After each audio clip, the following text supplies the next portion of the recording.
Hey there. Welcome home. I'm Nick.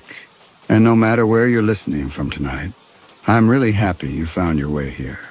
This little corner of the internet was made for nights exactly like this. When your mind is tired, your body is tired, but sleep still feels just out of reach. So let's slow everything down together. Just a few ads in the first 10 minutes, then completely uninterrupted for the rest of the night. If this becomes your bedtime home, I'd love your support with a subscribe and a like. Now, make yourself comfortable, and let's begin. At mile 70, Chloe Madsen noticed the runner ahead of her, maybe 50 yards out. And her first thought, the one that made sense, given how badly she needed water, was that she'd started hallucinating. The figure wore track gear, the kind of bright windbreaker and nylon shorts you'd see in old race footage from the 80s, faded now to the pale colors of something left too long in the sun. She blinked, squeezed her eyes shut, opened them again, and the runner was still there, keeping pace. And that was when she noticed it wasn't kicking up any dust. The black rock playa stretched white and cracked in every direction, salt deposits forming geometric patterns where the ancient lake bed had dried and split over millennia. Chloe had been running since dawn, solo and unsupported, crossing this emptiness with nothing but the water in her pack and the knowledge of her own limits. 100 miles from the staging area north of Gerlich to the base of the Calico Mountains, she'd planned this route for 6 months, studied the terrain, calculated her water stops down to the ounce. At mile 70, she was supposed to be tired but controlled, managing her core temperature and hydration with the discipline that came from 2 decades of ultra-running. What she wasn't supposed to be doing was seeing things. She checked her vitals the way she always did, the internal inventory that had become automatic over the years. Mouth dry but not cotton, throat raw from breathing heated air, vision narrowing at the edges but still functional. The sun stood 3 hours past its peak, angling west over the mountains she was running toward, and the temperature had climbed into the low 90s. Hot but manageable for October in the high desert. Her pack sat light on her shoulders, down to the last liter and a half of water, which meant she was exactly where she'd planned to be. The cramping in her calves had started around mile 60, nothing serious yet, just her muscles reminding her they'd been contracting for 7 hours straight. She could run through cramps. She'd run through worse.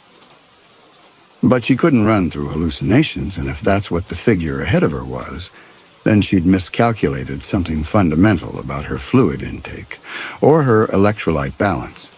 And that miscalculation would end her run before she reached the mountains.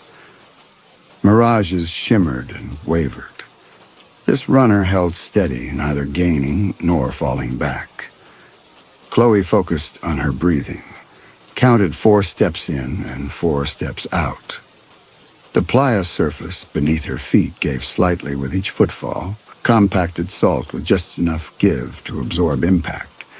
And her shadow stretched long to her right, a dark, familiar shape that had been her only companion since she'd left the last dirt road behind at mile 40.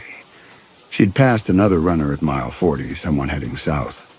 That had been real. His figure ahead had the wrong quality and the wrong weight in the air around it. Chloe picked up her pace slightly, testing. If it was a hallucination, it wouldn't respond. She counted her steps, watched the distance. 50 yards, still 50 yards. The runner matched her, stride for stride. The figure's windbreaker was teal with hot pink accents, faded but still bright enough to catch the light. The shorts were high-cut nylon in the same hot pink. Chloe had been running long enough to know what a body in motion looked like. Weight transfer, arm swing, torso rotation. The figure ahead had the practiced efficiency of flesh and bone working in concert. What it didn't have was dust. Every step Chloe took kicked up white powder that hung in the still air. She could see her own dust trail when she glanced back, a faint haze marking her path. The runner ahead left nothing. No dust, no disturbance. The feet moved in perfect form, but where a shoe should have met surface and sent up that small puff, there was only smooth, untouched salt. Chloe's throat went tight. Her breathing stuttered, and she forced herself back into rhythm. 30 miles from the finish line, her body operated on a narrow margin between functional and compromised. Panic would tip that balance. The figure wasn't behaving the way a hallucination should, and the part of her that had survived 100 ultramarathons by listening to instinct beneath exhaustion was telling her the figure ahead was wrong in ways that had nothing to do with heat or dehydration. The figure's stride length was off, not dramatically, but Chloe had spent 20 years reading how people ran. The runner ahead covered ground with strides maybe 6 inches longer than they should be. Multiply that across thousands of steps, and it meant the figure was traveling faster than visible effort suggested, eating distance with a mechanical advantage human anatomy didn't support, and the joints moved with a stiffness that spoke to something other than muscle and tendon, something that didn't flex right, didn't absorb impact the way flesh was supposed to. Chloe watched the figure run, watched the teal windbreaker catch the light, and the hot pink shorts flash with each stride. Whatever was 50 yards ahead of her on the black rock playa, it wasn't human, and it had been pacing her for longer than she'd been aware of it. For the next 3 miles, Chloe tested it. When she sped up, the figure sped up. When she eased back, it eased back. Not immediately. Within a few strides, within the time it would take a real runner to notice and adjust. That suggested awareness, intent. She slowed to a walk. Her calves seized. The figure kept running for 20 yards, then slowed, matched her pace, maintained the gap. She started running again. It started running again. The coordination was too perfect to be coincidence. The sun tracked lower, painting the western sky amber and orange, temperature dropping. 27 miles to the mountains, maybe 4 hours at her current pace. 4 hours running with something wrong pacing her. Her water was down to a liter, mouth dry, tongue thick. She should stop and drink, should hydrate properly.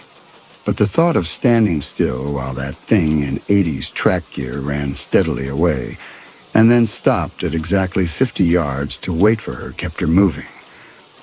So she kept running, and it kept running, and the temperature kept falling, and Chloe understood she was going to be alone in the dark with something that didn't leave footprints and didn't move the way living things were supposed to move.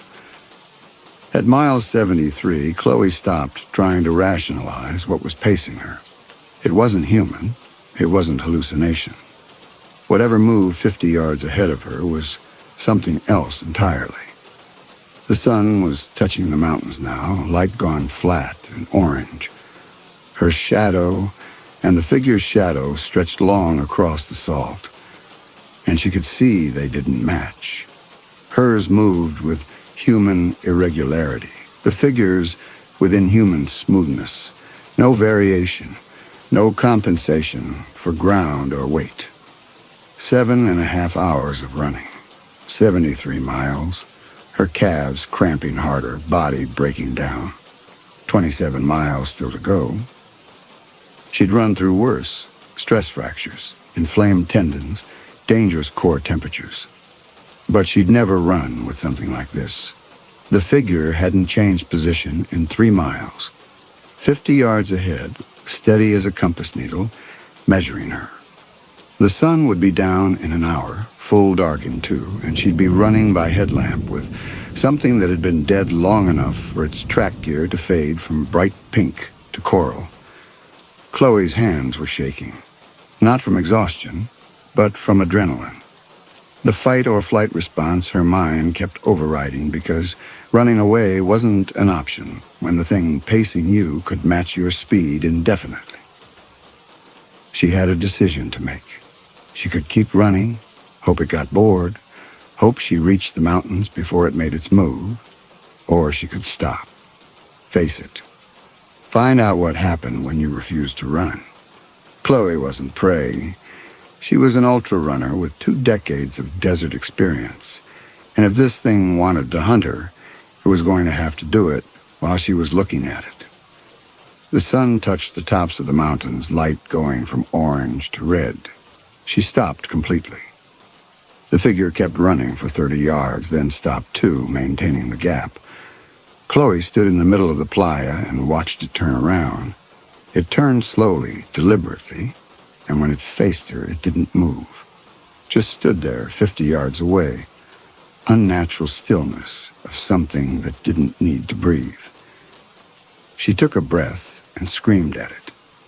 Not words, just sound, raw and loud. The kind of scream you made to scare off a mountain lion. I'm not running, I'm not prey. The scream echoed across the playa and died in the still air, and the figure stood motionless for what felt like a full minute. And then it moved. It didn't rush forward. It didn't drop to all fours or bare teeth, or do any of the things Chloe's hindbrain expected a predator to do when confronted. Instead, it turned its back to her slowly and methodically and bent forward at the waist. Chloe watched, hand still shaking, breath coming hard, as the figure reached down and grasped its right ankle. It pulled the leg up behind itself, stretching the quadriceps, holding the position for a count of 10 with perfect balance.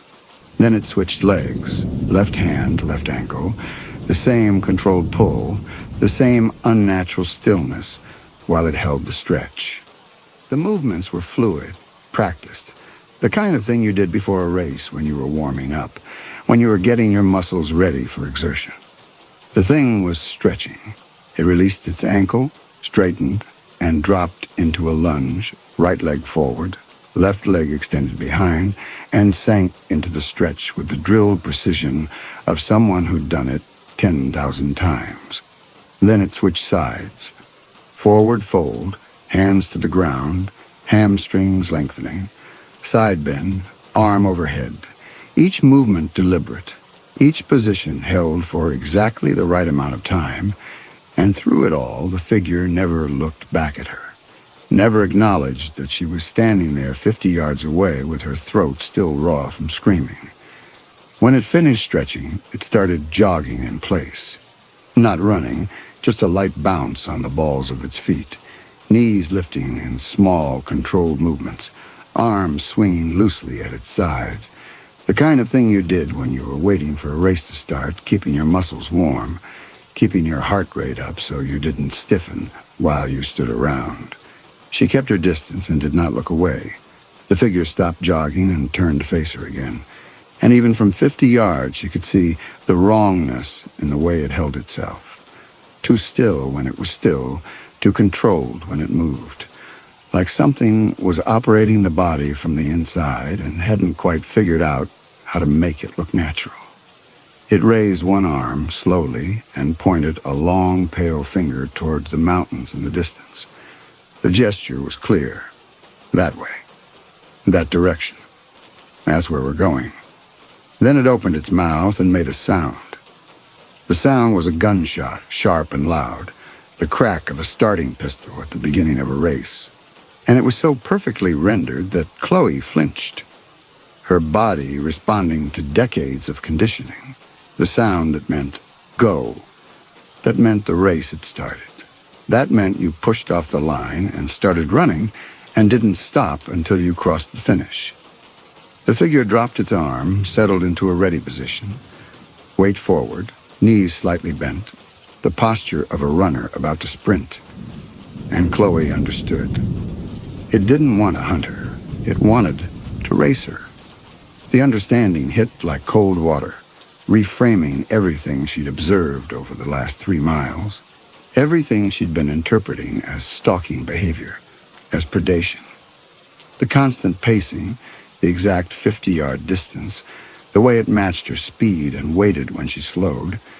It wasn't measuring her to find her breaking point. It was pacing her. It was running with her. It was doing what runners did when they wanted to push each other, when they wanted to test themselves against someone else's endurance. The thing had absorbed a runner's obsessions, taken the form and the competitive fire together. It wanted to race. Chloe realized she'd just accepted the challenge. She'd stopped, screamed, broken the dynamic of predator and prey. The entity had responded with preparation, stretched, warmed up, fired the starting gun. The race had begun. Stopping meant forfeiting. Forfeiting meant dying here. The figure started running perpendicular, moving in a wide arc to reposition itself 50 yards ahead. The movements were smooth, effortless. It settled back into position, waiting. The sun was balanced on the mountain peaks, sky gone from red to purple.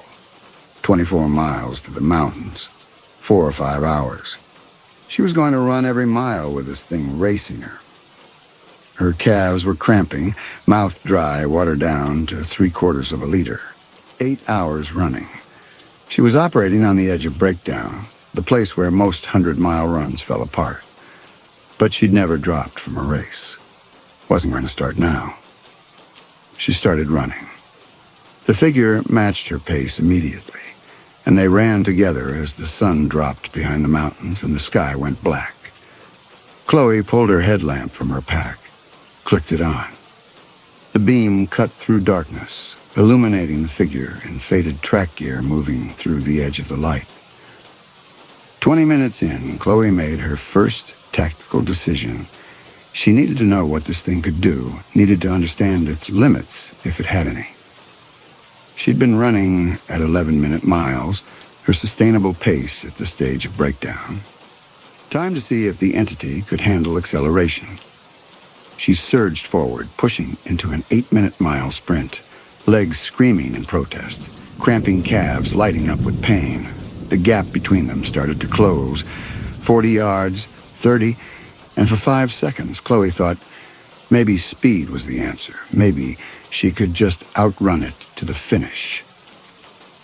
The figure accelerated without visible effort, effortless and instant, and the gap stabilized at 50 yards again. No transition, no build-up, just an immediate match to her new pace.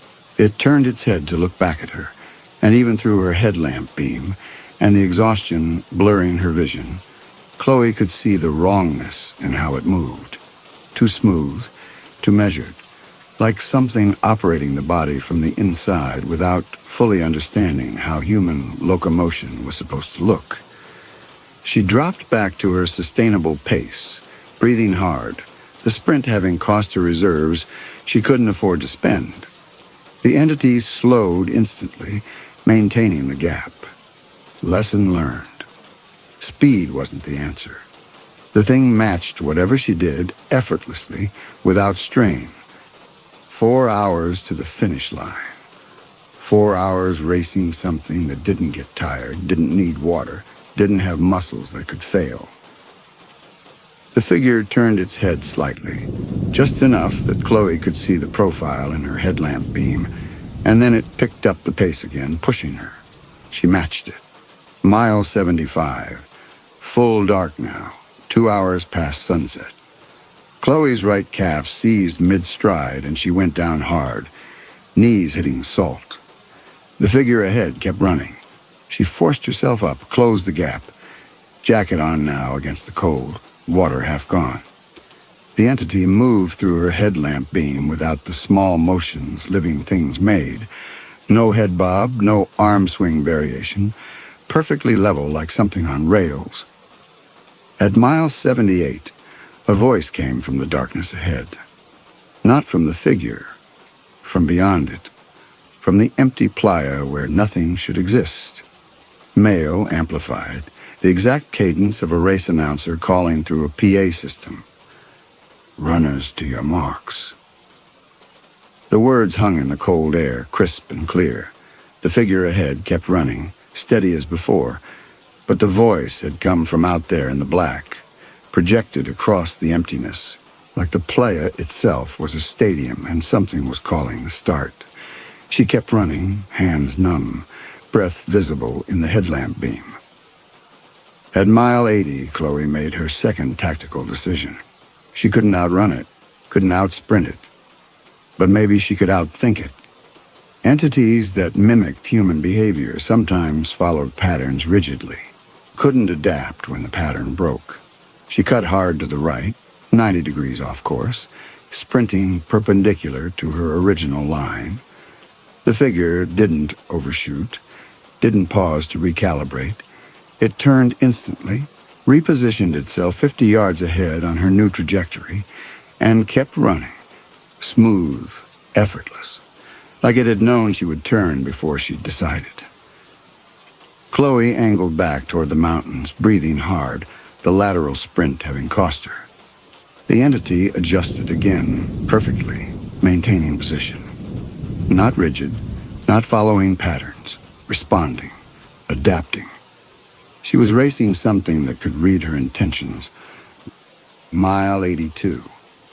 The mountains were invisible in the darkness ahead, but she could feel the temperature differential now. Slightly warmer air flowing down from the foothills, and that meant she was maybe 18 miles out. 2.5 hours if her body held. Her left knee ground bone on bone with each step. Both calves locked in permanent cramp. Water gone. Mouth so dry her tongue stuck to her palate. And then, at mile 83, the figure ahead spoke. Not the announcer voice from before. Something else. A woman's voice, familiar in a way that made Chloe's throat tighten. Come on, Chloe. You've got this. Dig deep. Her coach's voice. Joanne. The woman who'd trained her through her first ultra 15 years ago, who died of cancer 3 years back. The entity was using Joanne's voice, Joanne's exact inflection, the encouragement she'd shouted from aid stations 100 times. Her stride broke for the first time in 3 miles.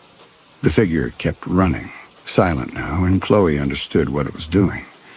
It had absorbed a runner's obsessions, yes, but it was also learning her, reading her memories somehow, pulling out the voices and sounds that belonged to race days, to competition, to the thing that had defined her for 20 years. It was turning her own history against her. Between mile 85 and 88, the nightmare ceased mimicking human form altogether. It kept its back to her, kept moving forward at the same steady pace, but its head rotated 180 degrees on its neck, smooth, frictionless, like a mannequin on a pivot. Its waxy, unblinking eyes locked onto Chloe's headlamp beam and didn't look away. The face was too smooth. The eyes didn't track left or right, just held on her with an intensity that made her stumble. Then, without breaking stride or slowing from its 11-minute pace, the entity reached down, grabbed its ankle, and pulled its leg up into a quad stretch. It held the pose on one gliding foot, head backward, eyes fixed on her, before releasing and sinking deep into a mid-run lunge that crushed its knee to the salt at an impossible angle. It switched legs and held another stretch, rose smoothly without breaking rhythm. It wasn't straining. It was performing routine warm-up maintenance mid-race, flexing reserves Chloe couldn't fathom, showing her that the first 85 miles across the desert hadn't even begun to test it. Chloe's third tactical attempt, she faked a collapse, dropped to her knees, gasping, let her body go limp. The figure stopped instantly. Not slowing, instant cessation of movement, from full stride to motionless in 1 second. It stood there 50 yards ahead, head still rotated backward, watching her, waiting. 10 seconds, 20, it didn't approach, just waited, patient and still. She got up and started running again. The entity started running again, head rotating back to face forward with the same smooth, automated movement. Lesson learned. You couldn't trick it. Mile 86. Mile 87. Knee grinding, hip torn, water long gone. Mountains visible now as black shapes, against slightly less black sky, maybe 10 miles out. Her vision had narrowed to a tunnel. Her thinking fragmented. She stumbled, fell for the second time. The figure kept running. She pushed up, closed the gap, understanding with a clinical detachment that her body was failing faster than the distance was closing. The mountains were closer now, 8 miles, or maybe 7. Dawn was approaching, sky to the east going from black to deep blue. She kept running, and the entity kept running, and somewhere in the remaining darkness, Chloe understood that every tactical trick she knew, every bit of expertise from 20 years of ultra running, meant nothing against something that didn't operate under human rules. Dawn broke at mile 90, and in the pale gray light, Chloe could see the figure ahead without her headlamp for the first time since sunset. The faded teal windbreaker and hot pink shorts looked exactly as fresh as they had at mile 70. No sweat stains, no dust. The thing had been running for 10 hours and showed no wear. 10 miles to the finish, maybe less. The mountains filled her vision, close enough now to see individual pines, rock formations, the brown dirt at their base where the salt gave way to foothills. Chloe's body had degraded past anything she'd experienced in 20 years.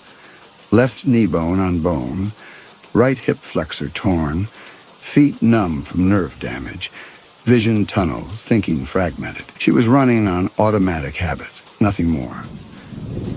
The sun rose behind her, warming her back. But Chloe was colder than she'd been all night, core temperature dropping despite the external heat.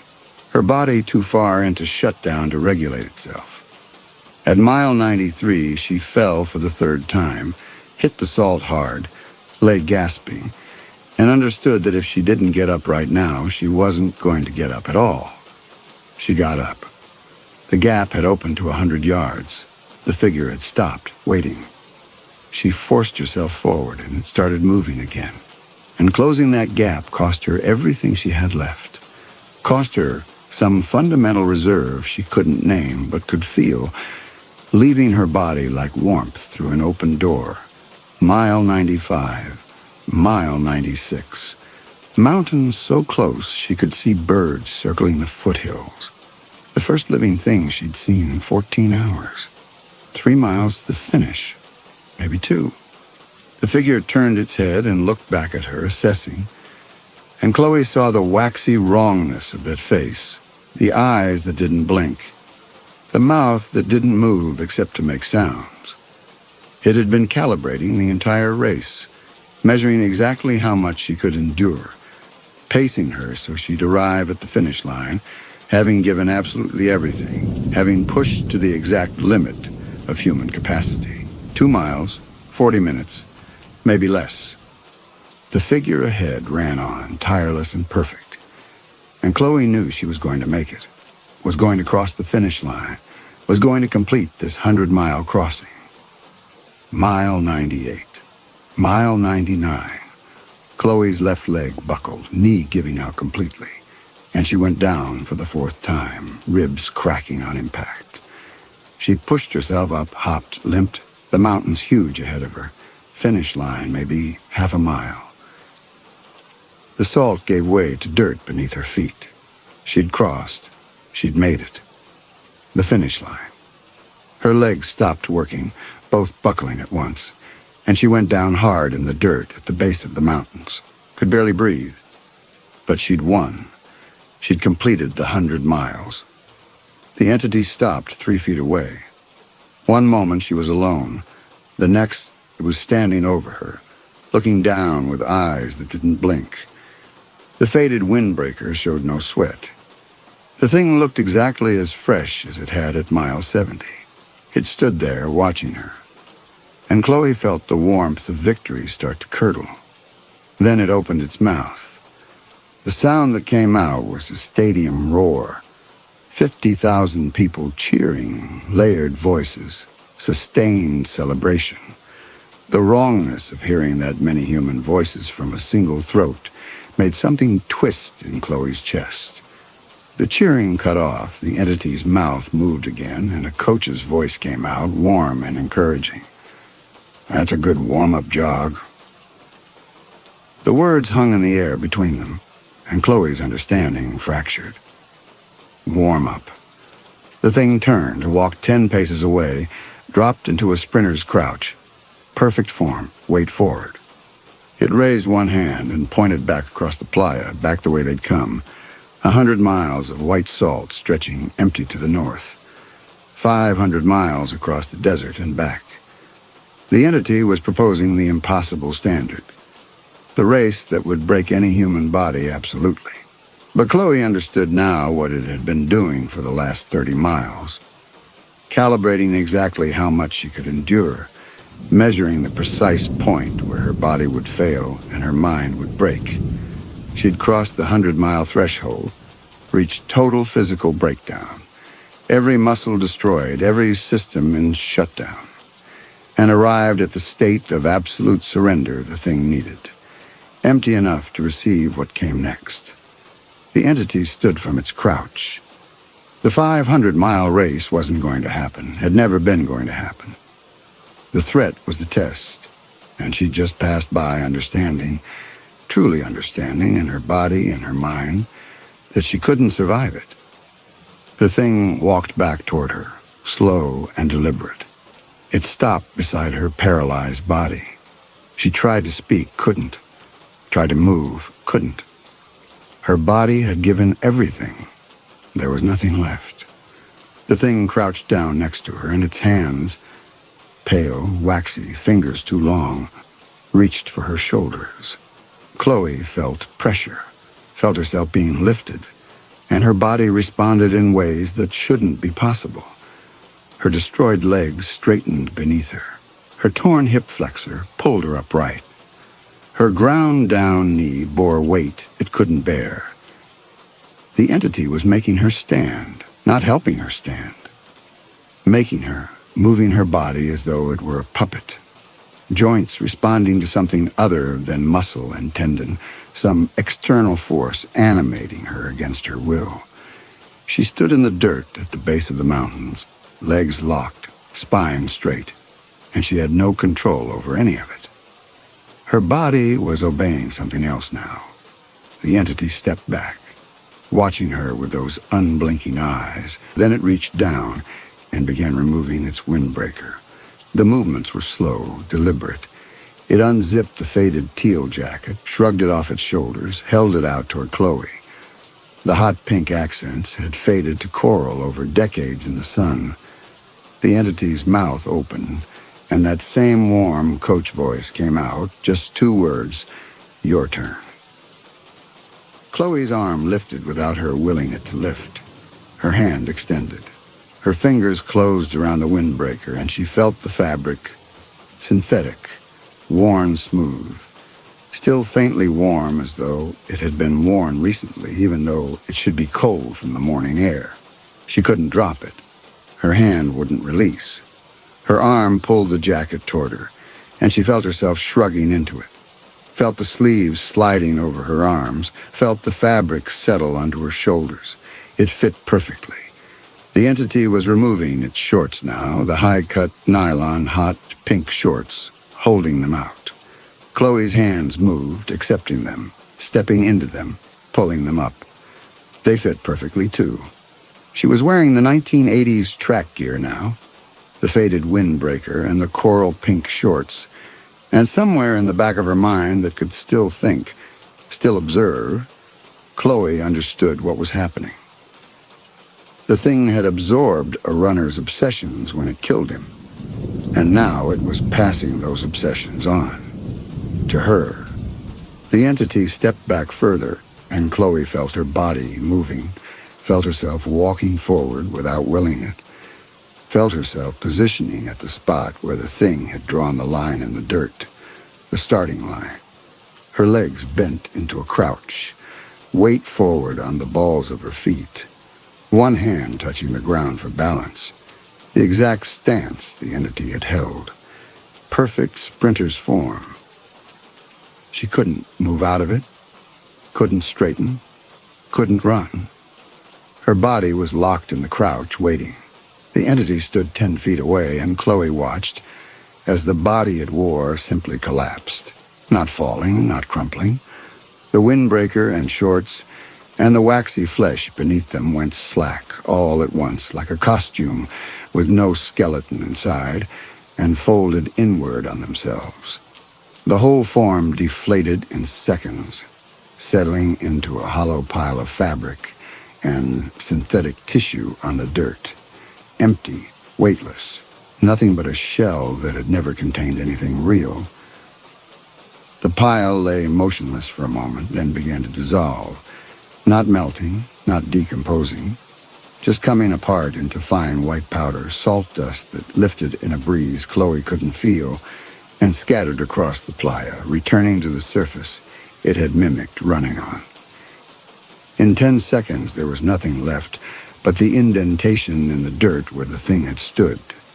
She was the new pacer. This was the race's mechanism. The entity found a runner, raced them to exhaustion, absorbed them into the track gear, then moved on. And the absorbed runner stayed here at the finish line, crouched and waiting until the next runner came across the playa. How long had she been running before that moment? 20 years of ultramarathons. 20 years of chasing the horizon. Forever now. Her eyes tracked north across the playa without her willing them to move. Her body knew what to watch for. Knew what it was waiting for. Another runner. Someone attempting a solo crossing.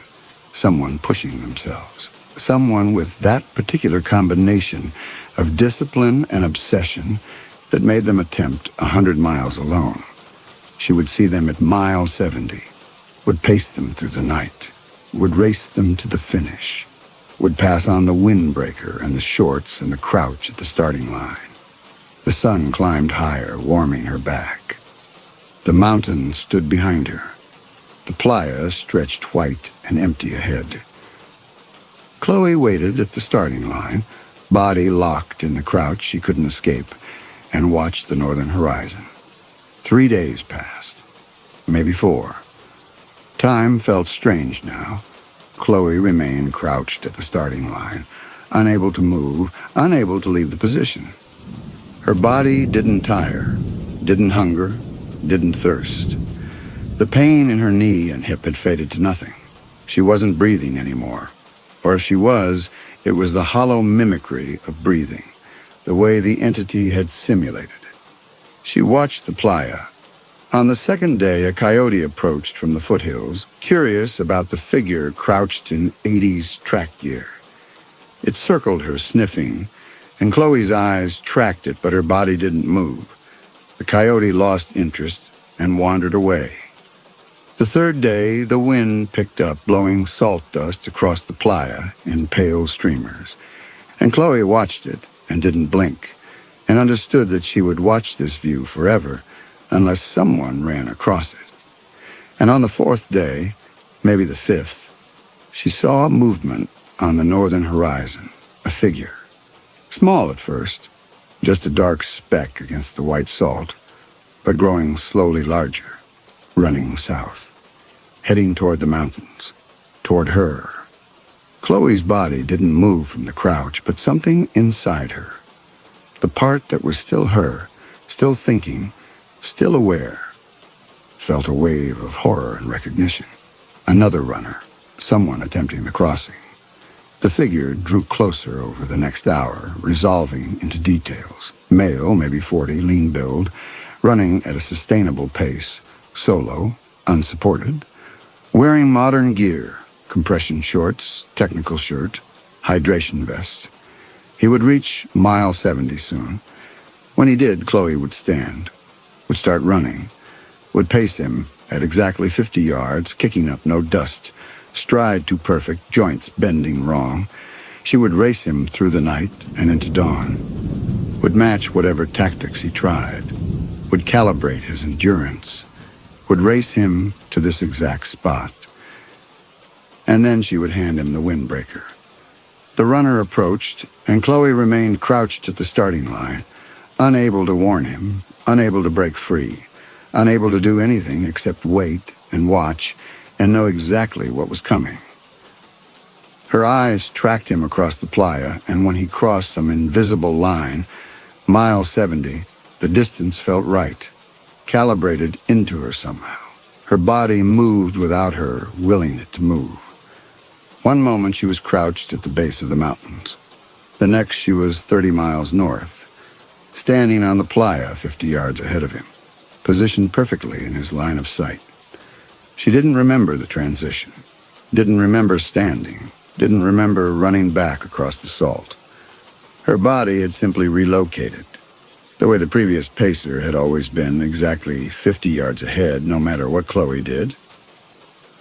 The runner hadn't noticed her yet. He was focused on his pace, his hydration, his distance to the mountains, still 30 miles ahead of him. Chloe started running south, smooth and mechanical. No dust rising beneath her feet, stride perfectly level, keeping exactly 50 yards ahead of him, leading him toward the finish line. He would notice soon. And when he did, he would try to rationalize it. Heat stroke, hallucination, anything but the truth. Chloe ran ahead of him, joints moving with that same stiff wrongness she'd watched for 30 miles, and in the part of her mind that could still think, she screamed back at him to turn around, to run, to get off the playa before he reached mile 73 and the race truly began, before stopping meant death. But no sound came out. Her face held the same waxy, effortless smile the previous runner had worn. Her body loved the pace. Her legs moved with inhuman perfection, tireless, capable of running forever. She was the pacer now, and the race was just beginning.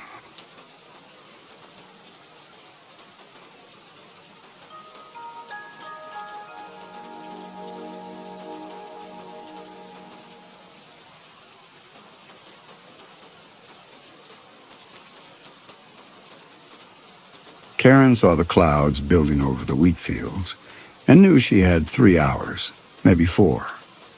She stood at the kitchen sink with her hands in cooling dishwater, watching the dark line spread across the western horizon like a bruise forming on skin. The farmhouse was quiet around her, the particular silence of a place where no one came unannounced, where the phone might ring once a month, where she had lived alone for so long that she sometimes went days without speaking aloud. 30 years in this place, and she could read the sky like a clock. The clouds moving in from the west were stacking tall and dark against the flat horizon. She knew what they meant. She had always known. Through the window above the sink, past the wheat stalks bending in the first gusts of wind, she could see the cellar entrance 20 yards from the house. The heavy wooden storm doors angled into the earth, iron handles catching the last of the afternoon light. She had replaced those doors herself in 1997, a year after Lisa died. The old ones had been torn away, ripped into the sky along with the farmhouse, the barn, 3 cottonwood trees that had stood for 60 years. The new doors were heavier, reinforced.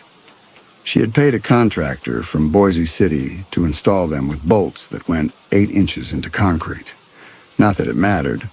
Nothing she did to those doors mattered. Karen let the water out of the sink and dried her hands on a dish towel that had been her mother's, back when her mother was still alive and the farmhouse held more than one person. The towel was thin now, worn soft by decades of use. She folded it over the edge of the sink and looked at her hands. 55 years old, calloused from work, the knuckles thick, the skin weathered dark by sun and wind. Farmer's hands. Her sister had always said Karen had farmer's hands even when they were young, even when Lisa was the one who wanted to stay, and Karen was the one who wanted to leave. That had been a long time ago. She walked through the living room, spare, functional, clean, and stood at the front window. The wheat fields stretched in every direction, gold and moving in the wind like water. The dirt road that led to the county highway was a pale line cutting through the stalks, empty as always. 8 miles to Boise City. She had not driven that road in 2 weeks. There was nothing in town she needed that she did not already have. The clouds were closer now, churning and building on themselves, the light turning brass-colored and wrong. The wheat looked almost green under it. Karen gathered what she needed. A battery-powered radio, a flashlight, a water bottle from the kitchen tap. She had done this so many times that her hands moved without thought. Outside, the wind was picking up. She could hear it moving through the wheat, a sound like rushing water, and somewhere in the distance the first low rumble of thunder. The sky to the west was dark now, almost black, and the brass light had deepened to something closer to green. The temperature had dropped. She could feel it on her skin, the sudden coolness that came before the heat of the storm. She walked across the dirt yard to the cellar entrance, the wind pulling at her clothes and hair. The iron handles were cool under her palms when she gripped them and pulled. The doors were heavy. She had made sure of that. But they lifted smoothly on their hinges. The smell that came up from below was earth and concrete and old air that had been trapped in darkness. She propped the doors open against their supports and stood at the top of the stairs looking down into the cellar. Wooden steps descended into blackness. The cellar was small, 12 by 12, concrete walls, dirt floor. There was nothing down there except empty shelves. Karen descended the first 3 steps and reached up to pull the doors closed above her. The hinges creaked. The sunlight narrowed to a line, then to nothing. She was in the dark. She turned on the flashlight and went down slowly, one hand on the wall for balance. The air was cooler here. It always was. Karen reached the bottom and turned to face the stairs. She set the radio and the water bottle on the dirt floor beside her and switched off the flashlight to save the batteries. The darkness was complete. She could not see her hand in front of her face. She sat down on the bottom step, her back against the concrete wall, and waited. Outside, the thunder was growing louder. The storm was close. The temperature dropped further. She felt it happen all at once, as though someone had opened a freezer door. Her breath came out in a visible cloud, caught for a moment, in the thin line of light that seeped through the crack where the cellar doors met. Then even that light was gone, swallowed by the storm overhead. Karen pulled her knees up to her chest and wrapped her arms around them. She was shaking, but not from the cold. She had been shaking before she came down here. She was always shaking by the time the storm arrived.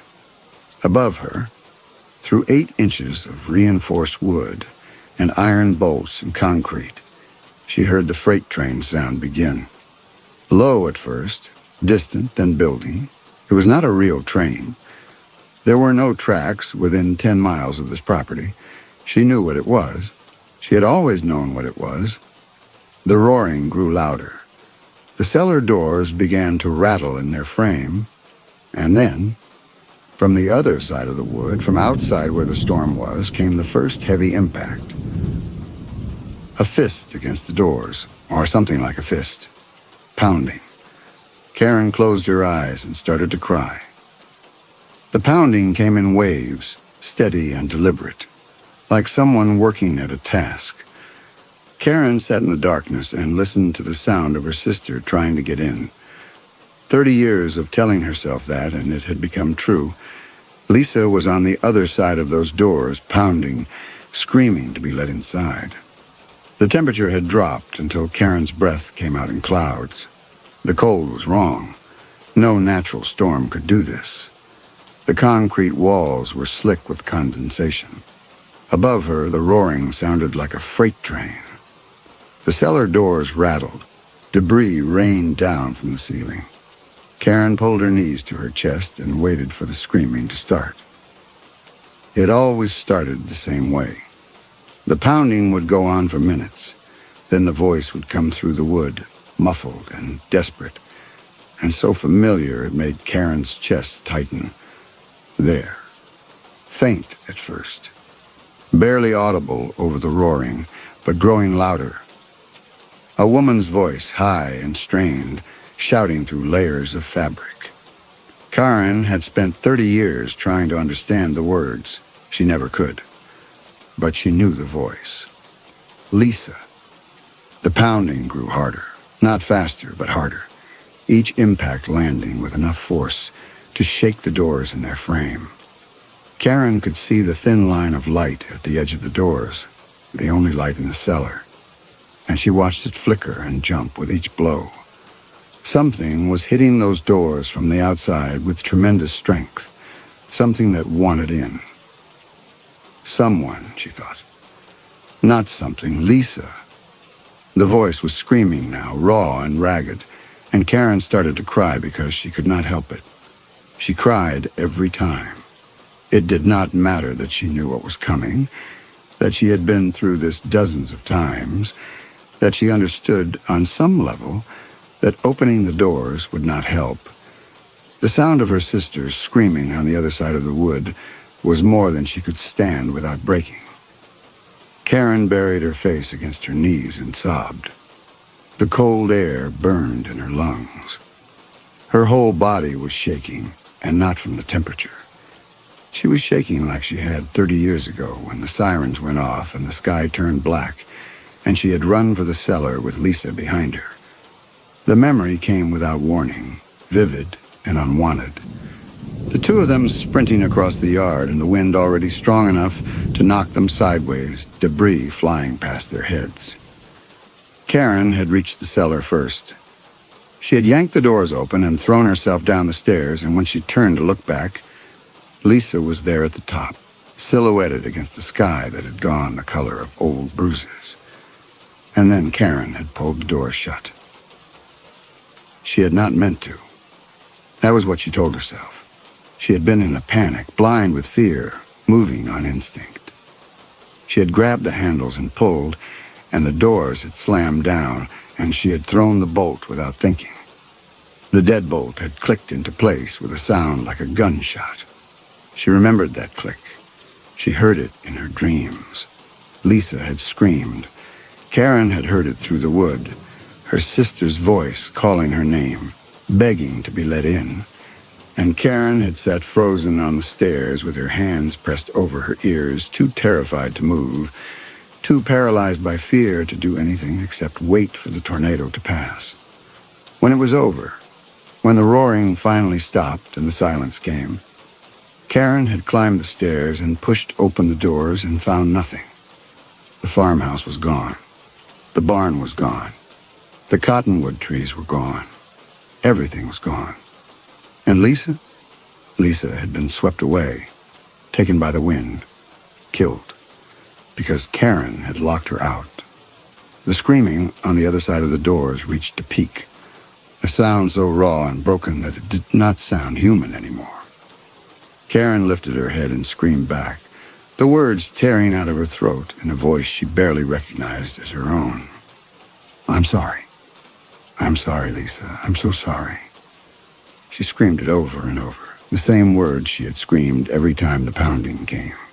Every storm for 30 years. The apology she could never deliver because Lisa was gone. The forgiveness she could never receive because the dead do not forgive. "I didn't mean it. Please, I didn't mean it." The pounding continued. It did not slow. It did not stop. Lisa did not hear her. Lisa had never heard her. Karen pressed her hands over her ears and bent forward until her forehead touched her knees, and she could not tell anymore if the screaming she heard was coming from outside the doors or from her own mouth. The storm went on. The cold deepened.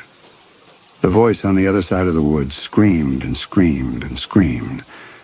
Karen did not know how long it lasted. It was never the same. Sometimes the haunting went on for hours. Sometimes it ended quickly. Tonight it felt endless, as though time had stopped, and she would sit in the cellar forever, listening to her sister die over and over again. But eventually the screaming began to fade. The pounding slowed. The roaring overhead grew quieter, moving away, the freight train's sound receding into the distance. The temperature in the cellar started to rise, the unnatural cold retreating as suddenly as it had come. Karen lifted her head. Her face was wet with tears. Her throat was raw from screaming. She could still hear the storm outside, but it was distant now, the worst of it passing over. The cellar doors had stopped rattling. The thin line of light at their edge was steady. The silence that followed was absolute. Karen sat in the darkness, her face wet with tears, her throat raw. She had killed her sister through cowardice, and this was what she deserved. The haunting was her punishment, and she would endure it for as long as she lived. Leaving would be escape, and she had no right to escape. She closed her eyes and waited for the strength to climb the stairs. Karen woke on the cellar floor with her cheek pressed against dirt. The flashlight flickered when she turned it on. She climbed the stairs slowly, pushed open the doors. Daylight flooded in. The storm had passed. Debris scattered across the yard, wheat stalks bent and broken in places. But the farmhouse stood. She had survived another night. Inside, nothing had changed. Nothing ever changed. In the bedroom, she sat on the edge of the bed and looked at the photograph on the dresser. Two women in their 20s, arms around each other, grinning. Summer of 1995. The year before everything ended. The memory came without her calling it. She was 25, and the heat was brutal, and she was running the combine across the south field while Lisa followed behind in the truck, hauling the grain to the storage bins. They had been working since dawn. It was past noon now, the sun directly overhead, the temperature somewhere north of 100 degrees. Karen could feel the sweat soaking through her shirt, the dust coating her skin, the vibration of the combine rattling her bones. When the field was finished, she climbed down from the cab and Lisa pulled the truck up alongside her. They sat in the shade of the combine and drank water from a thermos and did not talk for a while because they were too tired to talk. The wheat fields stretched away from them in every direction, gold and shimmering in the heat. Their father's land, 200 acres that had been in the family for 3 generations. Lisa said something about the yield being good this year, and Karen made a non-committal sound. She was staring out at the fields and thinking about other places, cities, universities, anywhere that was not here.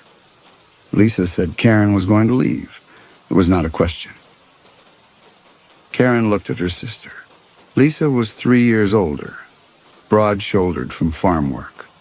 Her face weathered in a way that made her look older than 28. She was watching Karen with an expression that was hard to read. Karen said she did not know. Lisa reminded her she had been talking about college since she was 16. Karen took another drink of water. The thermos was nearly empty. She asked if Lisa would come with her, though she knew what the answer would be. Lisa shook her head. This was home, she said. She was not leaving. You'd leave tomorrow if I said yes? Lisa smiled at that, a small, tired smile, and reached out to push a strand of hair out of Karen's face. The gesture was so familiar, so casually affectionate, that Karen had to look away. They sat there in the heat and the dust, and Karen wanted to say something about her sister and this place, about the weight of staying versus the guilt of leaving. But the words would not come. They never did. Lisa stood and brushed the dust off her jeans. They had 3 more fields before dark. They worked the rest of the day without talking much. They moved together the way people do when they have worked together for years, anticipating each other's movements, falling into rhythm without needing to discuss it. When the sun finally set, they drove back to the farmhouse and made dinner and sat at the kitchen table eating in comfortable silence. Karen went to bed that night thinking about universities in other states, about dorm rooms and lecture halls in cities where no one knew her name. Leaving or staying, she could not decide which would be worse. The memory faded. Lisa had been right. Karen had wanted to leave. She had applied to 3 universities, been accepted to all of them. And then the tornado came, and Lisa died, and Karen never left. She set the photograph down and went to the kitchen, made toast, forced herself to eat, washed the plate, and stood at the sink looking out at the wheat fields. The cellar entrance was visible from here. The doors were still propped open from when she had climbed out this morning. She should go close them. She should secure them properly in case another storm came through. But she did not move. She stood at the sink and looked at the cellar and pictured her sister holding the doors shut from the outside while the wind tried to tear her away. That was what she believed had happened. That was the story she had told herself for 30 years. Lisa pounding on the doors, begging to be let in, and Karen too paralyzed by fear to help her. But standing here now, with the memory of that summer still fresh in her mind, she wondered for the first time if there might be another version of the story. Lisa had loved her. Lisa would have done anything to protect her. Lisa had always been the one who stayed, while Karen was the one who wanted to leave. Karen shook her head. It did not matter. Whatever Lisa's intentions had been, the result was the same. Lisa was dead, and it was Karen's fault, and no amount of wondering would change that. She turned from the window and walked through the house, room to room, as though she were looking for something she had lost. The next morning, Karen did something she had not done in 30 years. She walked out to the cellar in full daylight with no storm coming and stood looking down at the doors. They were heavy. 8 inches of reinforced wood, iron handles, iron hinges bolted deep into concrete. She had paid a contractor from Boise City to install them in 1997. The man had done good work. The doors were solid, secure, built to withstand anything the Oklahoma sky could throw at them. Karen knelt and ran her hand along the edge of one door. The wood was warm from the sun, smooth. She traced the iron hinge with her fingertips, feeling the bolts that went 8 inches into the concrete foundation. Everything was solid. Everything was as it should be, except the deadbolt. Karen pulled the doors open and descended the stairs. At the bottom, she turned and looked up at the underside of the doors, at the mechanism she had thrown 1,000 times, but never examined closely. The new deadbolt was there, installed in 1997 along with the doors. A thick iron bar that slid into a reinforced bracket, locking the doors from the inside. But there was something else. Where the wooden doors met the concrete frame, she could see an older bracket. Corroded iron bolted directly into the concrete itself, not the wood. The bracket for the old deadbolt. The one that had been there in 1996. The contractor must have left it when he installed the new doors. Easier to bolt new hardware to fresh wood than to chisel out the old concrete anchors. Karen climbed back up the stairs and knelt beside the concrete frame, running her fingers over the old bracket. The metal was rough with rust, and the receiving slot, where the bolt should have slid home and locked, was empty. No bolt. Just a vacant hole and fragments of corroded metal caught in the concrete. She pressed her fingertips into the slot, felt the jagged edge where something had sheared off. Karen sat back on her heels. She did not draw conclusions. She did not let herself think about what it meant. She simply observed the bracket was damaged. The bolt was missing. 30 years of rust had made it impossible to tell what had happened in the moment she threw it. She pressed her palm flat against the concrete frame. The surface was rough and warm from the sun. The pounding she had heard through the wood, the angle of it, the rhythm. Karen stood and looked down at the cellar doors lying flat against the concrete. 8 inches of reinforced wood, iron handles. heavy enough that opening them always required real effort. She walked around to stand on the exterior side, where Lisa would have been. The doors angled into the earth at perhaps 30 degrees. Karen crouched and gripped the iron handles from above, the way someone would grip them if they were trying to hold the doors closed from the outside instead of pull them open. The metal was warm under her palms. She pulled down, testing the weight. The doors did not budge. They were too heavy, the angle wrong. Holding them closed this way would require line across them, using body weight instead of grip strength. Karen lowered herself onto her knees, then forward onto her stomach, spreading her weight across both doors. The wood was hard against her ribs. The sun beat down on her back. She lay there for a moment, feeling the pressure of the wood against her body, feeling how exposed this position was. Face down, arms spread. No way to brace against wind.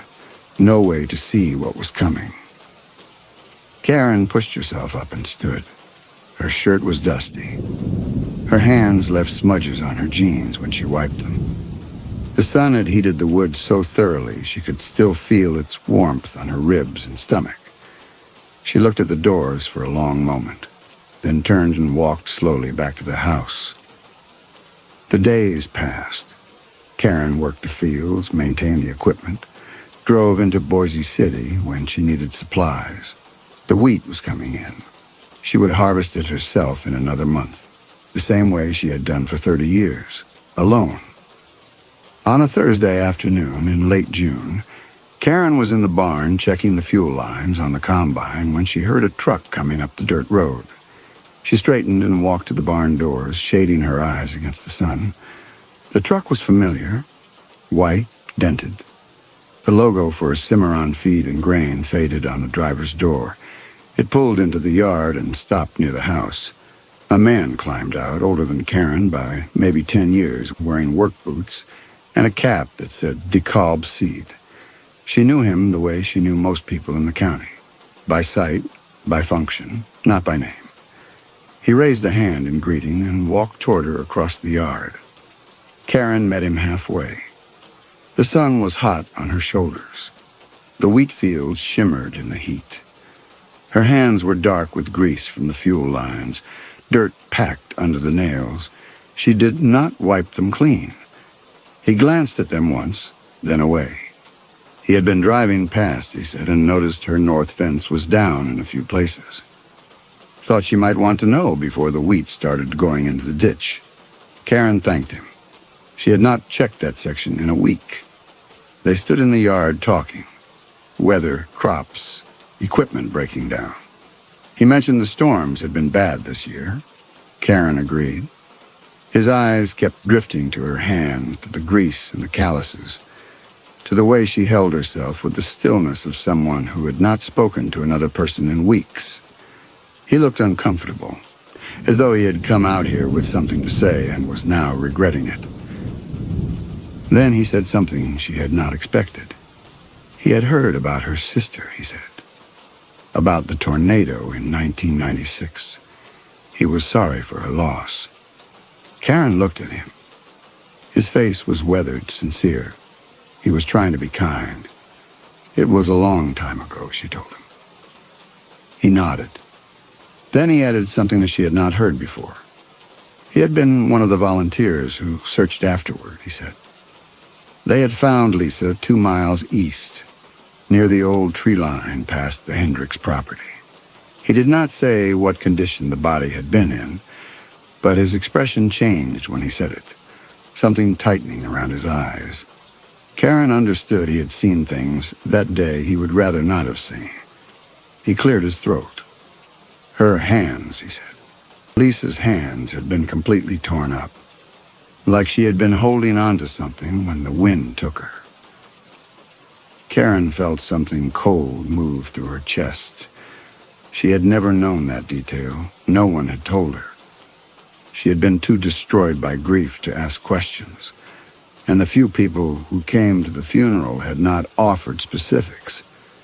The man seemed to regret bringing it up. He looked away toward the wheat fields. People in town worried about her sometimes, he said, his voice returning to safer ground. Living out here alone, no phone most of the time, 8 miles from anyone. If she ever needed help, people would come.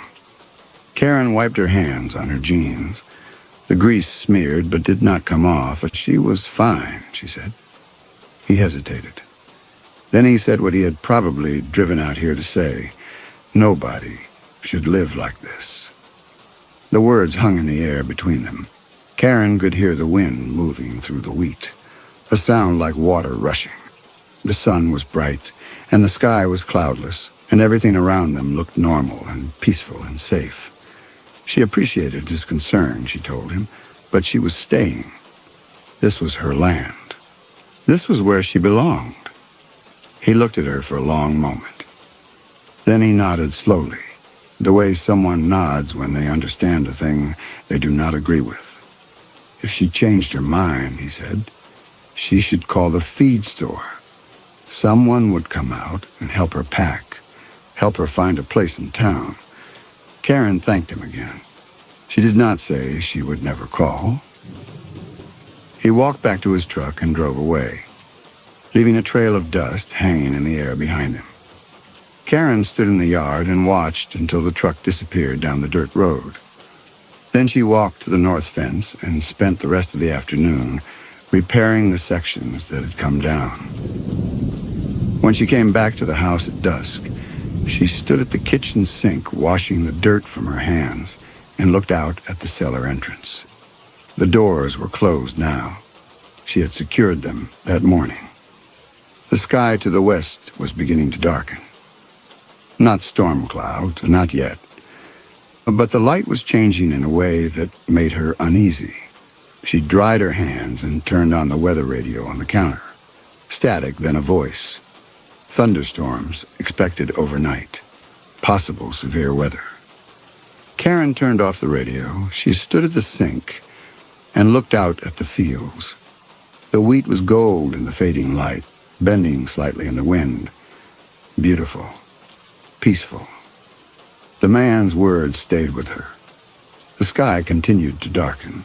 The air smelled different now, wet earth and ozone, the specific smell that came before serious weather. Karen recognized it immediately. She had lived here long enough to read the sky, the wind, how the light fell. She knew what was coming. By the time full night came, the clouds had rolled in from the west, stacking tall and black against the horizon. Karen gathered her things, the flashlight, the radio, the water bottle, and walked out into the wind. The cellar doors were cool under her hands when she pulled them open. The smell of earth and concrete rose up from below.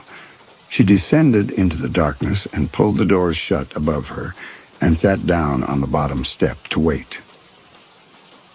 The storm arrived faster than she expected.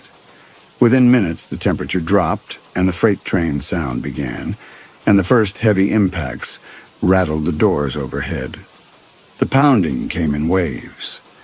Karen sat in the darkness and listened to the impacts landing against the cellar doors, and she remembered Lisa's hands when they were young, strong and calloused from farm work, the nails always short and clean. Karen's breath came out in clouds. She pulled her knees to her chest and waited for the screaming to start. It came faint at first, then louder. A woman's voice, shouting through layers of wood, muffled and desperate, and so familiar it made Karen's throat close. She had spent 30 years trying to understand what Lisa was screaming. She had never been able to make out the words. But tonight, with the neighbor's words still fresh in her mind and the memory of that summer harvest pressing against her thoughts, Karen listened differently. She sat very still in the cold and the dark, and she listened to her sister's voice coming through the cellar doors, and she tried to hear past the terror, past the desperation, to what Lisa was actually saying. The pounding grew harder. The voice grew louder. Karen closed her eyes and listened. She forced herself to focus not on what she expected to hear, but on what was actually there. The rhythm, the cadence, the angle. The voice did not rise and fall like someone begging. It rose and fell like someone shouting instructions. Sharp bursts, followed by silence, then sharp bursts again, like someone trying to be heard over wind and chaos and terror, like warnings.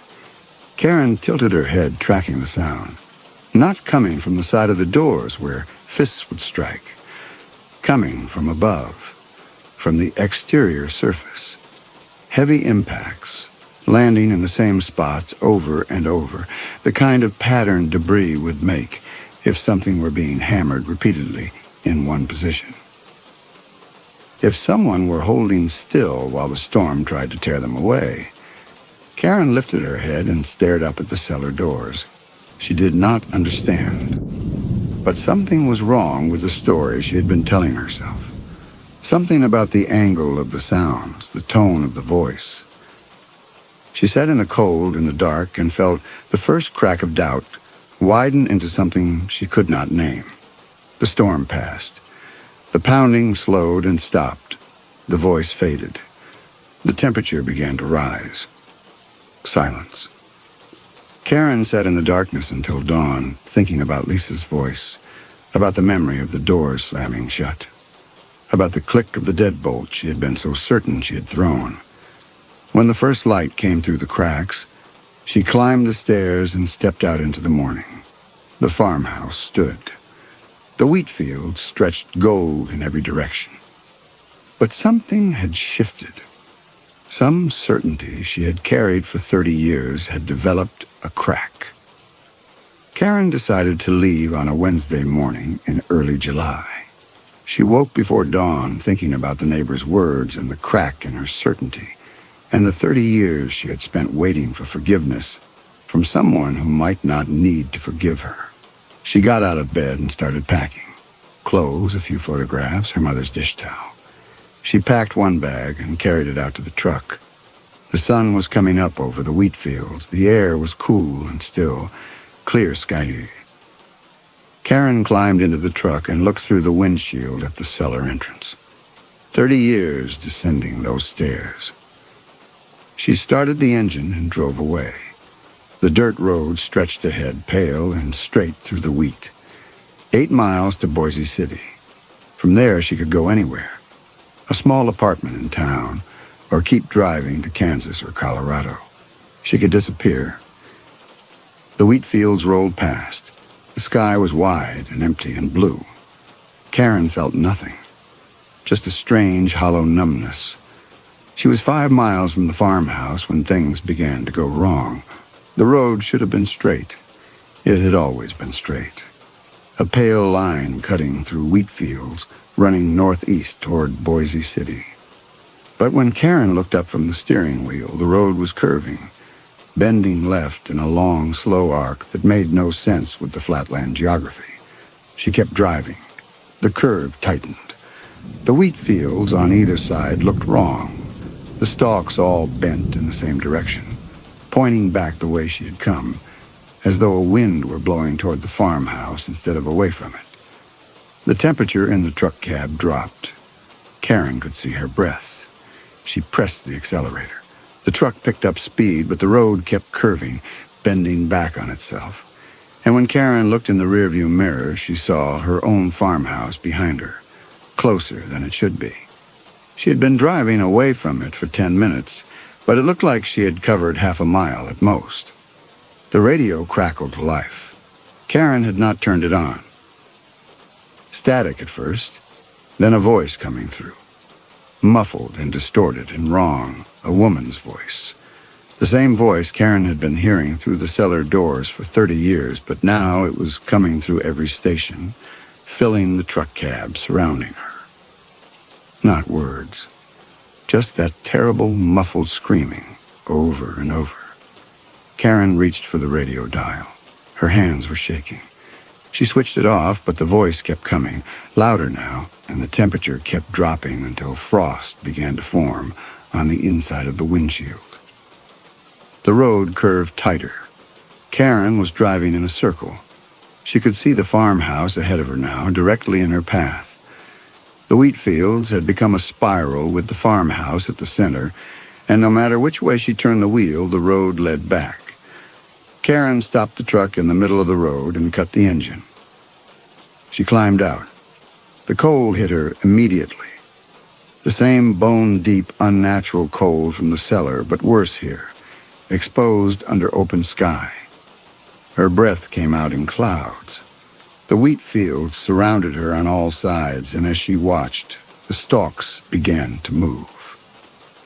Not swaying, bending, leaning inward toward the road, toward her as though pushed by wind. But there was no wind.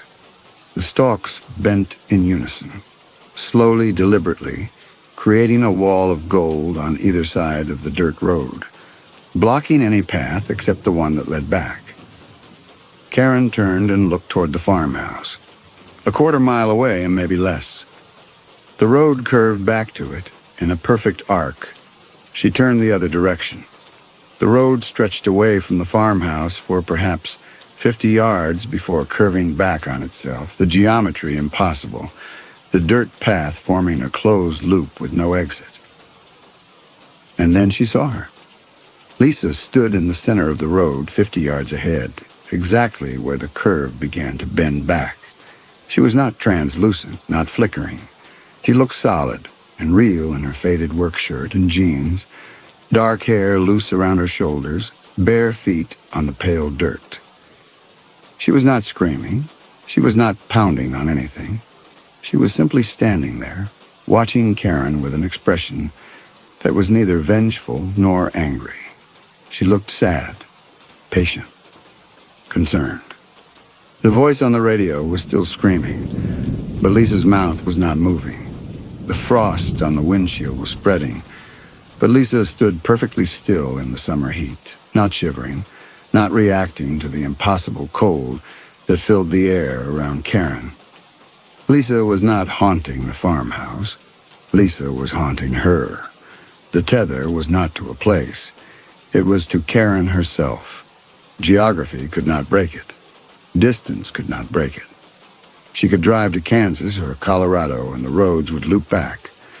She could run to the other side of the country and the pounding would come through, whatever doors she hid behind. She could not escape her sister. The only way out was through understanding. Karen put the truck in gear and drove back to the farmhouse. The moment she turned toward it, the road straightened. The wheat fields returned to normal. The voice on the radio cut off mid-scream and the truck filled with silence. The frost on the windshield began to melt. By the time she pulled into the yard, the sky was clear and blue and the air was warm. It was as though nothing had happened. But Karen's hands were still shaking. She unpacked her bag and put the clothes back in the dresser. She hung her mother's dish towel over the edge of the sink. Then she stood at the kitchen window and looked out at the cellar entrance and recalled Lisa standing in the road. The way her expression had not been vengeful or angry, but something else entirely. Something that looked almost like concern. The weather radio went off 3 days later at 2 in the afternoon. Karen was in the kitchen washing dishes when the alert tone started, sharp and insistent. She dried her hands and turned up the volume. The voice was calm and mechanical, reading coordinates and counties. Severe thunderstorm warning. Tornado watch upgraded to tornado warning. Large and extremely dangerous tornado on the ground, moving northeast at 40 miles per hour. All residents in the path should take shelter immediately. Karen walked to the window and looked west. The sky was wrong. Not the usual dark gray of a thunderstorm. Not even the greenish black she remembered from 30 years ago. This was worse. The clouds were stacked in towering columns that reached impossibly high, rotating slowly, and the color was like nothing she had seen before. Purple and black, and a sickly yellow-green, all mixed together, the light beneath them turning the wheat fields the color of old brass. Karen stood at the window and watched the sky build on itself. She had lived through dozens of storms. She had descended into that cellar more times than she could count. But she had never seen a sky like this. The clouds were moving wrong, rotating in ways that made her eyes hurt to track. The air pressure was dropping so fast her ears popped. This was not a haunting. This was real weather. A real tornado, massive and catastrophic, bearing down on the farmhouse with the kind of violence that turned houses into splinters and threw cars half a mile. Karen should go to the cellar, she knew that. The rational part of her brain understood that staying in the house meant death, but her feet would not move. She stood at the window with her hands gripping the edge of the sink, and she could not make herself walk toward those cellar doors. 30 years she had been descending those stairs. 30 years of pounding and screaming and cold and guilt. 30 years of sitting in the dark, apologizing to her sister for a murder she was no longer certain she had committed. 30 years consumed by guilt that had hollowed her out from the inside, turned her into someone who could not leave, could not forgive herself, could not do anything except endure. The guilt had taken everything. It had taken her 20s and her 30s and her 40s. It had taken every friend she might have made, every place she might have gone, every life she might have lived. It had kept her here in this farmhouse on this isolated piece of land, alone, waiting for punishment that never came because the punishment was the waiting itself. And now a real tornado was coming, and she was standing in the kitchen, thinking about whether it would be easier to just let it take her. The weather radio crackled. The mechanical voice said the tornado was now on the ground 5 miles west of her location. Debris ball visible on radar. Catastrophic damage expected. Take shelter now. Karen looked out the window. She could see it now. A massive dark funnel descending from the purple-black clouds, wider than anything she had ever seen, churning across the flatlands toward her. The roaring had already started, a sound so deep and loud it made the windows rattle in their frames. She had seconds, maybe. Karen let go of the sink and walked toward the back door. Her hands were shaking. Her whole body was shaking. She stepped outside into wind that was already strong enough to pull at her clothes, hot and wrong-smelling, carrying debris she could not identify. The sky overhead was rotating.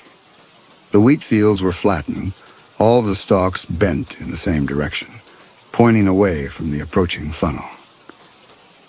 Karen walked across the yard to the cellar entrance. The iron handles were warm under her palms when she gripped them. She pulled the doors open, and they lifted heavily, fighting against the wind. She propped them against their supports and stood at the top of the stairs, looking down into the darkness. She could still choose not to go down there. She could close the doors and walk back into the house and stand at the window and watch the tornado come. It would be over quickly. 30 years of guilt would end in 30 seconds of violence, and then there would be nothing. But Lisa's face came into her mind. Lisa standing in the road with that sad, patient expression. Lisa who had followed her 5 miles from the farmhouse. Lisa whose voice she had been hearing through the cellar doors for 3 decades.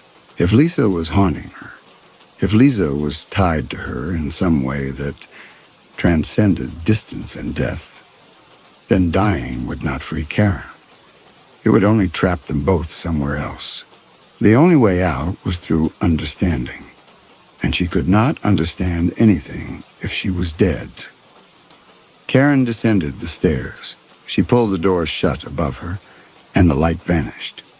She turned on the flashlight and went down slowly, one hand on the wall. The cellar was the same as it had always been. Concrete walls, dirt floor, the smell of earth and old air. She sat down on the bottom step and set the flashlight beside her and waited. The roaring overhead built to a crescendo. The cellar doors began to rattle. The whole structure shook. Karen could hear debris hammering against the wood, could feel the pressure dropping until her ears ached, could hear the screaming of wind that sounded like nothing natural. like the earth itself was being torn apart. And then the doors ripped away. The sound was like the end of the world. Metal screaming, wood splintering, the massive iron hinges tearing out of concrete. With a crack Karen felt in her bones, the heavy cellar doors lifted into the air and disappeared into the black churning sky. Light flooded the cellar, not daylight. The sickly purple-green light of the tornado. Karen looked up and saw the funnel directly overhead. Massive. A column of churning black wind. Debris circled inside it, spinning at impossible speeds.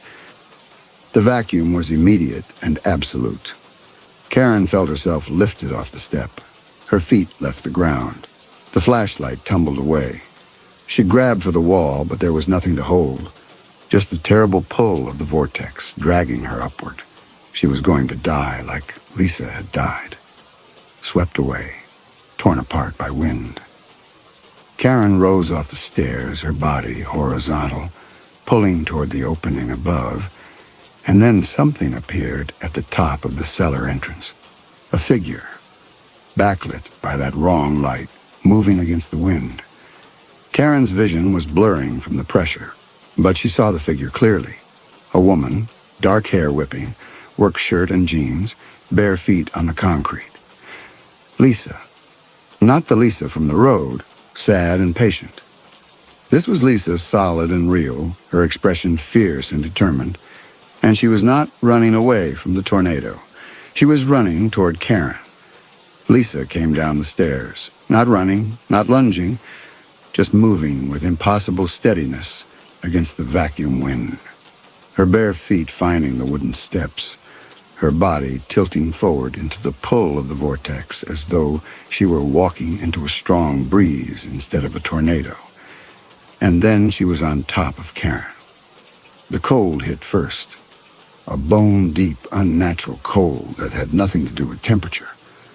It was the cold of absence, of something that should not be solid becoming solid anyway. Lisa's weight pressed down onto Karen's back and drove her flat against the dirt floor. Karen's cheek hit the ground. Her arms were pinned beneath her. She could not move. Lisa's body covered hers completely. Karen could feel the wrongness of it. The pressure was there, real and heavy, but the texture was wrong. Not flesh, not fabric. Something in between. Like being pressed down by freezing fog that had learned how to have weight. The wind howled overhead. The vacuum tried to lift them both.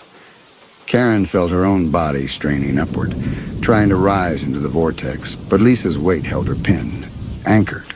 The pressure was tremendous. Karen's ribs ached. Her lungs struggled to expand, but she stayed on the ground.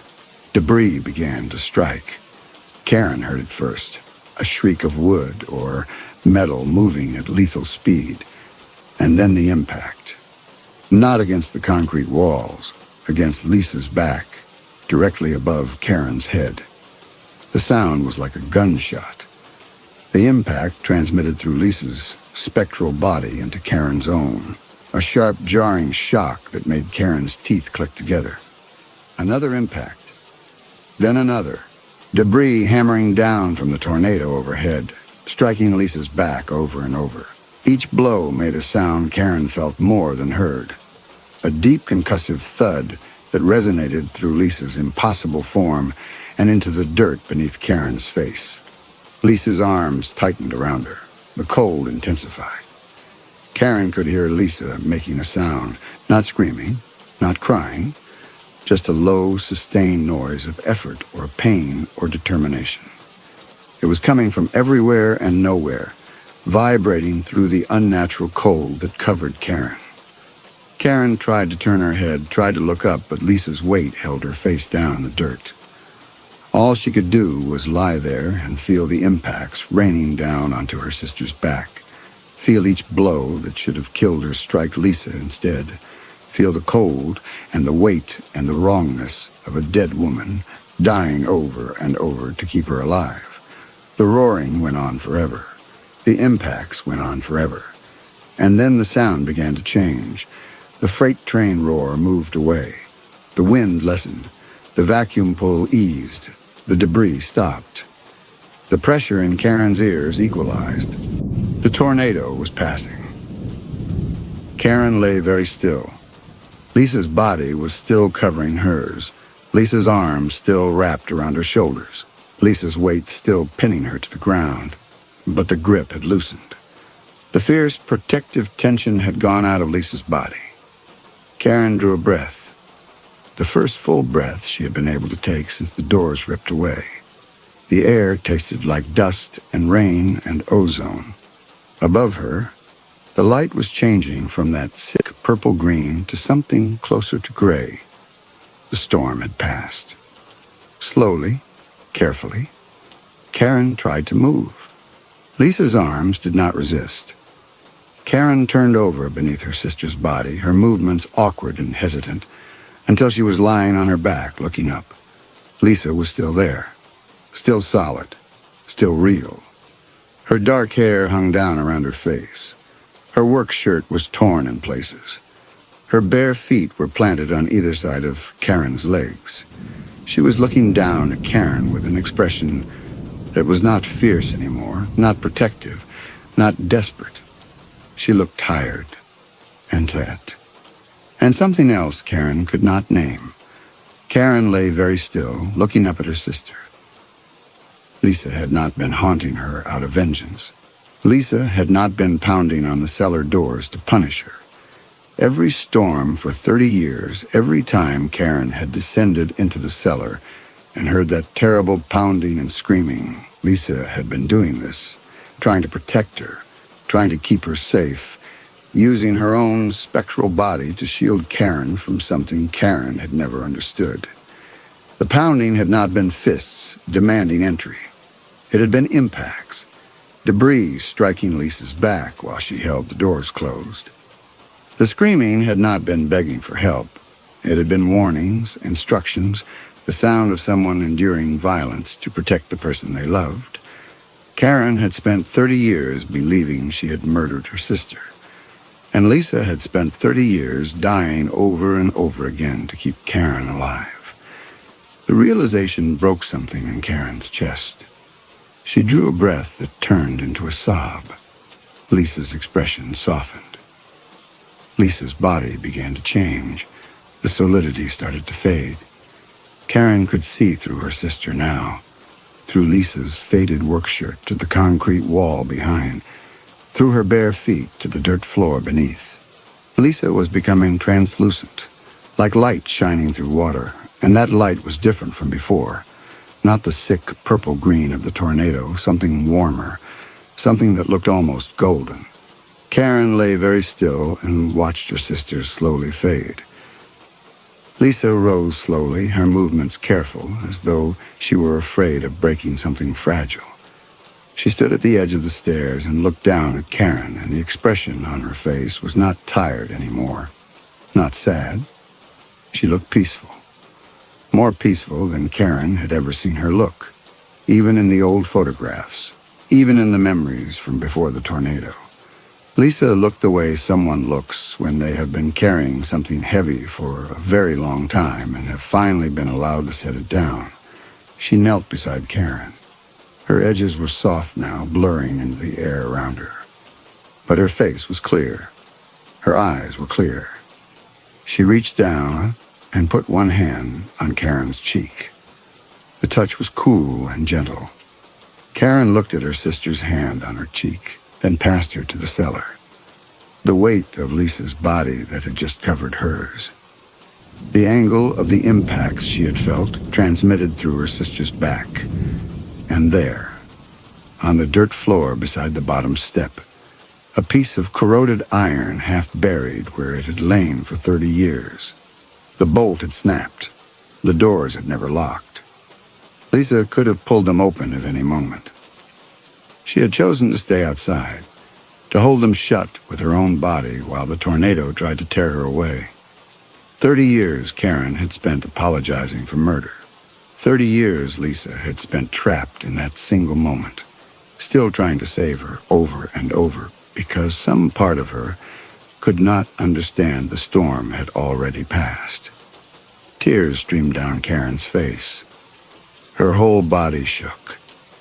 Lisa's hand was still on her cheek, warmer now. The touch of something that had finally been allowed to rest. Karen drew a breath and spoke.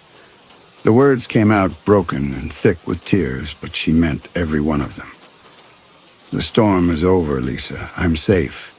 You saved me. The storm is over. Lisa's face changed. The exhaustion drained away, replaced by relief. She smiled. The same smile Karen remembered from 30 years ago. She pressed a kiss to Karen's forehead and stood. Her form was already fading, not glowing, just becoming less solid. She walked up the cellar stairs and with each step became more transparent until Karen could see the night sky through her. At the top, Lisa paused, looked back once, then stepped into the darkness and was gone. No light, no sound, just absence. Karen lay on the dirt floor and listened to the silence. Above her, she could see stars. She was 55. She had spent 30 years apologizing for a murder she had not committed. 30 years that could have been a life. The haunting had been real, but the guilt had been a lie. Lisa was gone, released.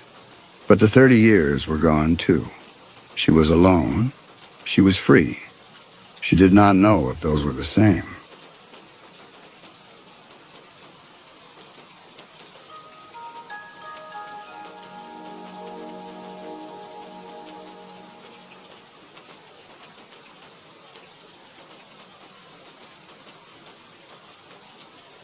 The drive up to her father's cabin took Cora longer than she'd expected, and by the time she reached the turnoff, the light had already begun to fail. Snow lay across the road in the uneven way that meant no one had driven through in days, and the trees on either side were black against the white. She'd been up here only twice before, once at 19 recovering from what everyone called her breakdown, once 3 years later when her father needed help with the dock. Both times she'd been glad to leave. Now it was hers, and the thought sat in her chest like something she'd swallowed that wouldn't go down. She parked where her father always had, in the clearing beside the woodshed, and sat for a moment with the engine ticking in the cold. The cabin looked smaller than she remembered. Dark wood, a stone chimney, snow banked against the foundation. Through the windshield, she could see the porch where her father had taught her to split wood that first winter after the hospital. She could see his hands on hers guiding them all, his voice patient and steady. Let gravity do the work. Don't fight it. Just aim and follow through. The memory was clear and sharp and wrong in a way she couldn't name. There were too many holes around it. Months she couldn't account for before that winter. And when she tried to remember what had put her in the hospital in the first place, there was nothing. Just white space and the faint sense that she shouldn't look too closely at it. The doctors had called it retrograde amnesia, a mercy, they'd said. Her mind protecting her from trauma too severe to process. She'd accepted that explanation for 10 years. But sitting in her father's truck in the failing light, she couldn't shake the feeling that the missing months weren't gone. They were buried. And something about this place, this cabin, these mountains, this cold, made them feel closer to the surface than they'd ever been. The key was cold in her hand. She'd picked it up from the lawyer's office 3 days after the funeral, and she hadn't been able to make herself drive up here until now, 2 weeks later. The lock turned stiffly. The door swung inward on hinges that needed oil, and the smell that came out was wood smoke and dust, and something underneath that she recognized as her father. His soap, his coffee, the particular scent of the books he'd kept on every surface. She stood in the doorway and looked at the coat still hanging on its peg. Brown leather, worn at the elbows, pockets that sagged from the weight of whatever he'd carried in them. She'd given it to him for his 65th birthday. He'd worn it until the day he died. His reading glasses sat folded beside a half-finished legal thriller. Even after he retired from the bench, he couldn't stop reading about justice, about men who did terrible things and the systems built to stop them. The spines of his collection lined the wall, hundreds of volumes on criminal law, forensic psychology, the limits of the justice system. She ran her finger along them and felt something in her throat that she'd been holding back since the funeral. He'd been patient with her. That was what she remembered most. After the breakdown, after whatever had happened during those months, she couldn't remember. He'd been the one who sat with her while she learned to function again. He'd taught her to split firewood that first winter, standing behind her and guiding her hands on the maul. He'd never asked her what she remembered. He'd never pushed. He'd just been there, steady and certain, until she could stand on her own again. She walked through the cabin room by room. Everything was exactly as he'd left it. He'd never expected to die here, alone with no one to find him, for 2 days. The neighbor had found him, an older woman who checked in during winter. She'd knocked, gotten no answer, let herself in with a spare key. Heart attack. Quick and clean. He'd been standing at the kitchen counter with a mug in his hand. Cora heard a sound outside and looked up to see a truck pulling into the clearing. The same neighbor, probably. She'd called yesterday to say she'd be by if Cora needed anything. The woman who climbed out of the truck was in her 70s, bundled in a parka that had seen better winters. She had kind eyes and the careful movements of someone who knew mountain cold could kill you if you weren't careful. She knocked once and stepped inside when Cora opened the door. The woman said she wouldn't keep her, then offered condolences and said what Cora had heard at the funeral and would hear again. That Victor had been a good man, private but good. Cora nodded. She didn't trust herself to speak. The woman stayed only a few minutes, long enough to mention that the propane tank was full and the pipes hadn't frozen, that if Cora needed anything, she was just down the road. She added that a big storm was rolling in tomorrow, 2 or 3 days of it probably, and Cora should make sure she had everything she needed before the roads became impassable. Then she was gone, and Cora was alone again. She spent the afternoon going through drawers and closets, making lists. The real estate agent had said the cabin would go quickly, but it would need to be empty first.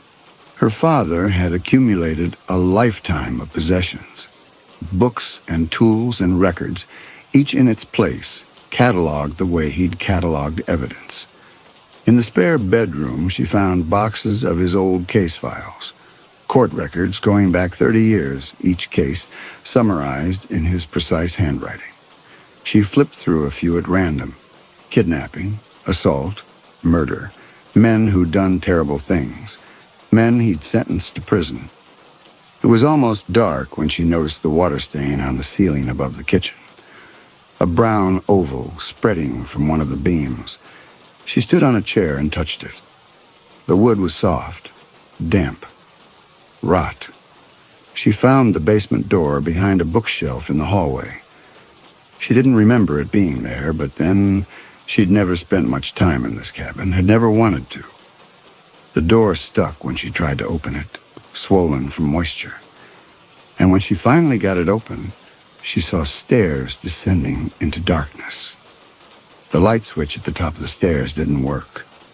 She had to use the flashlight on her phone, and the beam barely reached the bottom. The air that came up smelled like wet concrete and earth and something else she couldn't name. Something that made her want to close the door and walk away and pretend she'd never opened it. But the water damage wouldn't fix itself. She started down. The basement was unfinished. Concrete floor, concrete walls, exposed beams overhead. The water damage was obvious even in the dim light.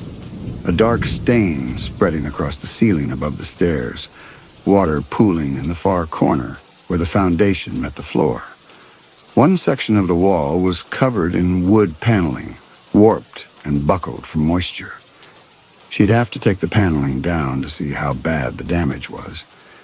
There were tools in the woodshed. She'd seen them when she parked. A pry bar, probably. A hammer.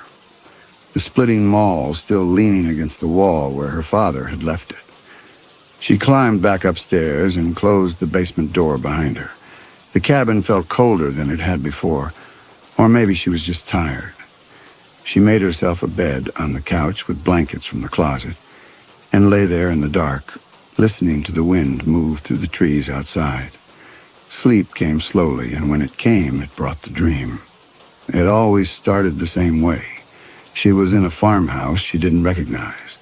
Wood floors worn smooth with age, yellow wallpaper peeling at the corners, a pattern of roses that had faded to the color of old bruises. A window that looked out on fields that went on forever, wheat or corn, something tall enough to hide in. And hands, always hands reaching for her. She couldn't see the face, could never see the face above the hands, just fingers closing on her wrist, and a voice saying something she couldn't quite make out, and the overwhelming sense that she needed to run, but her legs wouldn't work, wouldn't move no matter how hard she tried. She woke gasping on the couch. The blanket twisted around her legs. The cabin was dark and silent except for the wind. She lay there staring at the ceiling until the darkness stopped moving, trying to shake the dream's grip. It was just a dream. The same one she'd had for years. The doctors at the hospital had said it was normal. Her mind's way of processing trauma it couldn't fully access. Part of the retrograde amnesia, nothing to worry about. But lying there in her father's cabin in the dark, she couldn't shake the feeling that the hands in the dream had been real once, that the farmhouse was real, that the yellow wallpaper had existed somewhere outside her sleeping mind, that something had happened to her in those missing months that her mind had built walls around to keep her safe. And those walls were thinner here than they'd ever been. She got up and turned on lights, made coffee she wouldn't drink, stood at the window and watched snow begin to fall across the clearing, the first flakes of the storm the neighbor had warned her about. By morning, the world would be white and silent, and she would be alone here for days. The wind picked up. Snow ticked against the windows, and somewhere below her, in the basement she'd just left, water dripped onto concrete with a sound like a clock counting down. Morning came gray and cold.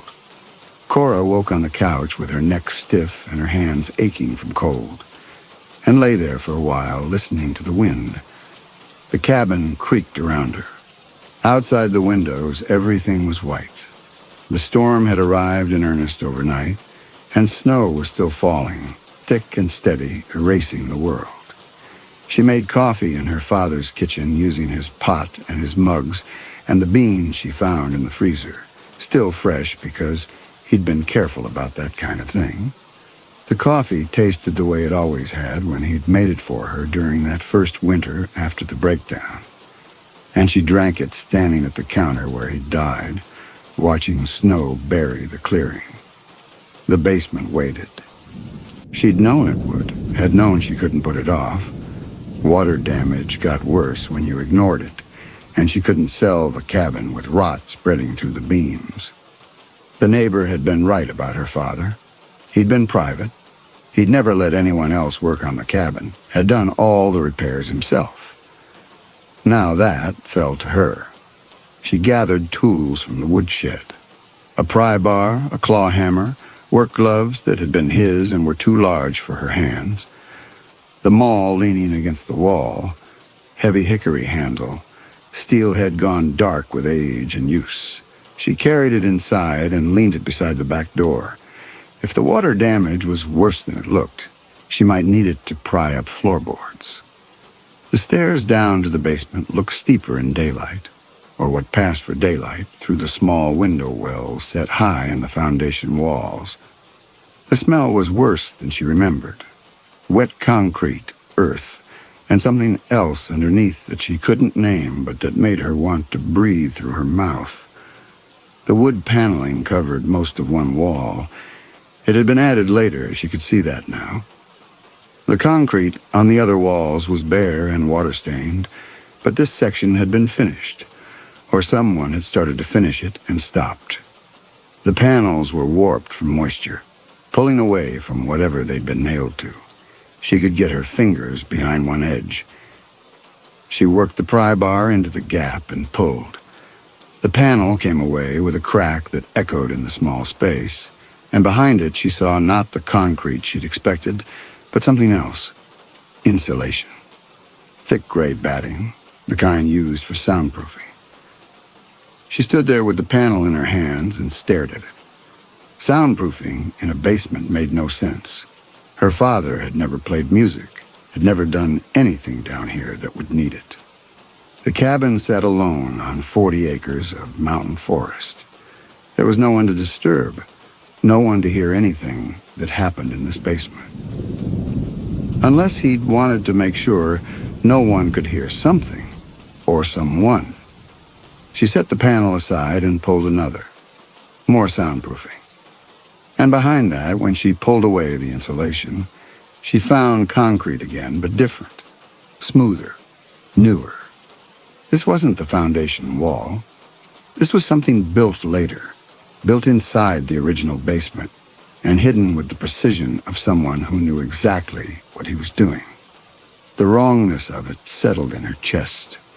Her father had built something down here and hidden it behind paneling and soundproofing, and she had no idea what it was or why. She pulled faster now, working the pry bar along the seams, tearing panels away and throwing them into a pile. The soundproofing came away in chunks. Her hands were shaking, and not from the cold. The concrete wall behind the paneling ran the width of the basement. Freshly poured, gray, professional work. And set into it, so well hidden she almost missed it in the dim light, was a door. Not a wooden door, steel. Heavy gauge, the kind used for industrial buildings or high-security storage, with a frame that had been set directly into the concrete. 3 deadbolts ran down the right side, each one thick as her thumb. The metal was cold when she touched it, colder than the air around it, and the cold went through her gloves and into her bones.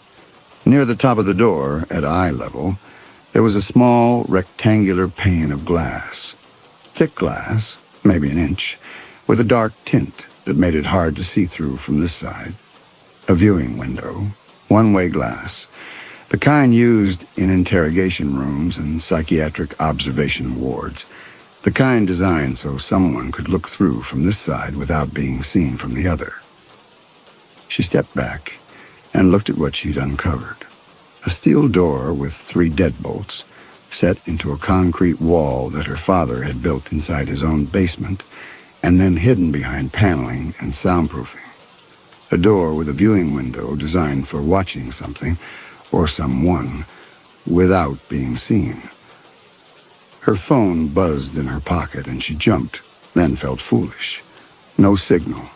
The notification was just the low battery warning. The storm had probably taken down a cell tower somewhere. She was cut off, completely alone. She switched off the flashlight to save battery and stood in the dimness, letting her eyes adjust. The door was still there, still real. She could see the faint outline of it against the concrete, the dull gleam of the deadbolts.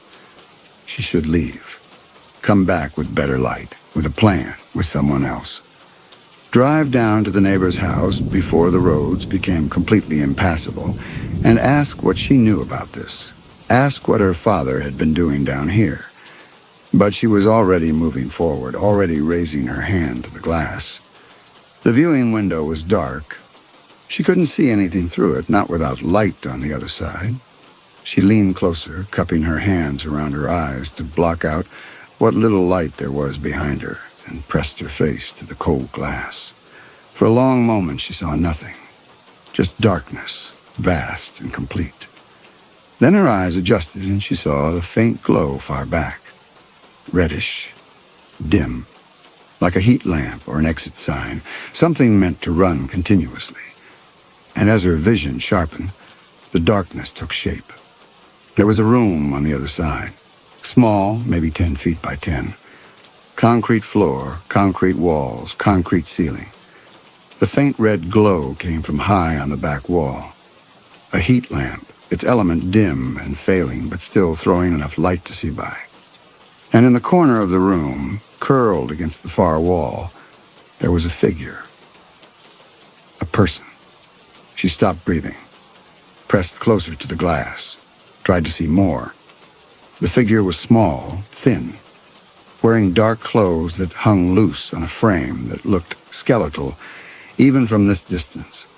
Long hair, matted and filthy, lying very still against the concrete wall. Not moving, not breathing that she could see. Dead, maybe. Had to be dead. Her father had been dead for 2 weeks, and if someone had been locked in that room when he died, then she saw it. The shallow rise and fall of ribs under cloth. Breath. Life. Barely. She stepped back from the glass so fast she hit the wall behind her, her hand going to her mouth to stifle the sound trying to come out. Her father had built a room in his basement. A sealed concrete room with a steel door and one-way glass and soundproofing. And there was someone in it. Someone alive. Someone who had been locked in there when her father died 2 weeks ago and had been without food, without water, dying slowly in the dark while she'd been going through his files and making lists and deciding whether to keep his books. Someone was dying in her father's basement. Right now.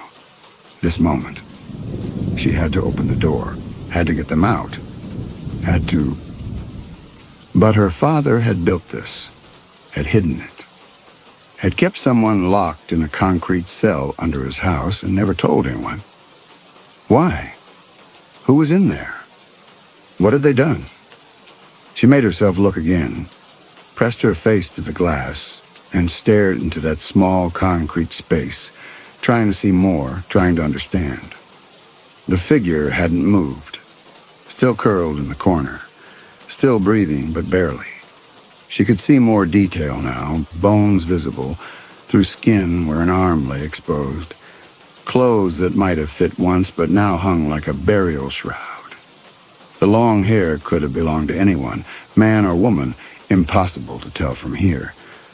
How long had they been in there? 2 weeks without food or water should have killed them by now, unless her father had left supplies, unless the room had water, unless...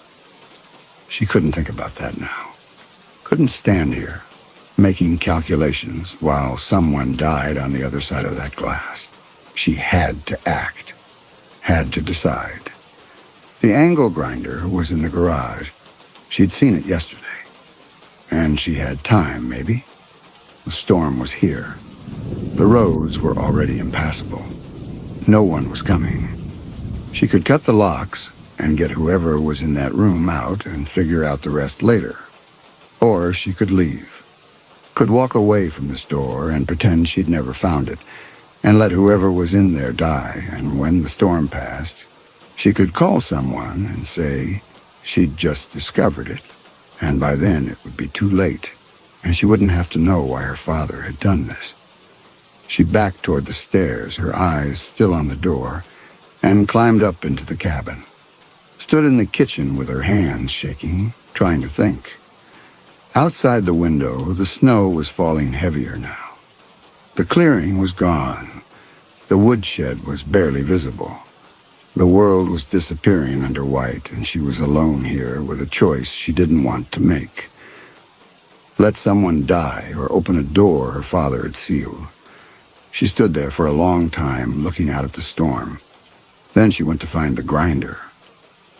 The garage was cold and smelled like motor oil and sawdust. The grinder sat on a shelf above the workbench, exactly where she'd seen it.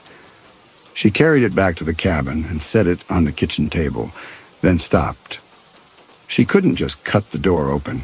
She needed to know more, needed to understand what her father had done and why before she undid it.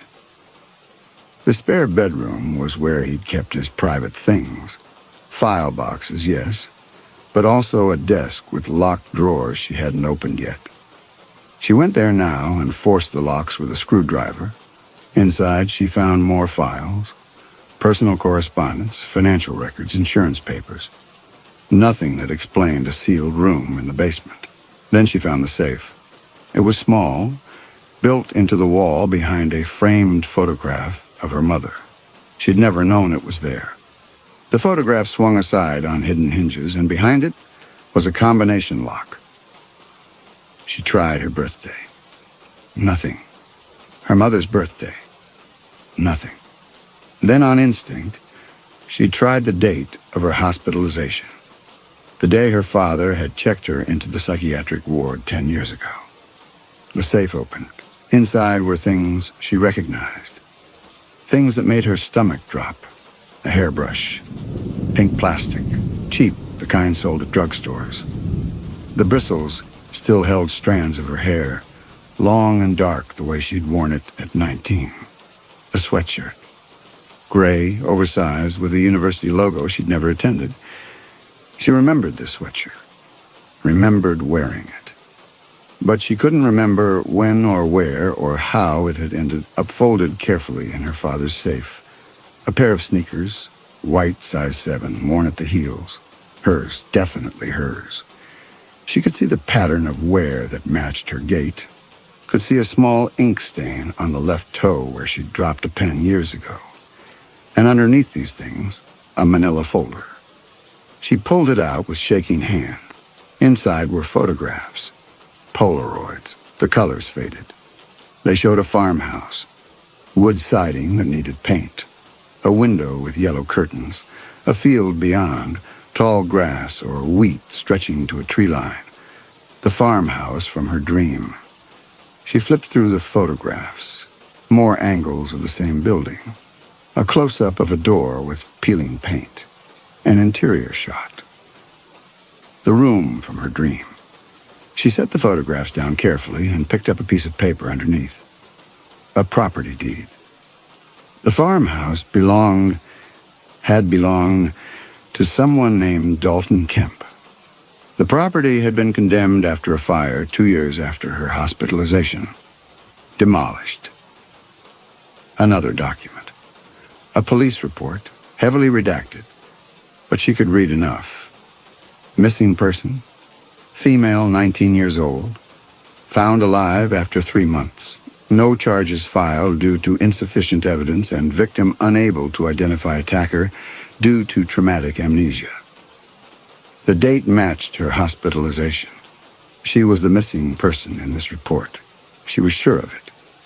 Her father had kept the clothes she'd been found in, had photographed the place she'd been kept, had tracked down the owner of the property.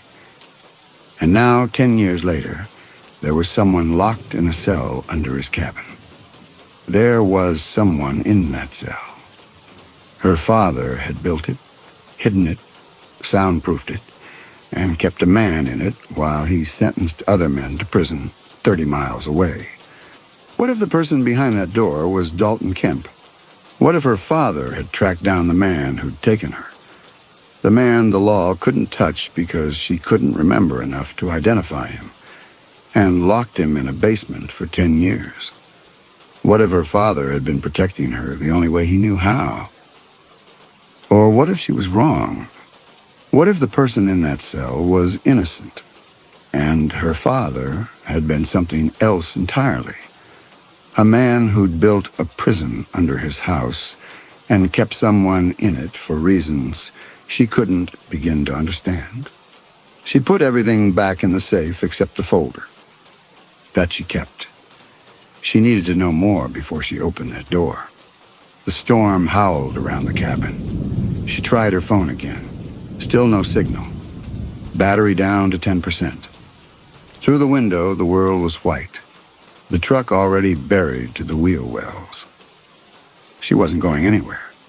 And somewhere below her, someone was dying. She went back to the basement. The door was still there, still real. She pressed her face to the viewing window again and looked through. The figure had moved. Not much, but enough. They were on their side now instead of curled up.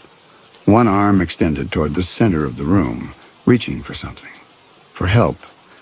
As she watched, the figure's hand moved, slowly, weakly. Fingers opening and closing on empty air, alive, conscious, aware they were dying. She couldn't wait. Couldn't spend days going through her father's files, looking for answers while someone died on the other side of this glass. She had to open the door. She went upstairs and brought down the grinder and an extension cord. Laid it out carefully so it would reach from the outlet at the top of the basement stairs to the steel door. Found the cutting discs in the garage still in their plastic case, each one labeled in her father's careful handwriting with the type of metal it was meant for. He'd been prepared for this, or he'd used them before, installing those deadbolts when he'd built the door. Either way, the tools were here, ready. She stood in front of the door and looked through the viewing window one more time. The figure was watching her. She couldn't see their face, couldn't see their eyes in the dim, red glow, but she could see the angle of their head, turned toward the glass, toward her. They knew someone was there, knew someone had found them. She raised one hand and pressed it flat against the glass. Inside the room, slowly, the figure raised their hand and pressed it against the glass from the other side. Cora pulled the trigger on the grinder. The basement filled with noise and sparks and the smell of burning metal, and there was no going back. The disc bit into the iron, and sparks flew in a shower that stung her hands and face. The grinder vibrated in her grip, trying to twist away, and she had to hold it with both hands to keep it steady. The metal shrieked, and the basement filled with the smell of burning iron and smoke. The top deadbolt was thick, thicker than she'd expected. The disc ground through slowly, steadily, throwing sparks that burned small holes in her father's work gloves. Her arms ached from holding the grinder, and her ears rang from the noise. Sweat ran down her back despite the cold. From inside the room, she heard pounding. The figure responding to the noise, beating on the door. 3 heavy thumps, then silence, then 3 more. A rhythm. Intentional. Someone trying to communicate. I'm here. I hear you. Please.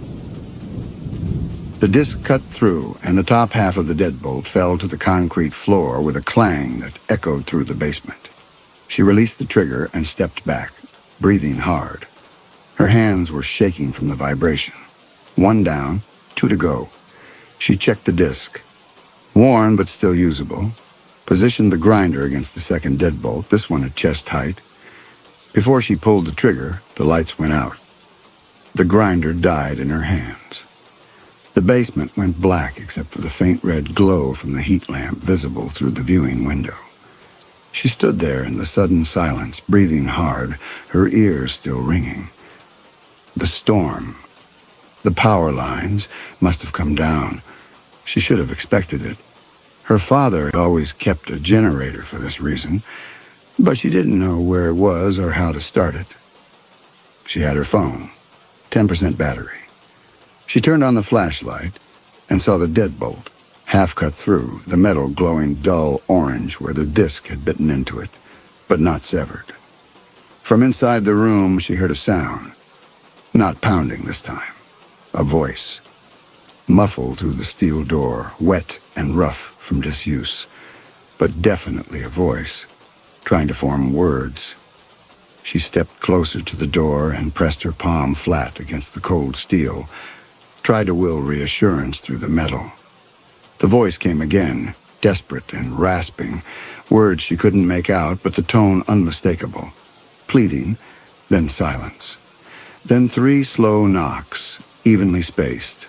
An acknowledgement. Someone had heard her working. Someone understood she was trying. She went upstairs and found candles. Found the flashlight her father kept in the kitchen drawer.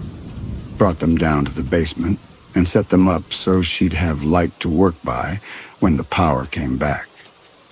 If the power came back.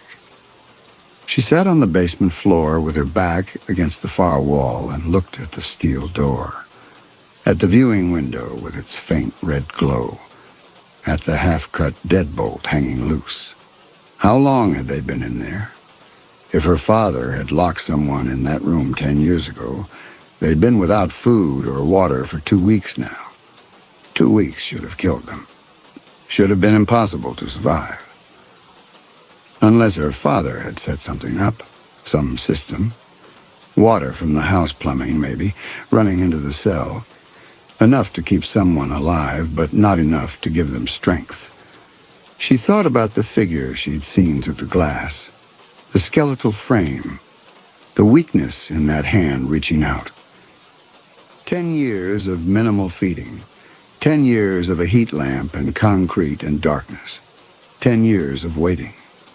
If it was Dalton Kemp in there, if her father had caught the man who'd taken her and done this to him, then what she was about to do was let a predator out of a cage.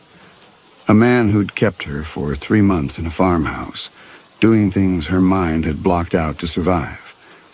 But if she was wrong, if it wasn't Dalton Kemp, if it was someone else, someone innocent, then she was the only thing standing between them and death.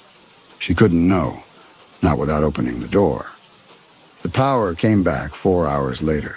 Cora had fallen into a half-sleep leaning against the wall, and she jerked awake when the overhead light suddenly blazed to life.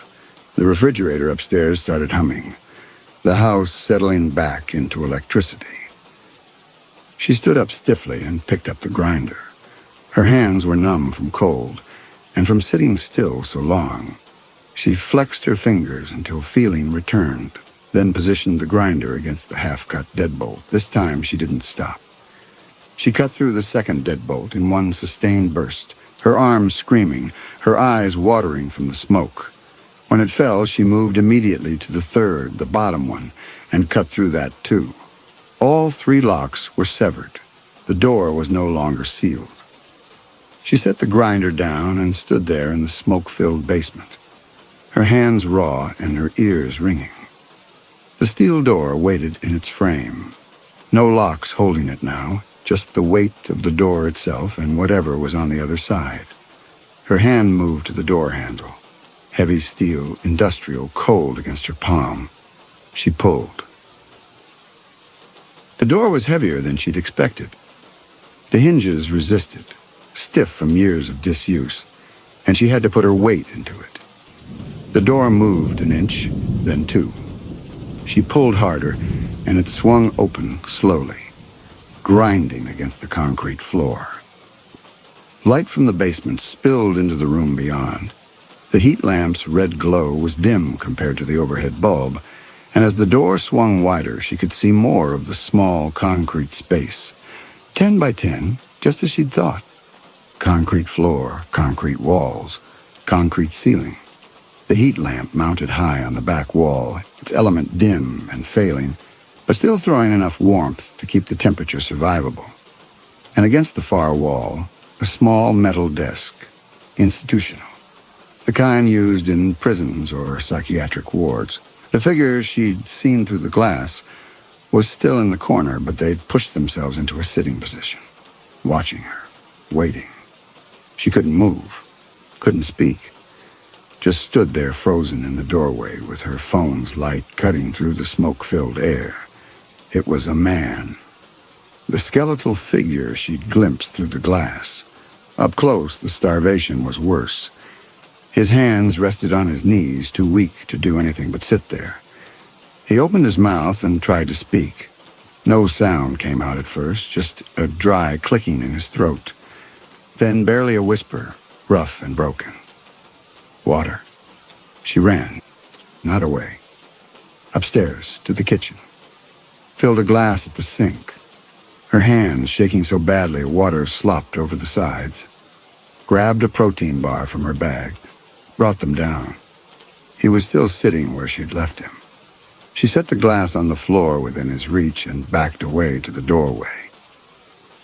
He picked it up with both hands, trembling from the effort, and drank. Small sips.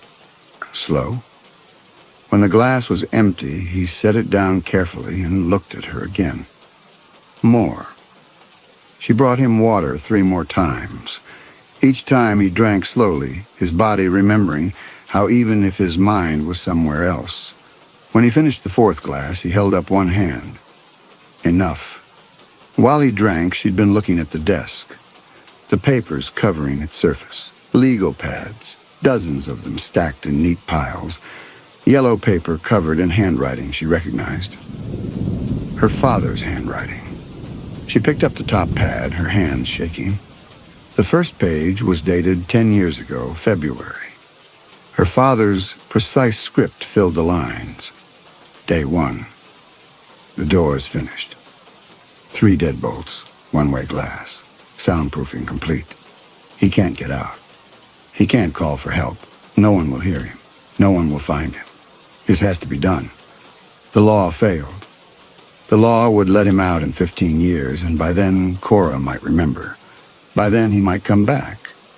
I can't let that happen. She turned the page. Day 3. He stopped screaming. I bring water twice a day, food once. Enough to keep him alive. Not enough for strength. The heat lamp keeps the room at 65 degrees. Survivable. That's all it needs to be. Her vision blurred. She flipped faster through the pages. Day 14. Cora is doing better. She doesn't remember the months he kept her.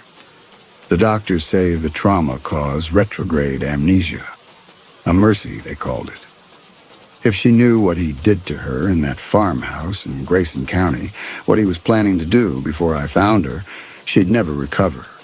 This way she can build a new life. This way she's safe. It hadn't been a dream.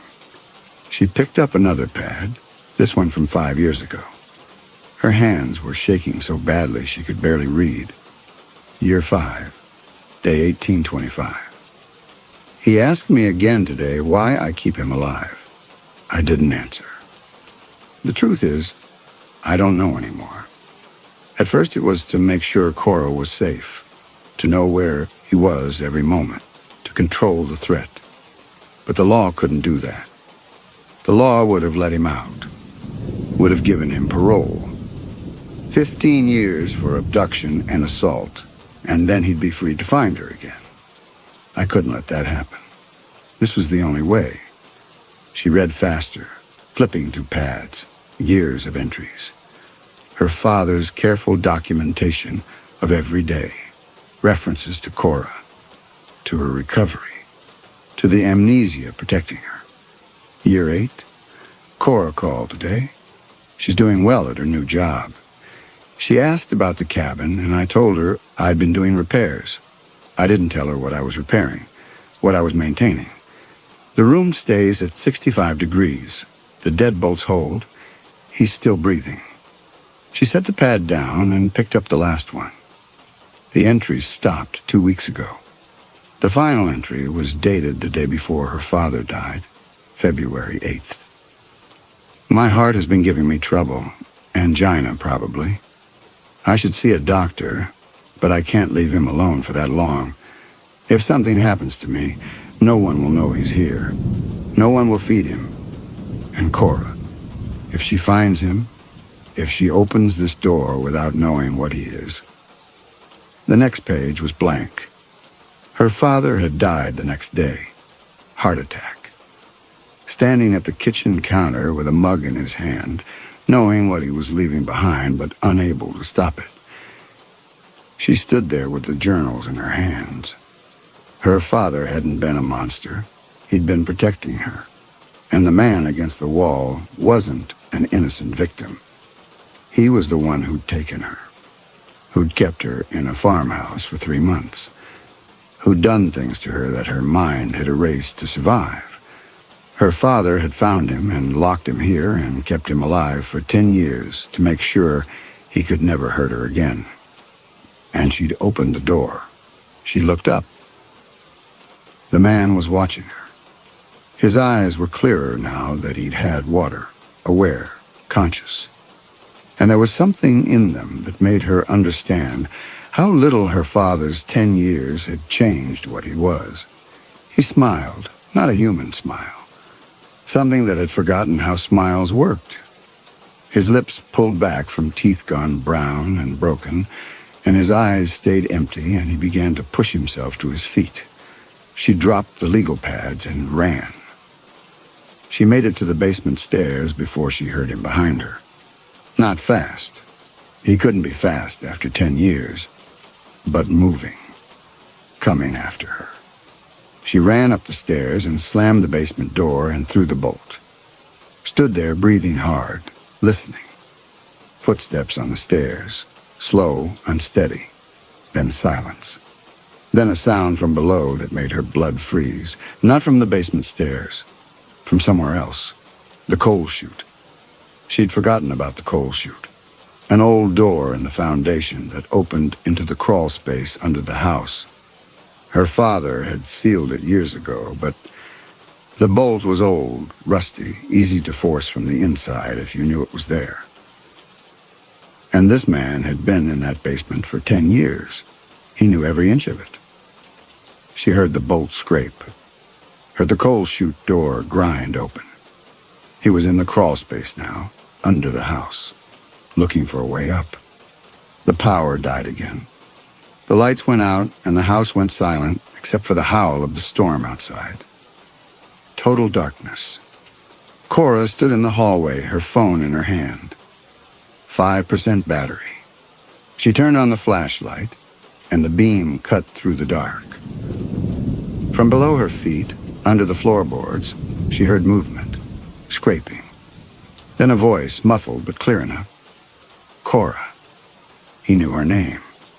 Had known it for 10 years. Had waited all this time. She ran to the kitchen and grabbed the splitting maul from where it leaned beside the back door. Heavy, solid, real. Then she heard it. The floor vent in the hallway. The metal grate coming loose. He was coming up through the heating ducts. The cabin was black except for her phone's dying light. Cora stood in the living room with the maul in her hands and listened. The floor vent clattered to the ground. Silence. Then the sound of something pulling itself up out of the duct, into the hallway, into her father's house. She backed toward the fireplace, felt behind her for the mantel, found candles and matches, lit one with shaking hands. The flame pushed back the darkness just enough to see the living room, the hallway beyond, empty. But he was in here. She could hear him breathing, wet, raspy, somewhere close. The house settled around her. Wind drove snow against the windows with a sound like fingernails scratching glass. The candle flame bent sideways, found its center again. Shadows moved across the walls, and any one of them could have been him. She forced herself to breathe slowly, to think. The bedroom had a door with a lock. The bathroom window was too small to fit through, but opened onto the roof. The kitchen had knives. The woodshed had the axe. But all of those were across open space, and he was somewhere between her and safety. His voice came from the darkness, rough and broken but clear. Not from the hallway where she'd heard him climb up. From behind her, the dining room. He'd circled while she was lighting the candle. She turned, the maul raised, saw nothing, just furniture shapes and shadow. Then he started talking. His voice came from her left, moving as he circled in the darkness. He told her about the farmhouse, the room with the yellow wallpaper, the gray sweatshirt she'd worn every day because he kept the house cold, pulling the sleeves down over her hands while she cried. "You slept in the northeast corner," he said, closer now, on a mattress with a blue sheet. There was a water stain on the ceiling shaped like a bird. You'd stare at it for hours. I think you were pretending it could fly you away. She had stared at that stain. She remembered it now in sharp detail. A brown shape that did look like a bird if you tilted your head right. Wings spread, caught mid-flight. She'd traced its outline 1,000 times in her mind and imagined being small enough to ride it through the ceiling and into sky. He described his twice-daily visits with food, the sound of his footsteps on the stairs, how she'd curl up and try to make herself small, but the room was never big enough for hiding. Every detail, a key turning in a lock she'd spent 10 years keeping closed. Every word forcing memories up through gaps her mind had sealed shut. The cold.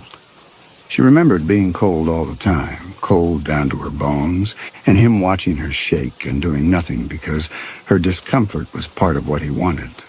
Her hands tightened on the maul. She kept turning, trying to track him by voice. Her shoulders ached from holding the weapon ready. The candle threw just enough light to blind her to everything beyond its small circle.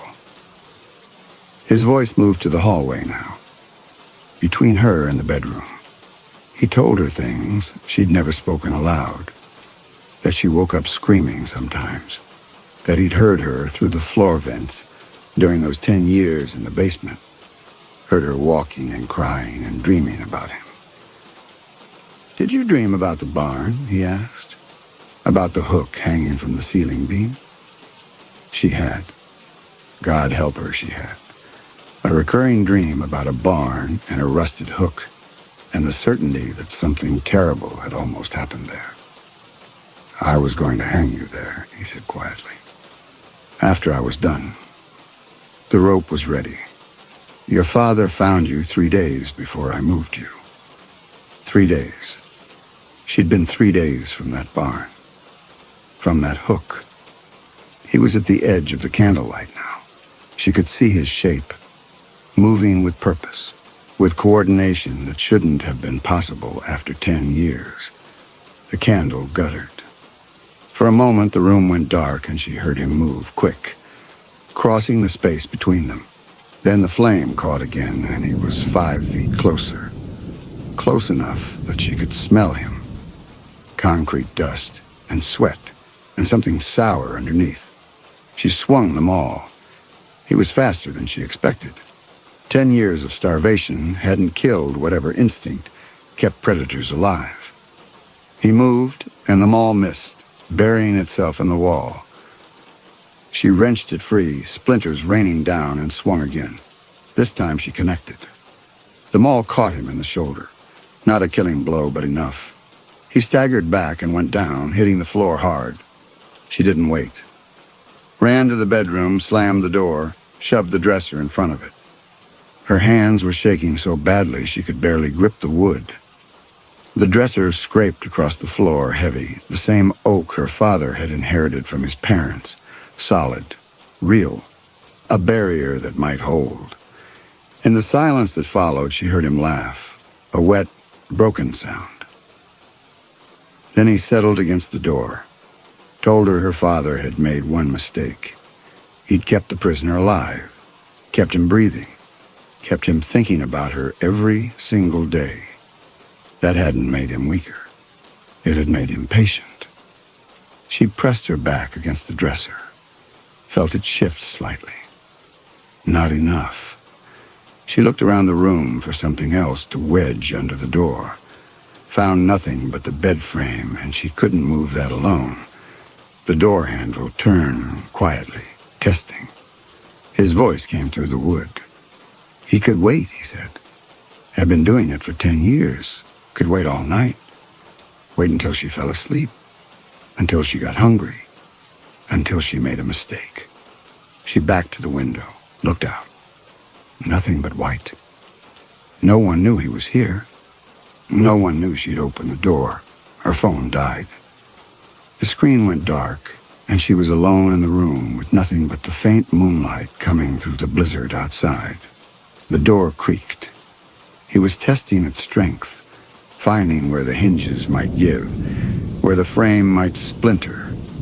The dresser lurched forward an inch. He'd pushed, just once, just to show her he could. He told her the dresser wouldn't hold, that he wasn't going to force the door, not yet, that he was going to sit there and tell her things until the memories were worse than whatever happened when she opened it. Then his voice dropped lower, almost gentle. He described the dress she'd been wearing when he took her. Blue cotton with white flowers, late August. Hot, her hair up because of the heat. How she'd stopped to tie her shoe, kneeling on the cracked pavement. And he'd walked up behind her, and she hadn't heard him until his hand was over her mouth.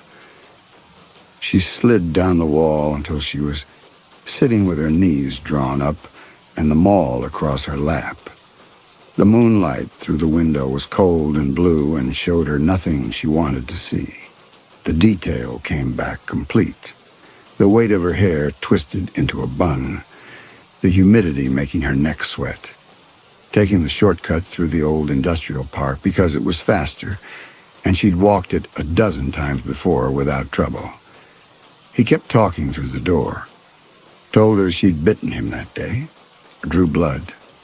He still had the scar, but she'd been small and he'd been ready, and she hadn't screamed loud enough for anyone to hear. The storm howled. Snow ticked against the window, and on the other side of the door, barely an inch of oak and a dresser away, his voice continued. Steady, patient, waiting. Hours passed. The storm raged. Cora sat on the floor with her back against the far wall and the maul across her lap and tried to stay awake. The memories kept coming. Not all at once, but in fragments. The farmhouse, the basement he'd kept her in.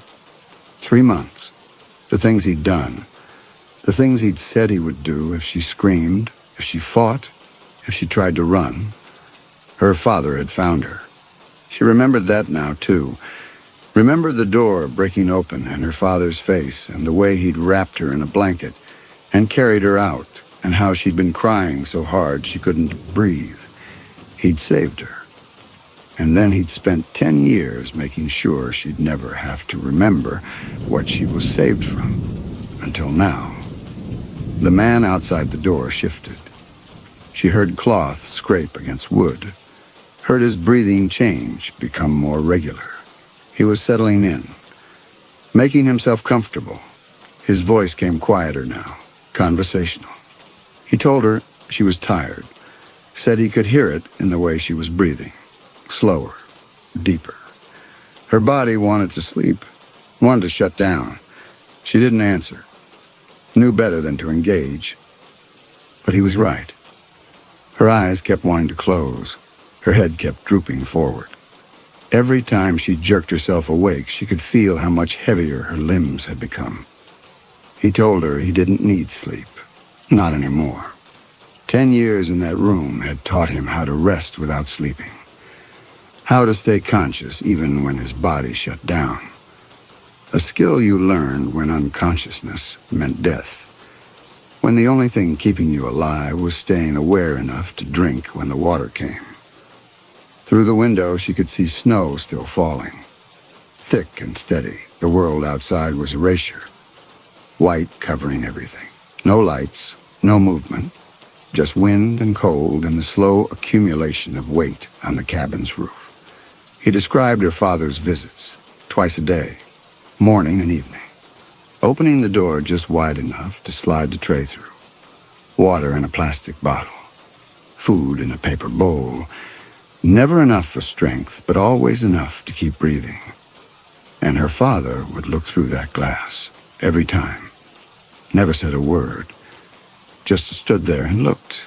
She could picture it. Her father's face through that one-way glass, watching the man who'd taken her, making sure he was still contained, still suffering, still paying. The voice continued. He thought her father had been waiting for him to beg, waiting for an apology or an explanation or a plea for mercy. But he'd never given one, because they both knew what he was, what he'd done, what he would do again if released. The dresser pressed against her back, solid, heavy. Oak that had been in her father's family for 3 generations. She'd helped him move it into this room 5 years ago, the last time she'd visited. He'd wanted to redecorate, make the cabin more comfortable for when she came to stay. He'd been planning ahead, making sure the door was strong, making sure there was furniture heavy enough to barricade with, teaching her to swing an axe. Everything had been preparation for this, for the moment when the door would open and she'd be alone with what was inside. His voice came through again, asking what she thought he'd been thinking about all those years in that room. He told her about lying on the concrete, picturing her life. Her father had mentioned her sometimes during those twice-daily feedings. Not often, but enough. Told him she was doing well, getting better, moving on. And he'd pictured it. Her in an apartment somewhere. With friends. With a job. Maybe someone who loved her. Living the life he'd taken away. And he'd thought about all the ways he could take it away again if he ever got out. How much worse he could hurt her now that she had things to lose, people to care about. A whole life he could destroy piece by piece while she watched. She felt her grip on the maul loosen slightly, tightened it again, forced her eyes to stay open. The cold was getting worse. She could see her breath in the moonlight, could feel the temperature dropping as the storm pulled heat from the cabin. Her father had said the propane was full, but she hadn't turned the heat on, hadn't thought to. And now the furnace was silent, and the cold was seeping in through the walls and the floor and the windows. She was shaking, not from fear, from cold. Her fingers were numb where they gripped the maul. He'd heard the shaking, told her that was good. Cold made her tired faster, made her thinking slow, made her make mistakes. She stood up slowly. Her legs had gone stiff from sitting, and she had to grab the windowsill to steady herself. The maul felt heavier than it had before, harder to lift. She needed to move, needed to get blood flowing, needed to stay warm enough to think clearly. But between her and the rest of the cabin was that door. And behind that door was him. His voice came again. She could come out now, he said. End this while she still had strength or weight. Sit there until cold and exhaustion did his work for him. Either way, this ended the same. She looked around the room. Her father's bedroom. She'd stood in this doorway 100 times. Seen him reading in the chair by the window. Seen him sleeping, peaceful, the way a man sleeps when his conscience is clear. But his conscience hadn't been clear. He'd kept a man in a cage under his house for 10 years, fed him just enough to keep him breathing, watched him waste away, documented every day. And when he'd come up here at night and gone to bed in this room, he'd known that directly below him, separated by wood and concrete and steel, was someone slowly dying. Had he slept well? Had he dreamed? Or had he lain awake the way she was lying awake now, listening for sounds from below, wondering if tonight would be the night the prisoner found a way out? The voice through the door was almost gentle now, told her what she already knew. Her father hadn't been a good man. Good men didn't build prisons under their houses, didn't keep people in cages, didn't take the law into their own hands because they thought they knew better than the system they'd spent their whole career upholding. She slid back down to the floor. Her legs wouldn't hold her anymore, too tired, too cold. The maul lay across her lap and she could barely feel its weight. He told her the truth about her father, that he'd been a monster just like him. The difference was he'd never pretended to be anything else, had never worn a robe and sat on a bench, judging others for doing what he did in private, had never called himself righteous while keeping a man in a hole. Outside, the storm howled. Inside the cabin was silence except for his voice, low, patient, endless. He told her why she'd opened the door. She'd thought he might be innocent. Thought maybe her father was wrong. Maybe he'd imprisoned the wrong man. Maybe this was the victim. That's what good people did. They gave others the benefit of the doubt, assumed the best, opened doors. Her head kept drooping forward. She snapped it back. opened her eyes wide, tried to focus on the window, on the snow, on anything that would keep her conscious. But she knew now, he said. Knew what he was, remembered. And she was starting to understand that her father had been right about one thing. Men like him didn't get better, didn't change.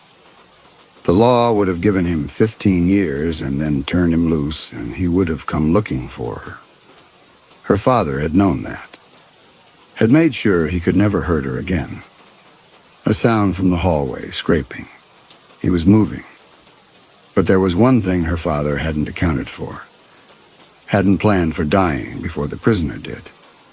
Hadn't expected her to find him. Hadn't thought she'd be soft enough to open the door. So now here they were. Her behind a door with a weapon she could barely lift. Him with all the time in the world. And her father wasn't here to save her this time. The dresser lurched forward an inch. He'd pushed it. Just to test. Seeing how much weight she had against it. How much resistance she could still offer. He told her he didn't think she could hold it. Thought she'd fall asleep in the next hour, maybe the next 30 minutes. And when she did, he'd push the dresser aside and come in there and finish what he'd started 10 years ago.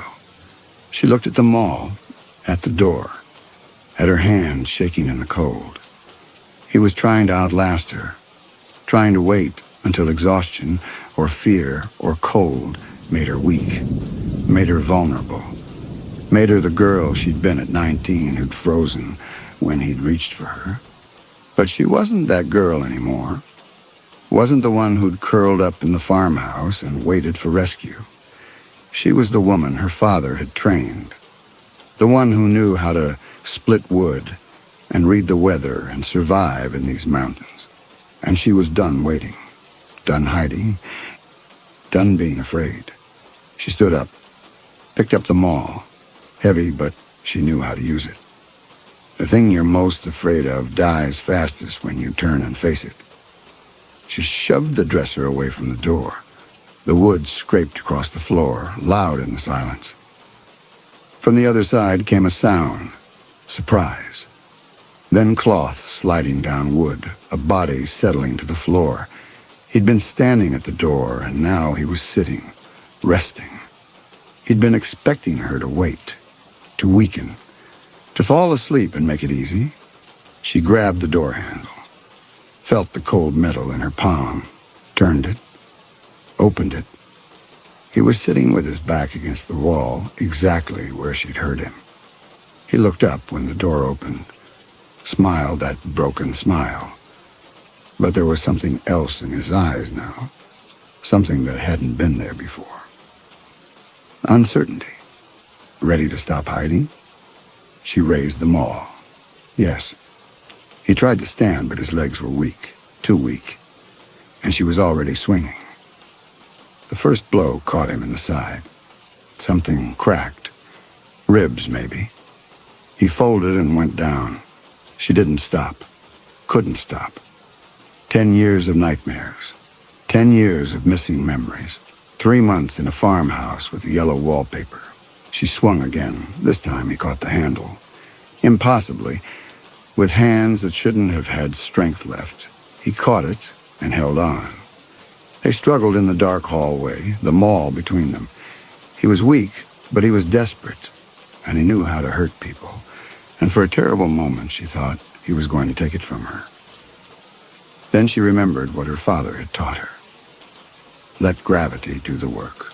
Don't fight it. She stopped pulling back. Instead, she drove the maul head down with all her weight behind it, using gravity, letting the heavy steel pull them both toward the floor. He wasn't expecting the shift.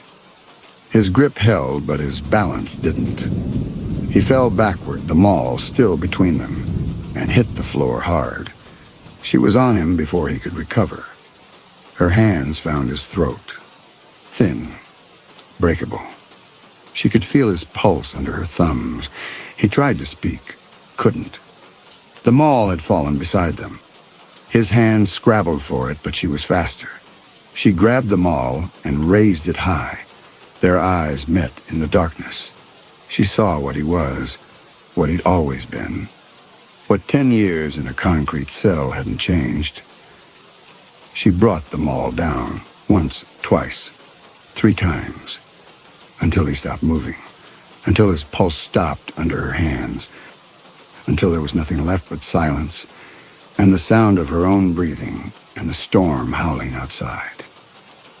Morning came gray and cold. Cora sat on the front porch wrapped in a blanket and watched the sun come up over the trees. The storm had passed. The world was white and still and clean. Inside the cabin, in the hallway by her father's bedroom door, was a body. She'd covered it with a sheet. Couldn't bring herself to look at it again. But it was there. Real. Finished.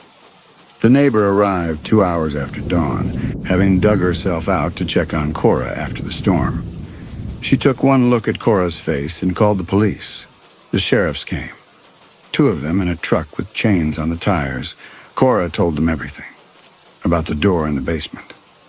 About the man her father had kept there. About the journals. About what he'd done to her 10 years ago. About the night before. They searched the cabin, found the body, found the basement, the cell, the journals exactly where she'd said they'd be. They read them and they understood. Her father had been protecting her, had taken the law into his own hands because the law couldn't do what needed to be done, had spent 10 years maintaining a prison so his daughter could live without fear. And when the prison failed, when the door opened and the monster got out, Cora had finished what her father started. Self-defense, the sheriff said. Clear as day. No question. They took the body away, sealed the basement, told her they'd be in touch. She stayed at the neighbor's house for a week, watched the news, waited. The story made headlines for a few days. Retired judge keeps abductor imprisoned for 10 years. Daughter forced to defend herself when prisoner escapes. Then it faded. Became old news. Became something people would remember vaguely if they heard her name. She went back to the cabin one more time, packed her father's things, found the splitting maul, cleaned and returned to its place by the back door. The sheriffs must have done that. She took it with her, took his coat, took his glasses, took the journals, put the cabin up for sale and left. She doesn't have the dreams anymore. She remembers everything now, every moment of those 3 months, every moment of what came after, the hospital, her father's patience, the 10 years he gave her to be whole. The splitting maul leans against the wall in her apartment. She doesn't need it for protection, doesn't keep it by the bed or check the locks twice before sleeping. She keeps it because it was her father's, because it saved her life. And sometimes when she can't sleep, she thinks about her father in that basement. Thinks about him, feeding a monster twice a day for 10 years, maintaining the heat lamp, checking the deadbolts, writing in his journals. He became a monster to keep her safe from a monster. And when that failed, he'd made sure she was strong enough to save herself. It was enough. She was free.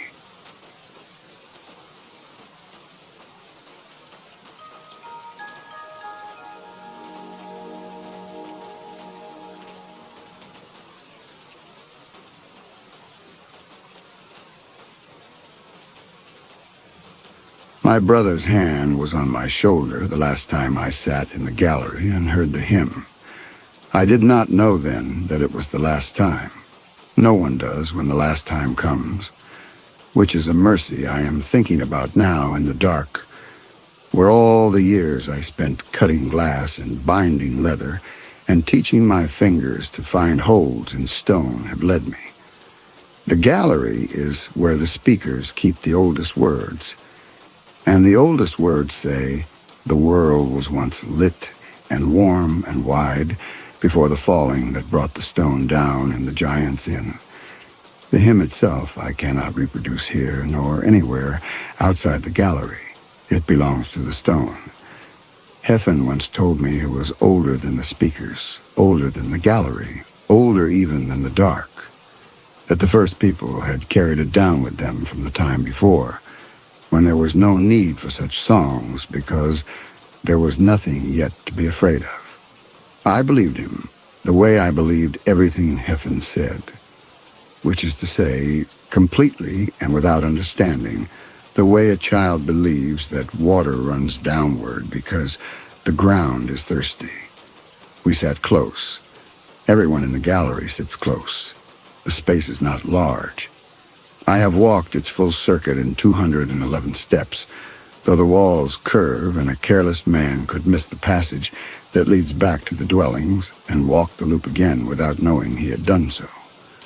The stone overhead is low enough that Heffen could brush it with his open hand when he stood. And I heard him do this sometimes while the hymn was being sung, a dry scraping sound like a man testing the soundness of a roof. He was always testing the soundness of things. Beyond the gallery, the world opens into what the speakers call the old workings. Galleries and shafts and long horizontal passages driven into the stone by the first people, who understood stone differently than we do. The marks of their tools are still in the walls.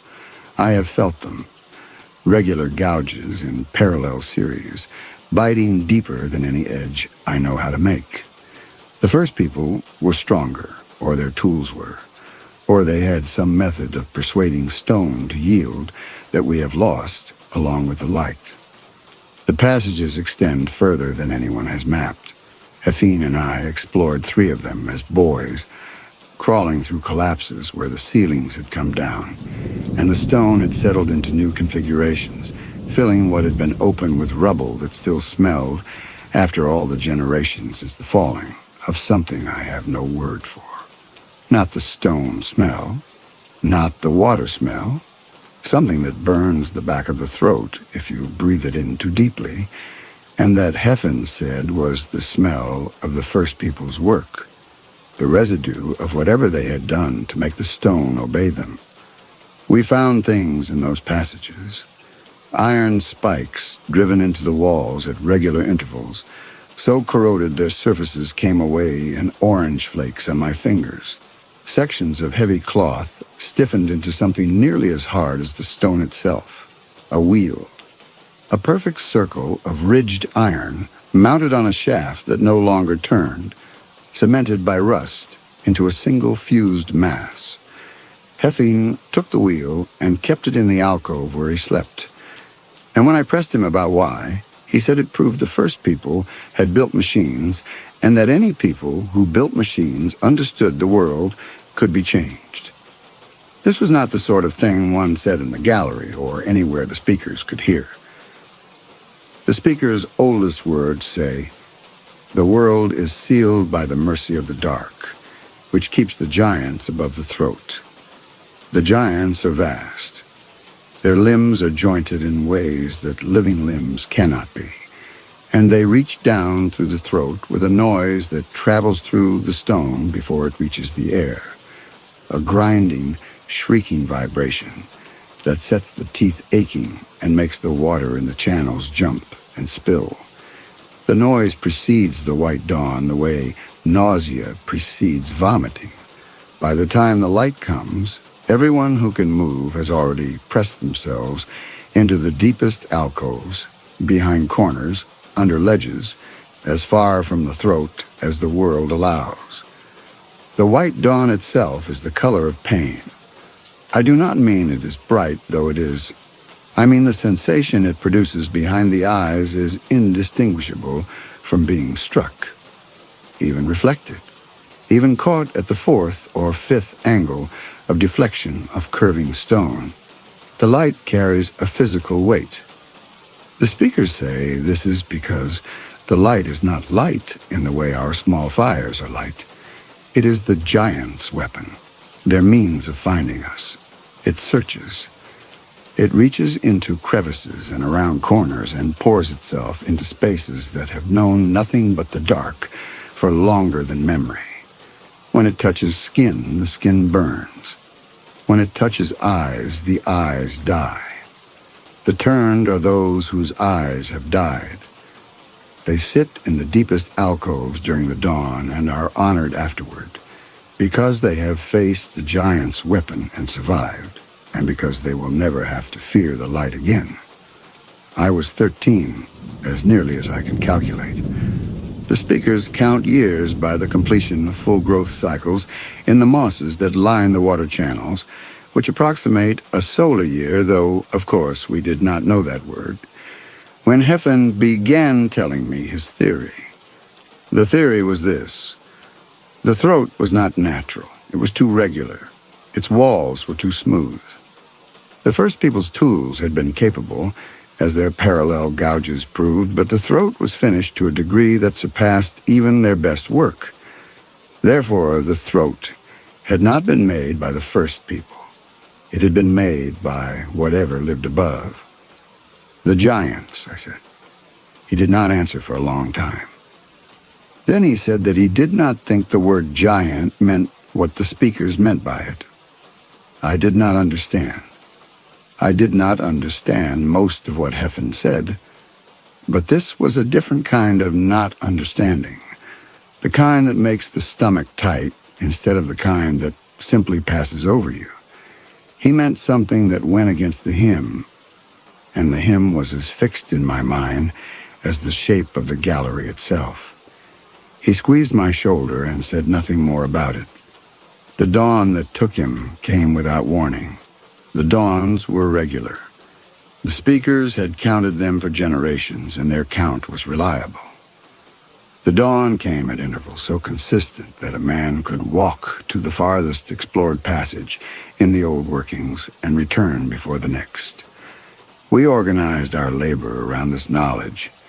The tenders who maintained the water channels worked in shifts timed to the dawn cycle. The moss harvesters moved through the upper galleries in the long, safe intervals, retreating to the depths when the speakers gave warning. We had, in our way, domesticated the giant's schedule. We understood when they would come, and we made ourselves absent. But there were exceptions. Perhaps 3 or 4 times in a generation, the dawn came early, or came at a time when no dawn was expected. An unscheduled burning that caught people in the open galleries, in the passages near the throat, in the places where one did not go during a dawn. The speakers had a word for these events. They called them reachings because the giants were reaching deeper, testing whether we had grown careless. Heffen and I were in the upper gallery near the throat when the reaching came. We should not have been there.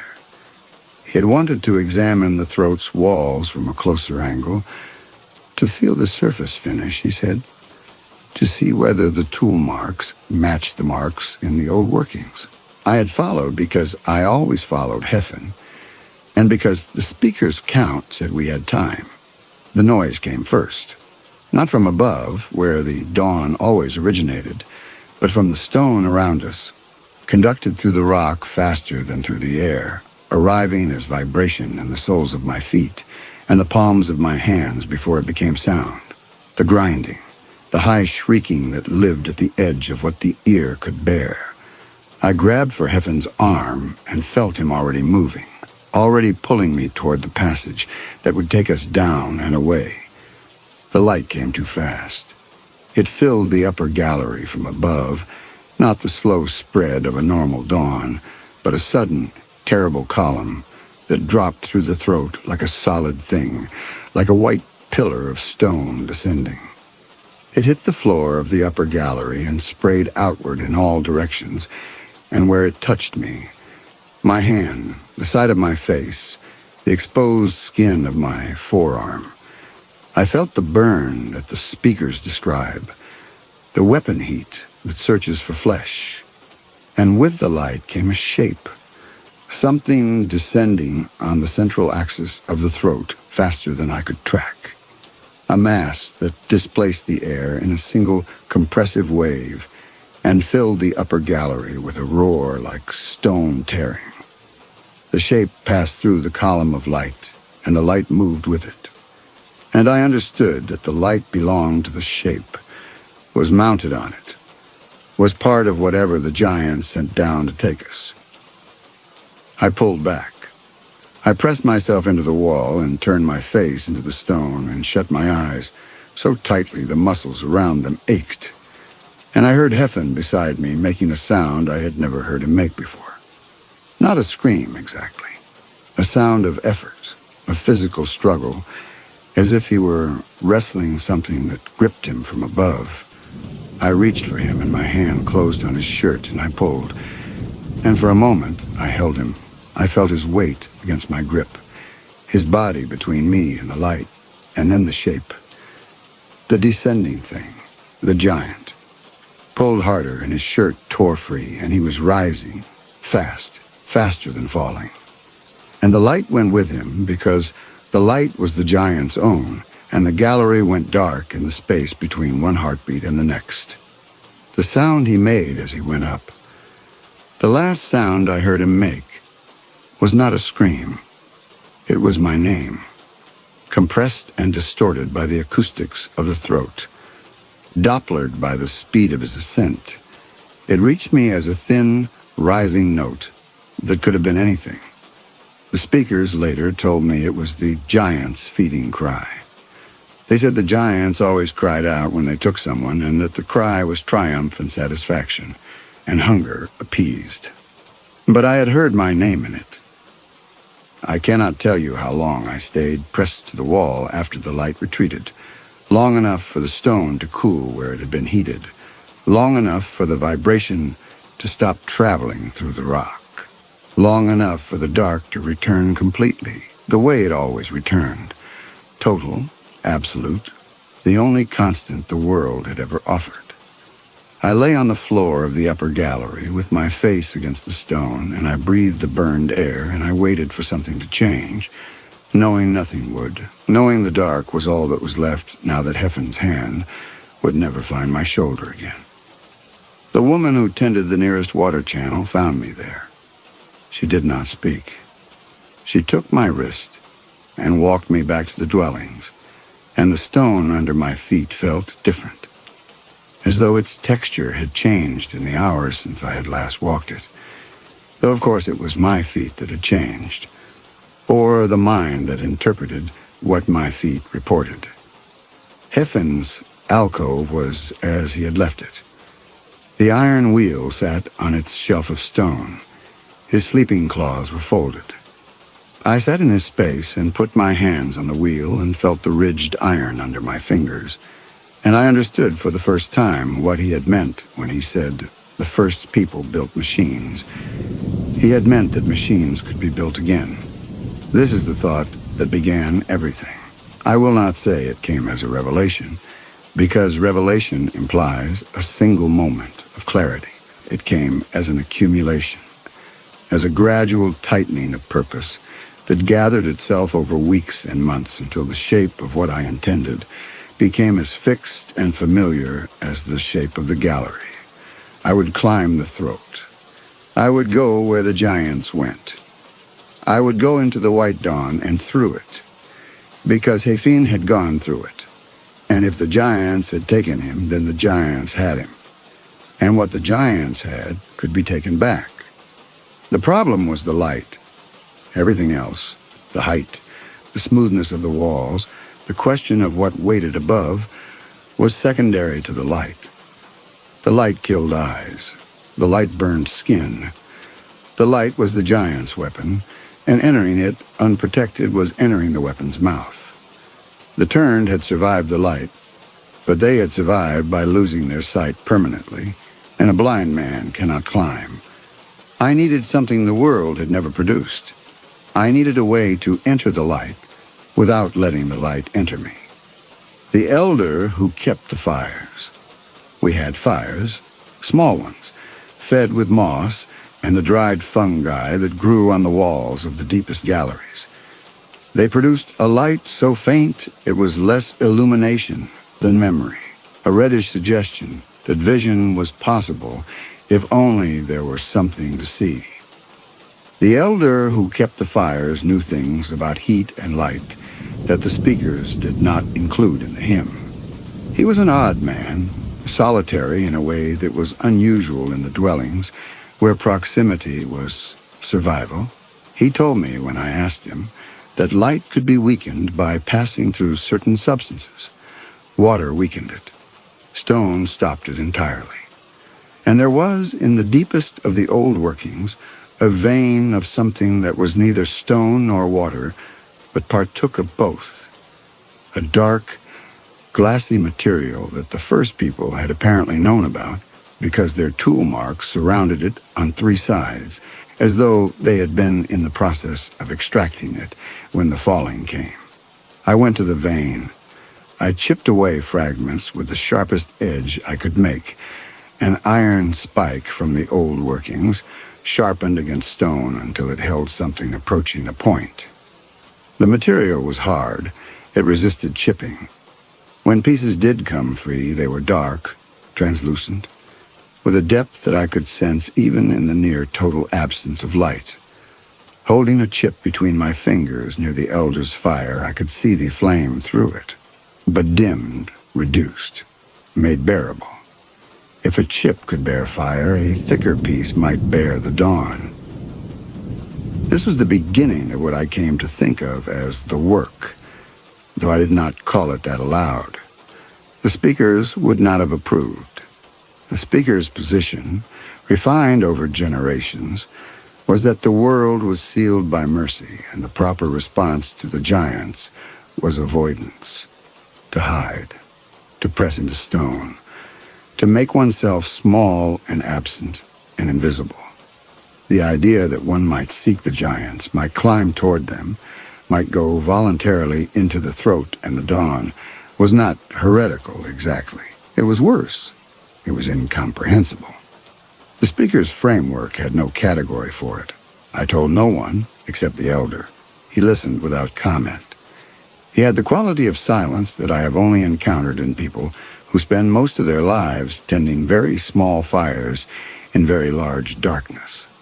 A silence that is not absence of speech, but presence of attention, a waiting that does not demand.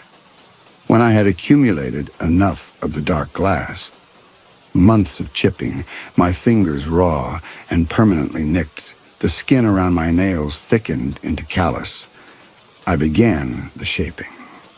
The visor needed to cover my eyes completely, admitting no light except through the glass.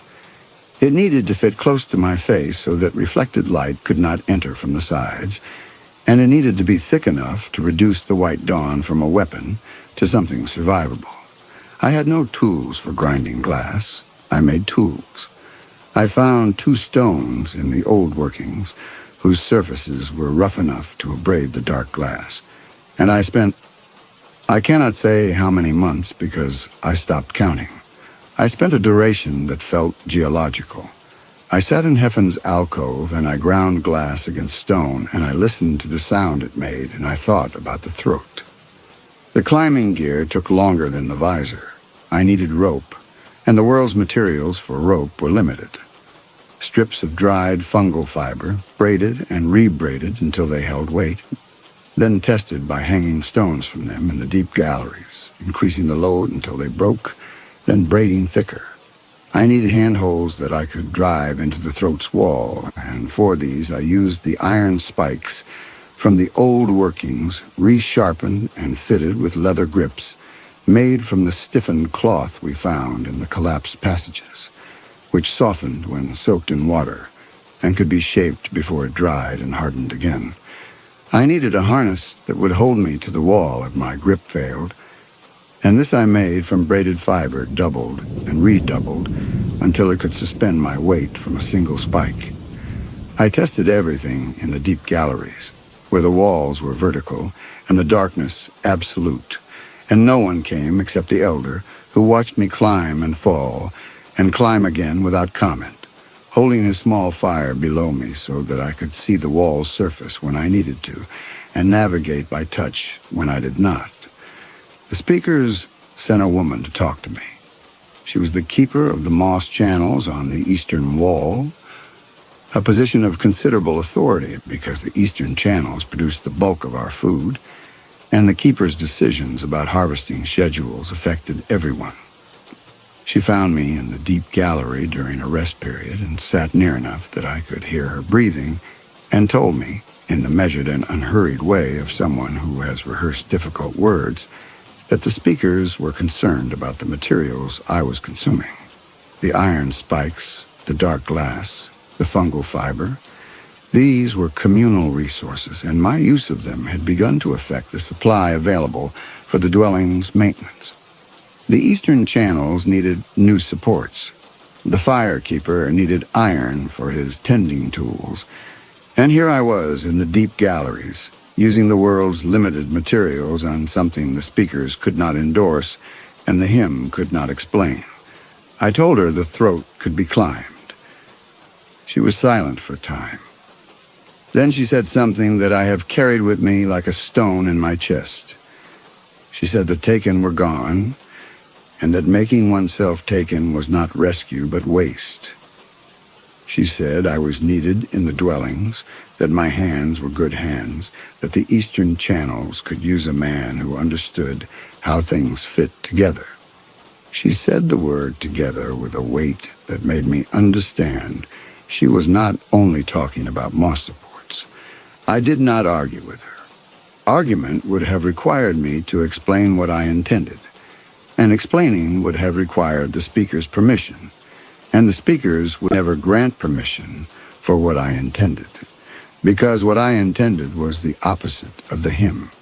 I told her I would replace the materials I used. I would find new spikes in the unexplored passages. I would chip new glass. I would harvest extra fiber in the intervals between my climbing practice. She left without acknowledging the offer, which meant the speakers had expected me to refuse entirely, and would now have to decide what to do about partial compliance. They decided to move me, not formally. There was no mechanism for formal exile in a community that depended on proximity for survival, but by degrees. My sleeping alcove, which was Heffen's alcove, was reassigned. The reasoning given was structural. The wall behind the alcove showed signs of instability, micro-fractures that could worsen. This was plausible. It might even have been true. But the new alcove they offered was deeper in the dwellings, further from the throat, closer to the speaker's own quarters where my activities could be observed. I moved the iron wheel and my sleeping cloths and my growing inventory of spikes and rope and dark glass into the new space. And I noticed that the passage between the new alcove and the deep galleries where I practiced was longer, more convoluted, requiring me to pass through the central gathering space where the speakers sat and the hymn was sung. They wanted me to see them. They wanted me to see the community I was, in their view, abandoning. They wanted the hymn to reach me on every trip to the deep galleries, to remind me of the words, to pull me back into the shape the world required. It did not work. Or rather, it worked in a direction they did not intend. Every time I passed through the gathering space and heard the hymn, I heard it the way the elder had taught me to hear it. Not as praise, as grief, as the sound a people makes when they have been broken and have chosen to call the breaking holy rather than face what it actually was. And each time I heard it that way, my grip on the next spike was a little surer, and the rope braiding went a little faster, and the dark glass shaped a little more cleanly under the grinding stone. I learned things about the stone that I had not known. I learned that the world's walls were not uniform, that they varied in texture, in density, in the size and frequency of the holes they offered. The walls near the dwellings were worn smooth by generations of hands. The walls in the old workings were rougher, scarred by the first people's tools, and the walls of the throat. I went close enough to feel them during the safe intervals, pressing my face to the stone and reaching as high as my arms would allow. The walls of the throat were different from either. They were regular, perfectly circular in cross-section, as though the throat had been bored through the stone by a single massive tool turning on a central axis. The walls were grooved in a spiral pattern that ascended as far as my fingers could reach, and the grooves were deep enough to hold a spike if I drove it at the correct angle. This regularity confirmed what Heffen had suspected. The throat was not natural. It had been made, and whatever had made it had come from above. The elder brought me food. Not every day. He was forgetful, or perhaps deliberate in his forgetting. Either way, the irregularity kept me from depending on him, which I think he intended. He brought moss cakes and the pale grubs that lived in the deepest galleries, and he sat with me sometimes while I worked. And once he put his hand on the visor pieces I had laid out on the stone shelf and ran his fingers over them, with the same care I had seen Heffen use when examining the throat's walls. He told me something then that I have thought about every day since. He said the first people had not always lived in the dark. He said the speaker's oldest words, if you listened to them from a different angle, describe not a creation, but a catastrophe.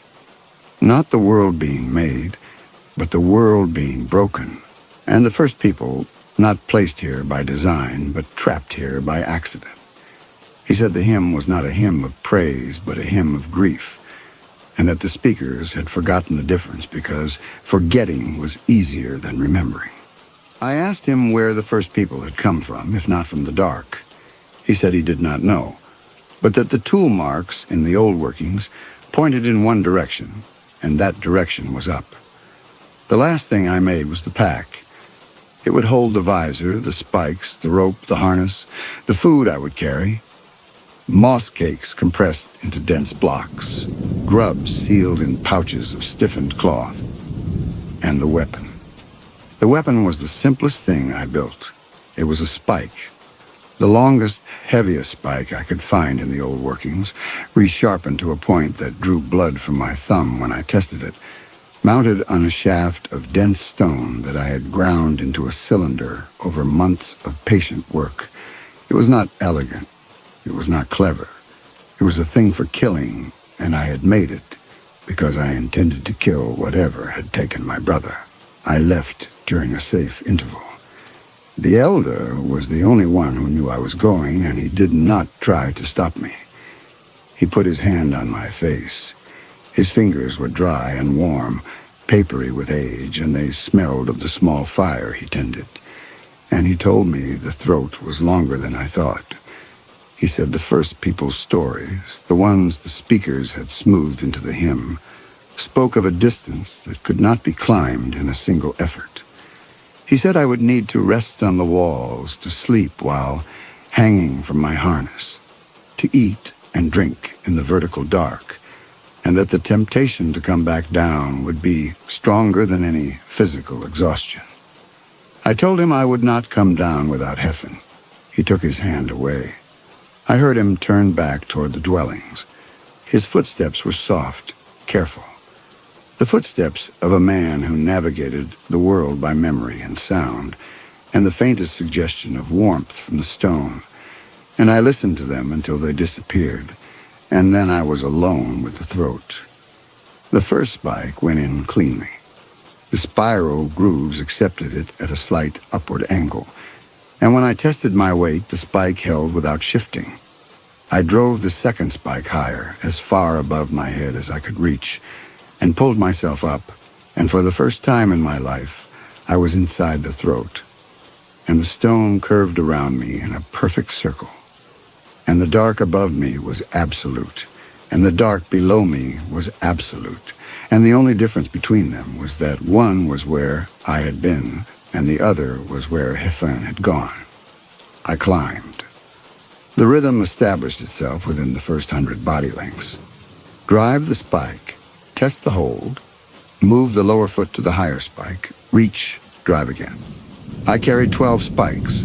This was all the iron I could manage, along with the pack, the rope, the harness, the food, and the weapon. 12 meant a rotating set. When I had driven the 12th and climbed past the first, I reached down and worked the lowest free, pulling it from the groove with a twisting motion that loosened the stone's grip, then carried it up to drive above the highest. The count I kept in my head was not spikes, but drives. The total number of times iron had entered stone since I left the gallery floor. By the 100th drive, the system was automatic. By the 200th, my hands could free a lower spike and carry it overhead without my thinking about it at all. My hands learned the wall's curvature. My shoulders learned the angle at which the spike seated most securely. My legs learned the spacing that distributed weight evenly between the harness and the holes. The spiral grooves were a gift I had not expected. They provided a continuous track for the spikes, a helical path that wound upward through the stone like the thread of a screw, and I followed it, as the first people might have followed it, turning as I climbed, the wall rotating past me in a slow, blind spiral. The turning made direction impossible. After the first several hundred body lengths, I could no longer tell if I was facing the same wall I had started on, or its opposite. The spiral pulled me around the throat's circumference in a steady revolution that had nothing to do with the vertical progress I was making, and the two motions, the upward crawl and the lateral rotation, compounded into a disorientation that lived in my stomach rather than my head. I was climbing, and I was turning, and I was somewhere inside the stone, and below me the world was receding at a pace I could not feel. And above me the giant's country was approaching at a pace I could not measure. And between the two I hung on iron spikes I had sharpened myself, turning and turning in the dark. The air changed first. In the dwellings, the air was still, heavy, tasting of stone and water, and the faint char of the elders' fires. In the throat, the air moved, not wind, something subtler, a current that came from above and carried with it a something I had never encountered, a dryness that made my lips crack and my nostrils sting. The current grew stronger as I climbed, and I pressed my face into the stone and breathed through my teeth and thought about what kind of place could produce air this dry and this empty of the moisture that the world breathed out through every surface. I rested the first time when my arms would no longer obey. I hung in the harness and ate a moss cake and drank from the water skin and felt the current moving past me, up to down, a slow exhalation from whatever waited above. The stone against my back was different here, warmer. Not the ambient warmth of the dwellings, which was the warmth of bodies and fires, and the earth's own heat rising from below. This warmth came from the walls themselves, as though the stone had absorbed heat from a source I could not yet perceive and was releasing it slowly, reluctantly, the way a fired clay pot releases its heat long after the coals have died. I slept. I do not know for how long. When I woke, the current had shifted. It was stronger now, and the dryness had intensified, and there was something else in it, a depth I can only describe as complexity. The air in the dwellings had 2 or 3 components: stone, water, fire residue. The air in the throat had dozens. I could taste them separately, a sharpness that made my sinuses contract and left a clean, stinging residue on the roof of my mouth, like the air above the elder's fire, but without the warmth. A green note like nothing I had ever encountered. Not stone, not water, not fungus, not any living thing the world contained, but unmistakably alive, unmistakably the product of something growing. And beneath both, a heavy, sweet quality that coated the back of the throat and suggested flesh, not the flesh of the grubs or the fungi, but something larger, something warm-blooded, something that breathed the same air and metabolized it differently. These were the smells of the giant's country filtering down through the throat. I cataloged them the way I cataloged the wall's texture, as data, as information, as evidence of what waited above. But the green smell troubled me. I had no framework for it. The world did not contain anything that smelled like that, and the absence of a category made the smell insistent, in a way the others were not. It pressed against my awareness and would not settle into any familiar shape. I drove the next spike and climbed. The wall changed, not its regularity. The spiral grooves continued, faithful and unvarying. Something had been applied to the stone. I ran my fingers over it and felt a thin layer of something that was not stone and not metal, but harder than either. Smooth as water-worn rock, but uniform in a way that water could never produce. It coated the wall in a continuous sheet, and where it was intact, my spikes had difficulty finding purchase. I had to drive them harder, aim for the grooves where the coating was thinnest, search for cracks with my fingertips before committing my weight. And there were things bolted to the wall. The first was at roughly the 500th drive, if my count was still accurate. My reaching hand found not the expected curve of grooved stone, but a protrusion, a flat surface mounted perpendicular to the wall, extending inward toward the center of the throat. I explored it with both hands while hanging from the harness. It was rectangular, metal but not the corroded iron of the old workings. This metal was smoother, lighter and cold, in a way that felt manufactured rather than geological. The edges were folded, deliberate, and the surface bore marks, not the parallel gouges of the first people's tools. Something else, a system of raised ridges organized into rows, regular and repeating, like the marks left by a heated stamp pressed into wax. I traced them with my fingertips. They were small, deliberate, and completely incomprehensible. A language, perhaps, or a notation. Something left on the walls of the throat for purposes I could not imagine. The plate itself vibrated faintly under my fingers, a constant low tremor that was not the stone's natural settling, but something transmitted from above through the metal's own substance, as though the plate were connected to a larger system that I could feel operating through the vibration, the way one can feel a conversation through a hand laid on someone's chest without hearing the words. There was something else about the raised marks. I lingered on them longer than I should have, hanging from the harness with both hands on the plate, my fingertips tracing the rows. They were organized. They were intentional. And I struggled with this thought and struggle with it still. They were the right size for hands like mine. The spacing between the rows matched the spacing of my fingertips. The depth of the ridges matched the sensitivity of my touch. If this was a notation system, it had been made for someone built to the same scale as me. And this was a fact that did not fit the speaker's account of the giants, who were vast, whose limbs spanned the throat's full width, whose bodies blocked the white dawn when they descended. I did not follow the thought to its conclusion. I let it go the way I had let go of the green smell, as a thing my framework could not hold. I moved past it and climbed. More plates appeared at regular intervals, and as I ascended, they became more frequent, more elaborate. Some of them mounted beside structures I could not identify. Cylindrical housings bolted to the wall, clusters of thin cordage bundled and fixed at intervals, a metal box from which heavy ropes descended into the darkness below me, still taut, still under tension from whatever they were anchored to. I pulled one of the ropes.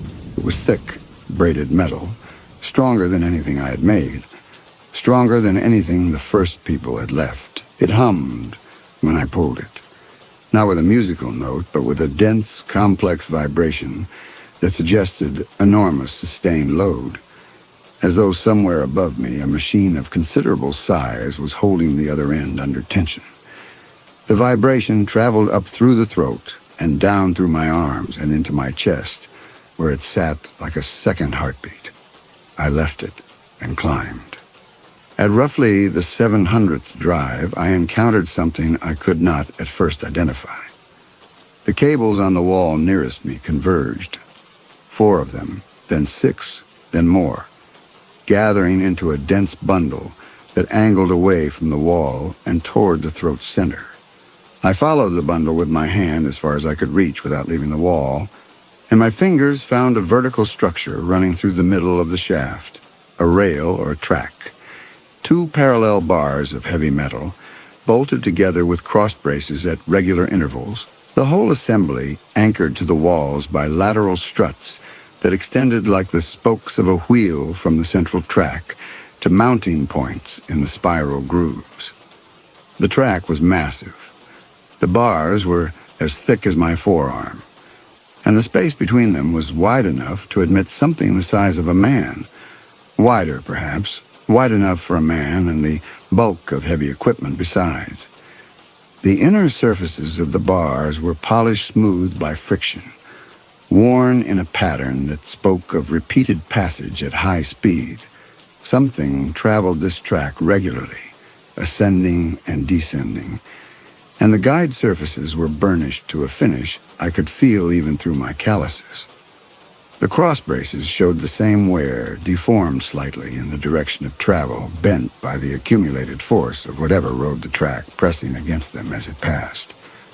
This was how the giants descended. Not by climbing as I climbed. On this central rail, this track, this engineered highway driven through the axis of the throat. The cables were support and stabilization, and the terrible speed with which the shape had descended during the reaching that took Heffen, the compressive wave that had filled the gallery, the velocity that had pulled him from my grip. The speed was the tracks, designed for rapid transit of the full depth of the throat. I was climbing the walls. The track occupied the center. As long as I stayed on the spiral grooves pressed to the wall, the descending apparatus would pass through the throat's axis without touching me. But the lateral struts, the heavy spokes that connected track to wall at every few body lengths, the very protrusions I had been climbing around since I discovered them, those occupied the space between the track and the spiral grooves. Whatever descended on the rail would carry stabilizing arms of its own, counterweights and guide extensions that reached toward the walls, and if I was occupying the groove where a strut met the stone when the apparatus passed, I would be sheared from the wall or crushed between the moving mass and the rock. The cables vibrated on all sides, and the machine noise filled the throat, and the light above me intensified with each body length. And I climbed toward it, because the alternative was to be caught from above in the vertical dark, pinned against the wall by whatever the cables were lowering, and I had not come this far to be taken the way Heffen had been taken. The machines above me stopped. The silence came without warning. One moment the deep pervasive thudding that had been growing in the walls for the last several hundred body lengths was there, the deep rhythmic pulse I had been absorbing through my hands and harness and the bones of my jaw, and the next moment it was not. The high tonal whine ceased. The grinding stopped. The cables around me went slack by a fraction, settling into new tension lines with a series of quiet metallic pops that traveled down the throat like a chain of small detonations. And then there was nothing. Not the nothing of the dark, which I knew, which was full and warm and inhabited by the sounds of the world. Water in channels, bodies shifting in alcoves, the elder's fire breathing. This was a nothing so complete it had texture. I hung in my harness and listened to my own breathing and the creak of the fungal fiber rope and the small sounds my body made. The click of my jaw, the rush of blood past my eardrums, the ticking of my joints. And I understood for the first time that the machine sounds had been company. They had been evidence of something alive above me, something operating, something that justified the climb by confirming there was a destination. In their absence, the throat became what it had always been, a hole in the stone, vertical, purposeless, and I was a man hanging in it from handmade rope, and below me was everything I had ever known, and above me was a silence I could not read. The temptation the elder had warned me about arrived not as a desire to descend, but as a conviction that the climb had no end, that the throat went up forever, that the giants had abandoned it, or had never existed, and that I would climb until the food ran out, and then hang in the harness until the rope failed and then fall, and the world below would never know what had happened to me, only that I had gone into the throat and not returned, as all the taken did not return. I drove the next spike. The sound of iron on stone was enormous in the silence, and I flinched at it. And then I drove the spike again and again, and the climbing rhythm restored itself. Drive, test, step, reach. And I climbed into the silence, and the silence held. The machines resumed with violence. Whether I had been hanging in the silence for minutes or hours, I cannot say. The disorientation of the spiral had merged with the disorientation of the silence to produce a state in which time moved differently, or not at all. But the return was not gradual. The deep thudding hit the walls like a fist, a single massive percussion that traveled through the stone and into my harness and up through my spine, and then another and another, settling into the rhythm I had grown accustomed to, but at twice the intensity, as though the machines above had been resting and were now working at full capacity. The cables around me snapped taut. The slack I had felt during the silence vanished in an instant, and the heavy braided metal ropes that ran down the throat's walls went rigid, vibrating with a tension that I could feel in the air between them. A low, pressurized hum that was not sound exactly, but the sensation of enormous forces being held in balance. Something was descending on the central track. I could not see it, and I could not hear it over the machine noise, but I could feel it in the cable's behavior. The tension shifting, redistributing, the lateral struts transmitting a new pattern of stress from the track to the walls, and in the track itself, which had begun to vibrate with a frequency that was different from the general machine noise, a localized, directional tremor that said something heavy was moving on the polished rails and moving downward. The giants were coming down. The machines were their means of descent. This I had theorized from the harness and confirmed from the track, and the restart meant a descent was beginning, and something was riding the central rail toward me. The light came gradually, not the sudden column of the white dawn which fell like a weapon. This was something else, a slow change in the character of the darkness that I perceived first, not with my eyes, but with my skin. The warmth in the walls increased. The air's complexity deepened. And then so faintly that I could not be certain I was not imagining it, I could see. Not see in the way the elder's fire allowed seeing. And that was a suggestion, a sketch of form in orange and shadow. This was a presence of light so diffuse it had no source, no direction, no color I could name. It was simply there, the way warmth was there, the way the air's dryness was there. A property of the upper throat that intensified as I climbed, and that turned the stone walls from something I could only know by touch into something that had dimension, texture, and, for the first time in my experience, color. The stone was gray. I had not known stone could be gray. In the firelight of the dwellings, stone was orange-black, a warm surface that reflected flame. Here, in the nameless light of the upper throat, it was the color of ash, of the pressed moss cakes after they burned, of something that had lost all warmth and retained only form. The spiral grooves cast shadows, shadows which I had never seen, which are the children of light and surface and angle, and which lay in the grooves like dark water in channels, and I stared at them with an avidity I cannot describe because they were new, because they were beautiful, because they proved that the world above was real and that I was approaching it. My visor was in the pack. I stopped climbing and hung in the harness and fitted it over my eyes with hands that shook from fatigue and from something else, a trembling that came from the stomach rather than the muscles, a recognition that I was closer to the giant's country than any living person had been and returned.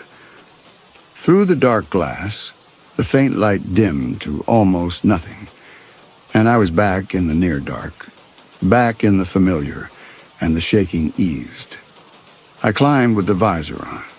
The grooves were harder to find by touch alone, the spikes harder to seat, the progress slower, but the light continued to intensify.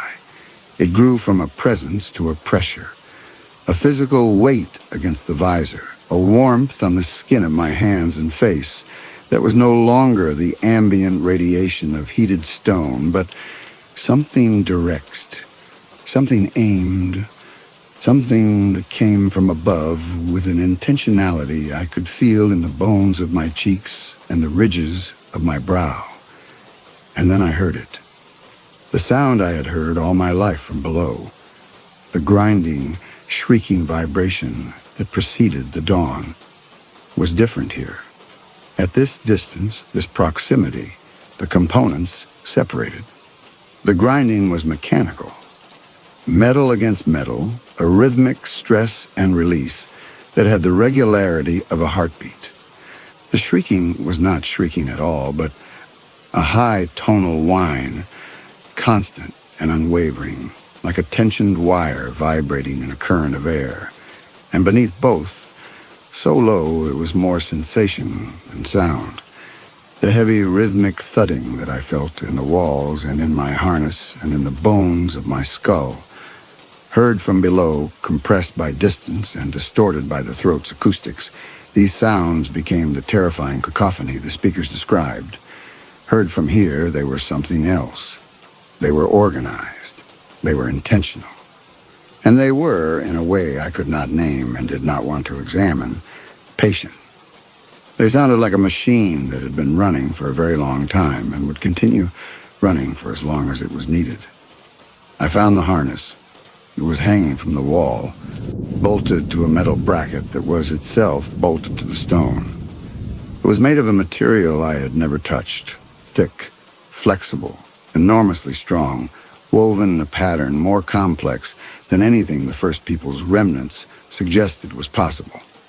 Straps and buckles and adjustment points, all manufactured to a precision that made my own climbing harness feel like a child's first attempt at braiding fiber. And it was sized.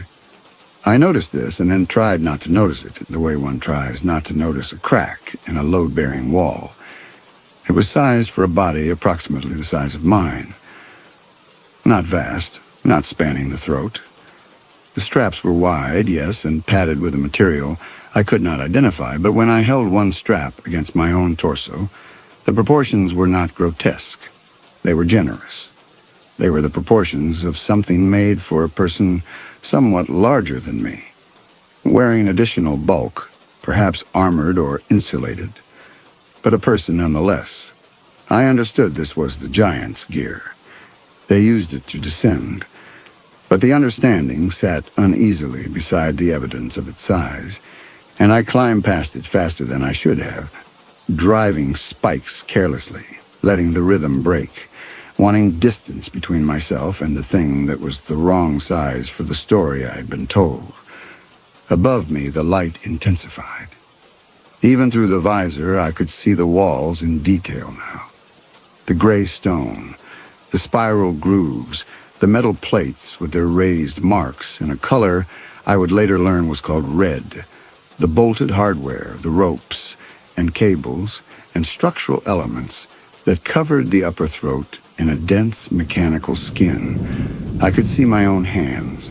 They were pale. They were the color of the grubs that lived in the deep galleries, a whiteness that had never been exposed to anything but the dark and that looked in this burning illumination like something carved from bone. The air here stung in a way the lower air had not.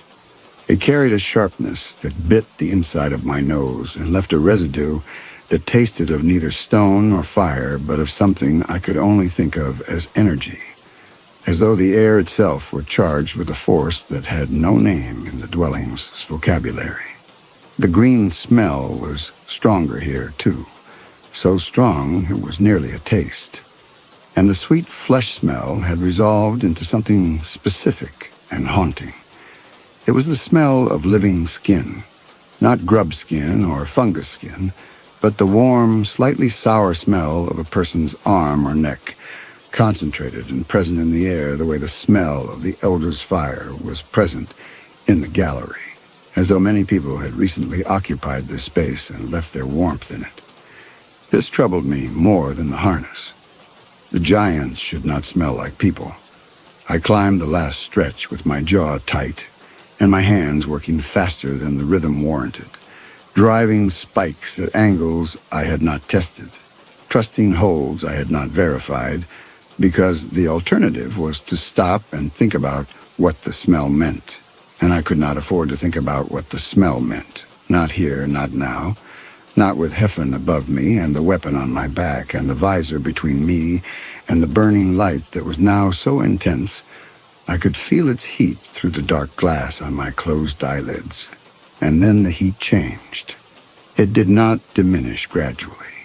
At a certain height, I felt the transition as a line across my body, a border I climbed through. The searing, directional weapon heat that had characterized the dawn for my entire life simply stopped. The light remained. The light, if anything, intensified. A diffuse, sourceless brilliance that pressed against the visor from every angle, that had no column, no beam, no axis of projection. But the heat was gone. The skin of my arms and neck, which had been burning since the lower reaches of the upper throat, registered a warmth that was gentle rather than aggressive. The warmth of air heated by a distant source rather than the concentrated thermal assault of whatever the giants mounted on their descending apparatus. I did not understand this.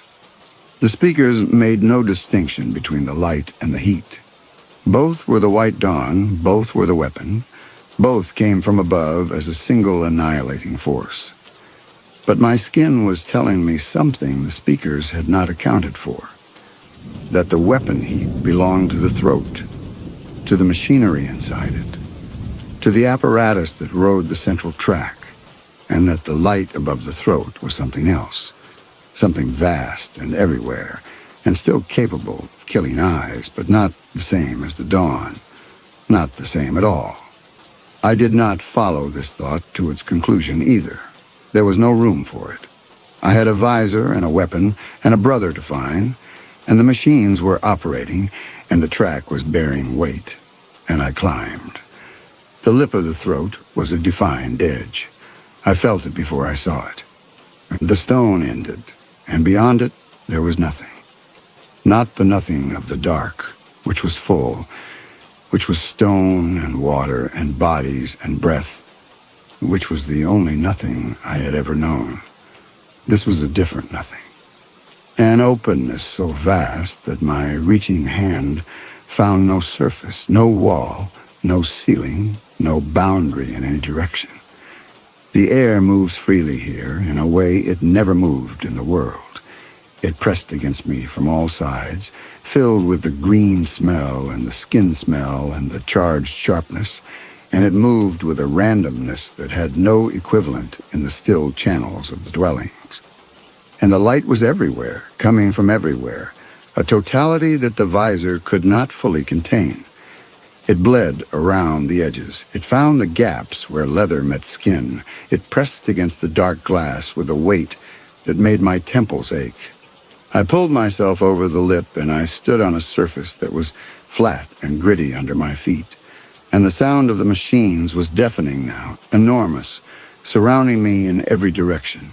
And the light pressed against the visor from all sides, not from above as it had in the throat, but from the entirety of the space, as though the space itself were made of light.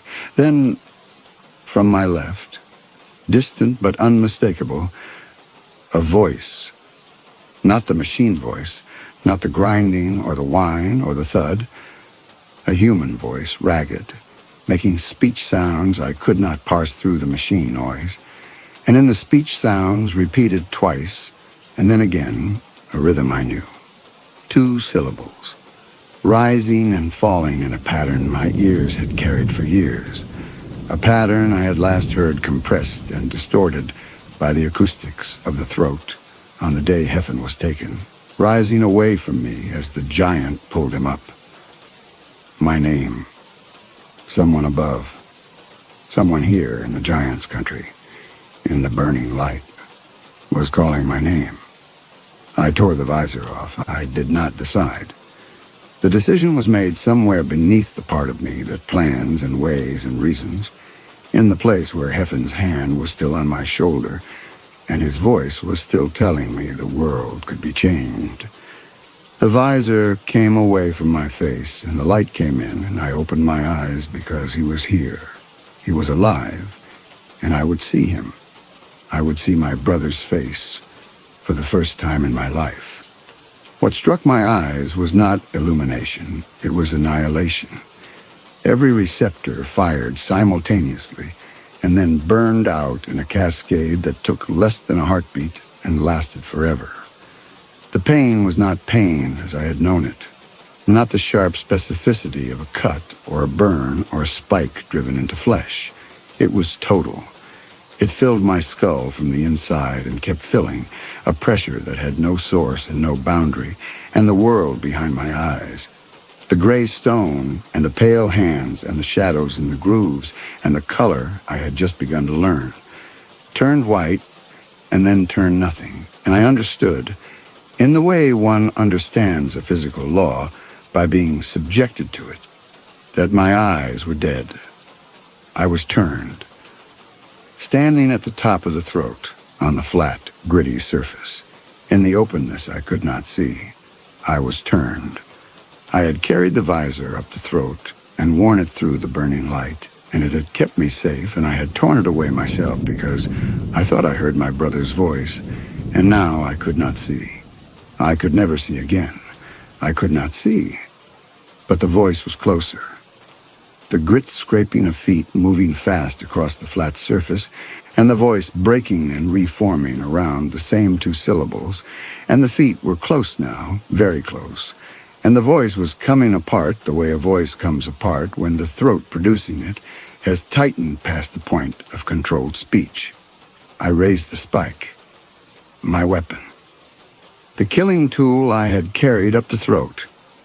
I raised it, and I faced the sound, and I waited. The impact was not what I expected. No strike, no grip of jointed limbs reaching down from above. Instead, a body pressed against mine, chest to chest, arms around my shoulders and the back of my neck, squeezing with a desperate force that was nothing like the engineered regularity of the giant's descent. The grip was wrong, too warm, too yielding. The body against mine was not armored in the heavy material I had felt on the harness. It was soft, thin-clothed, trembling with a violence that transmitted through the ribs into my own.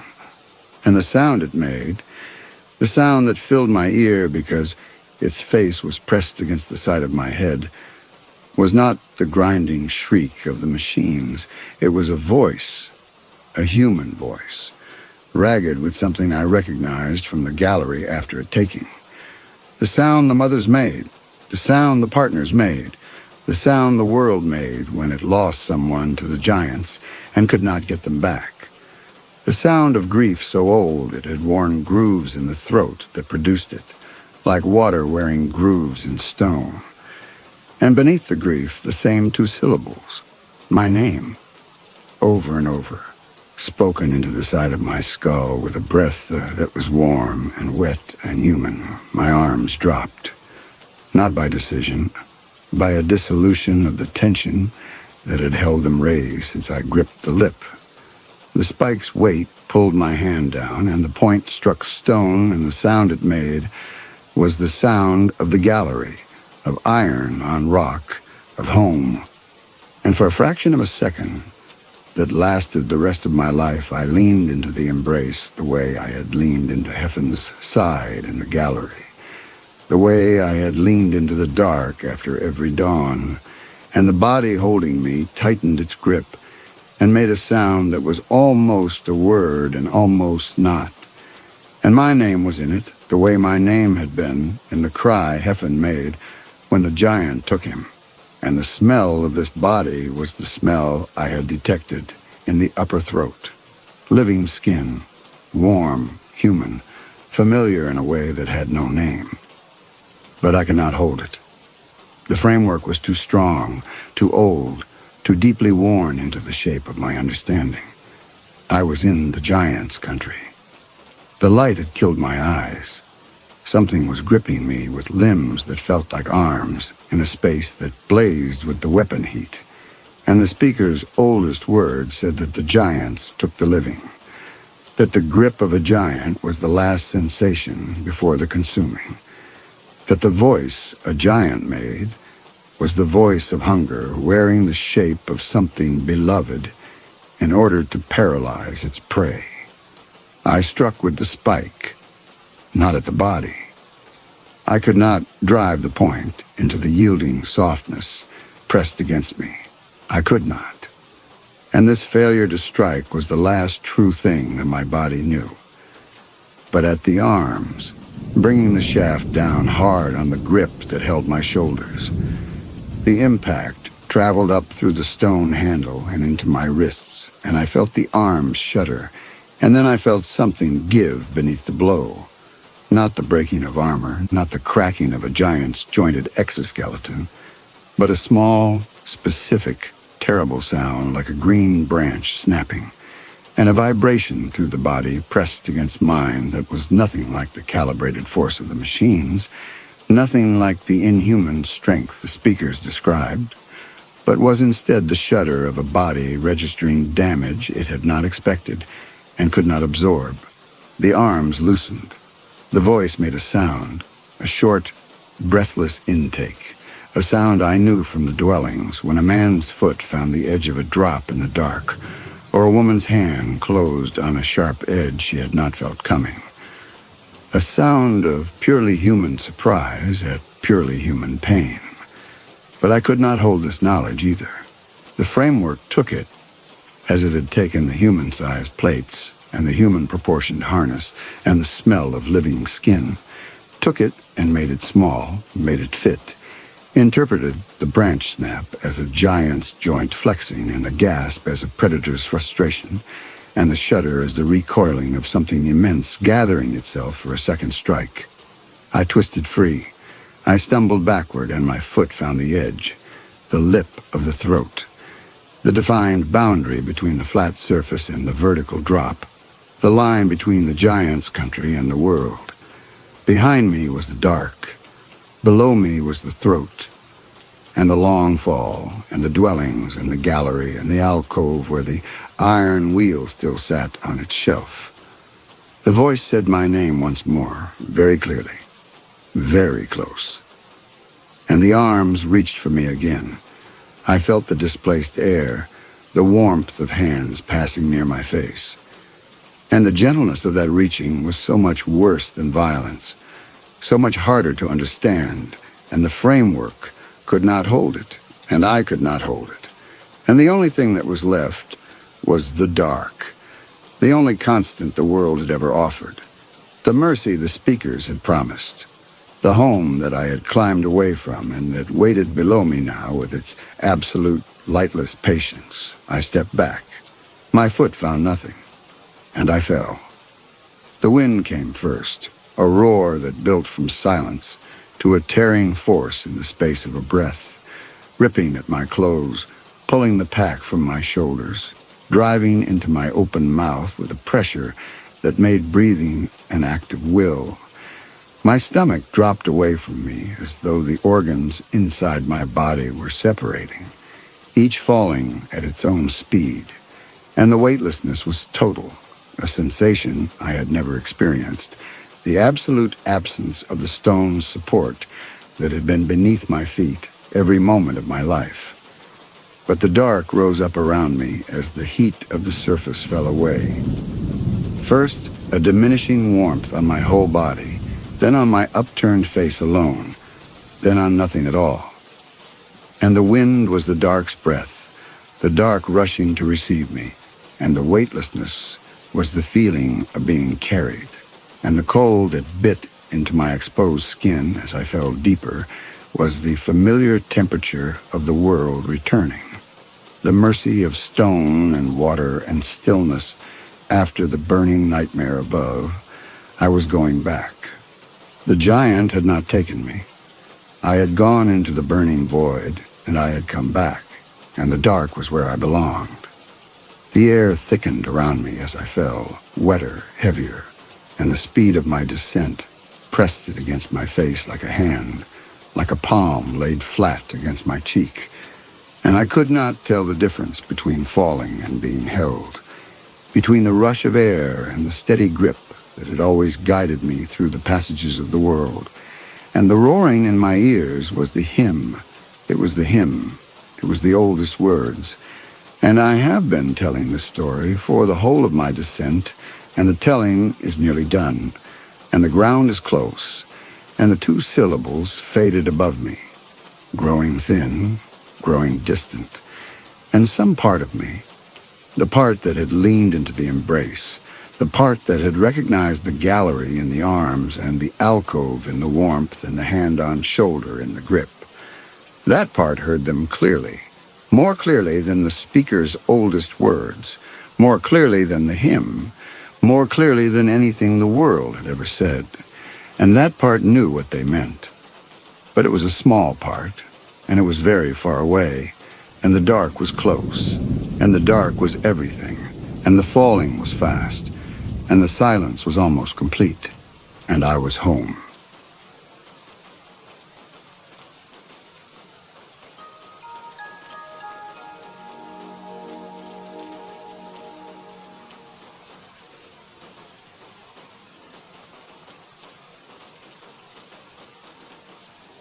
The scarecrow was in the south field, roughly 100 yards from the back porch, and Gavin stood at the kitchen sink and tried to decide whether this was the same distance it had been yesterday. It seemed like a simple question. He could picture where it had been, or he thought he could. But the more he looked at it, the less certain the picture became, the way a word you stare at too long starts to look misspelled. The post was lashed to, tilted slightly east, and the arms, which were just broom handles, pushed through the sleeves of one of his grandfather's canvas coats, extended out over the dead corn in a gesture that could have been welcoming or warding, depending. He turned the tap and let the water run cold over his wrists. The kitchen smelled like other people's meals, decades of them, oil and onion and something deeper, mineral. The smell of a house that has been cooked in and slept in by the same person for 40 years. Gavin had been here since Monday afternoon, and it was now Wednesday morning, and the smell had not diminished. He was beginning to understand that it would not diminish, that it was structural, embedded in the drywall and the linoleum and the curtains over the sink. A composite of 10,000 suppers eaten alone, and no amount of open windows or cleaning product would separate it from the house because it was the house, or at least the part of the house that was still his grandfather's. There was a glass in the dish rack. He had noticed it yesterday, a heavy-bottomed tumbler with a faint ring of mineral deposit at its lip, and he had assumed his grandfather had washed it and left it there in the days before the hospital, or that the neighbor woman who'd checked the pipes before his arrival had used it. He forgot it within the hour. It was just a glass. A clean glass in a rack, drying, in a house where someone had recently lived and now didn't. The farmhouse was in Thayer County, Nebraska, 11 miles south of Hebron, on a county road that didn't have a name, only a number. CR 5300, though no one called it that. People gave directions by landmarks, past the co-op elevator, south at the abandoned Senex station, third drive on the right after the creek bridge. His grandfather had bought the quarter section in 1961 and farmed it until his knees quit in the mid-90s, then leased the fields and stayed in the house, which was a white two-story with a windbreak of Osage orange trees on the north side, a detached garage that held a 1988 Ford Ranger, and 40 years of National Geographic stacked in columns against the wall, their yellow spines fading in sequence from bright at the top to the color of old teeth at the bottom. The corn was someone else's now. A neighboring farmer held the lease, and it had been left standing past harvest, the stalks brown and fallen in sections, the ears stripped, the whole field a landscape of aftermath. The scarecrow was out in it, or at the edge of it. At a distance, Gavin had walked yesterday afternoon when he'd gone to look at the fence line. 100 yards, maybe 110. He had not measured. He wished now that he had measured. His grandfather had died in August in the hospital in Fairbury, and the estate was simple. The house and the land and the truck and nothing else. No debts, no encumbrances, just a will filed with an attorney in Hebron that named Gavin Ridley as sole beneficiary because there was no one else to name. Gavin's mother had been the old man's only child, and she had left Nebraska at 19 and married a man from Omaha and then a man from Denver, and then had stopped answering letters around the time Gavin was 12. She was alive somewhere. The attorney had found a forwarding address in Tucson, an apartment complex off Speedway Boulevard. But she had not responded to the notification about the will, and Gavin understood this as a final answer to a question that had been open for a long time. His mother's silence was not cruelty. It was architecture. She had built a life that did not include Nebraska, and the will was a piece of Nebraska trying to get in, and she had declined to open the door. He had met his grandfather twice. Once at a funeral in Grand Island when Gavin was 7, a day he remembered primarily as a sequence of dark clothing and casserole dishes, and adults who did not explain things. The old man had been tall or seemed tall from the altitude of 7, and he'd had the weathered face and oversized hands of a person whose body had been shaped by work rather than age. He'd said something to Gavin in the church parking lot, something about the boy growing or looking like his mother or being glad to see him. And Gavin had the structure of the memory but not the content, the way you remember the envelope but not the letter. The second time was at a Perkins restaurant off I-80 when Gavin was 14. A meeting his mother had arranged and then almost canceled, and then attended with the grim, tight-lipped cooperation of a woman doing something she did not want to do and could not explain not doing. The old man had driven 3 hours from Thayer County to buy Gavin a plate of pancakes and sit across the table looking at him with an expression Gavin now recognized 11 years later as someone trying to memorize a face they knew they wouldn't see again. They had not spoken much. The old man had asked about school, and Gavin had answered, and there had been long pauses that the restaurant's ambient noise did not fill, and the silences had not been uncomfortable exactly, but they had been present, occupying space, and Gavin had understood, even at 14, that the silence was not empty but full of everything the old man wanted to say and had decided, or been decided for him, not to. When they left, his grandfather had shaken his hand, not hugged him, shaken his hand, the way you'd close a transaction with a person you respected but did not know. And that was the last time. Now Gavin was 25, and he worked at a screen printing shop in Lincoln, and made $12 an hour and lived in a one-bedroom apartment on South 27th Street, with a window that faced the parking lot of a Walgreens and a lease that renewed in January. He had taken a week off work to deal with the estate, clean out the house, meet with the real estate agent, decide what to keep and what to haul to the dump in Hebron. And he had been doing this room by room, starting with the upstairs bedrooms.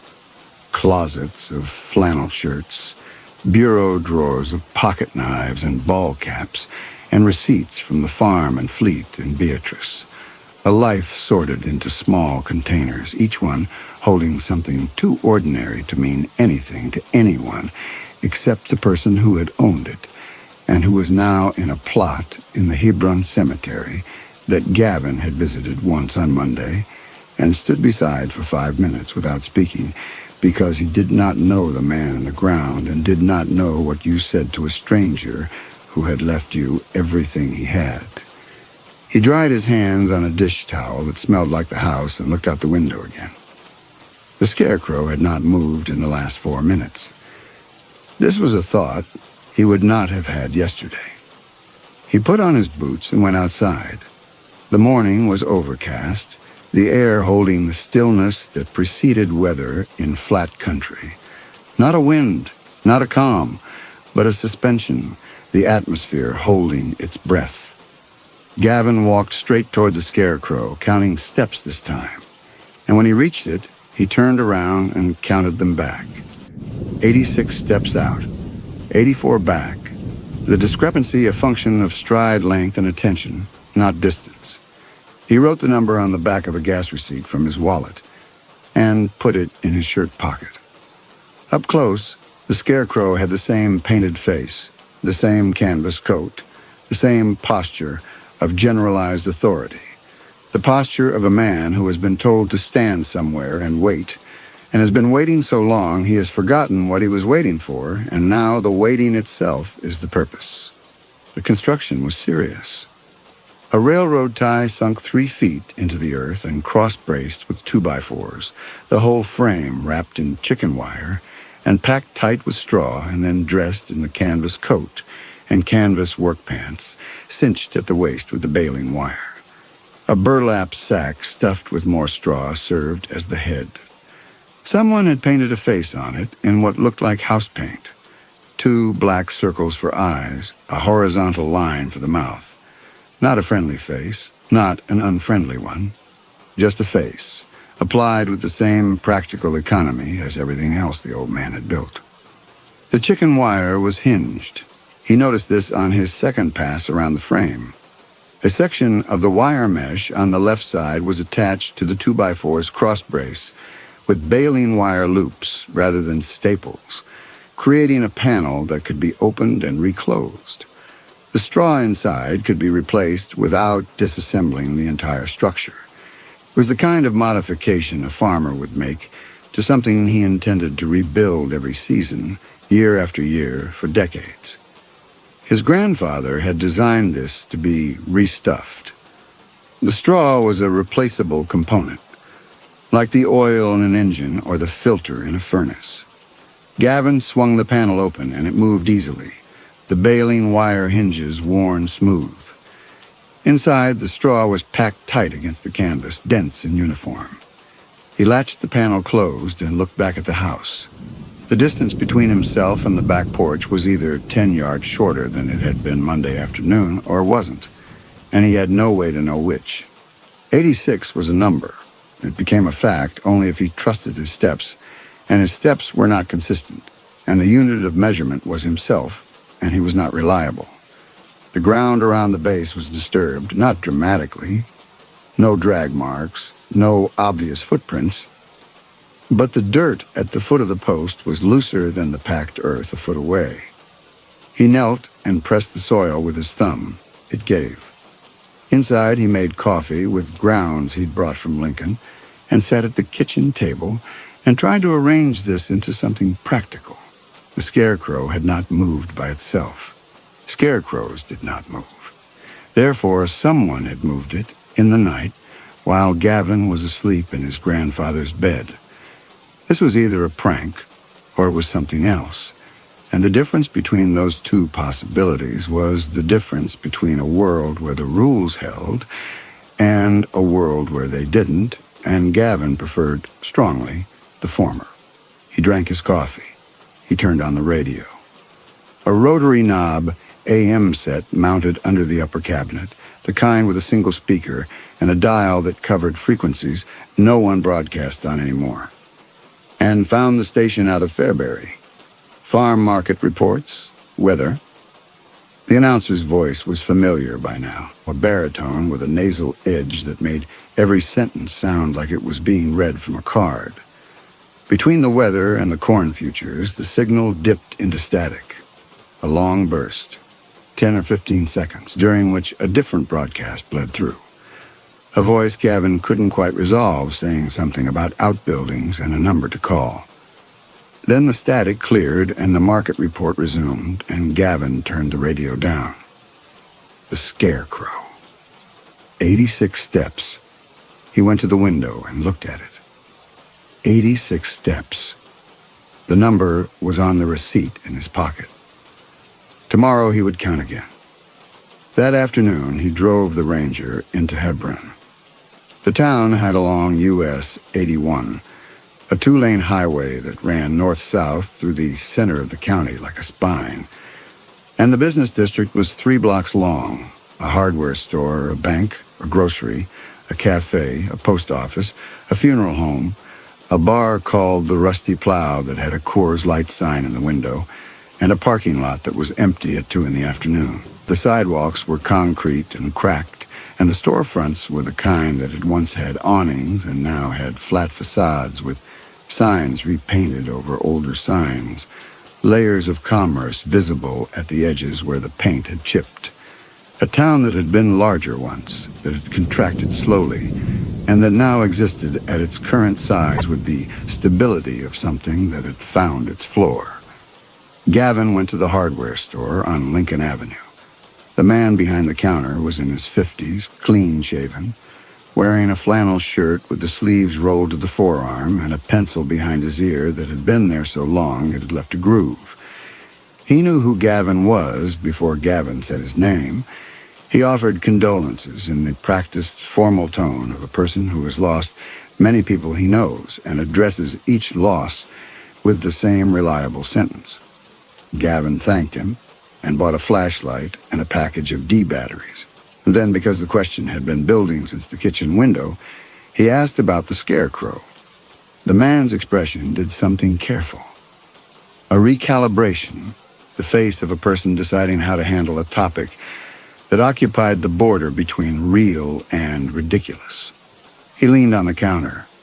He told Gavin that people called it the Sentinel, that his grandfather had built it. When exactly, nobody was sure. But it had been there as long as most people could remember. That the story was it moved during harvest, a few feet closer to the house each night, from the time the corn came in until the first hard freeze. Kids used to dare each other to touch it in the dark. Some of the older people took the story seriously or acted like they did. And after enough years, the distinction between acting and believing eroded, the way a trail you walk every day stops being a path through the woods and becomes the woods. He said the old man had never talked about it, never explained it, never denied the story or confirmed it, just maintained it. Fresh straw every September, a new coat of paint on the face every few years, new clothes when the old ones rotted, maintained it the way you'd maintain a wellhead or a fence line, a piece of infrastructure that did a job you considered necessary even if no one else understood the job description. The man said the old man had told him once, buying a bale of straw and a can of exterior latex, that a scarecrow was only as good as its stuffing, and that the stuffing had to be replaced because straw compacted over winter, and a flat scarecrow wasn't scaring anything. He'd said this in the practical tone of a man explaining equipment maintenance, not a folklore. Gavin paid for the flashlight and batteries, and on his way out stopped at the cafe 2 doors down, a place called Maggie's that had a counter and 6 booths and smelled like coffee and grease and the sweet, scorched smell of pie filling heated past its intended temperature. He ordered coffee and sat at the counter, and the waitress, who was in her 40s, and had the efficient warmth of a person who talked to strangers for a living, asked if he was the Ridley boy, and he said he was. She told him, She was sorry about his grandfather. She said the old man used to come in Saturdays for the chicken fried steak. Always the same booth, the one by the window, and always the same tip. $2 for as long as anyone could remember. And the consistency of it was the kind of thing a small town noticed and found comforting and now missed. She said this with a genuine feeling, and Gavin understood that his grandfather had been, in this town, a fixture in the way the Sentinel was a fixture. Constant, unexplained, part of the landscape. He asked about the Sentinel. She glanced at the other two customers. A farmer in coveralls reading the Hebron Journal Register. A woman in a quilted vest drinking tea and leaned across the counter. She told him the story was old and nobody knew where it started, and most people didn't think about it much.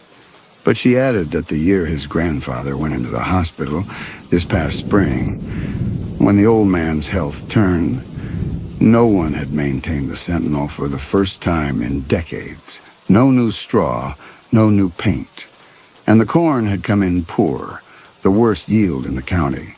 And some people connected the two things, and some people thought that was absurd.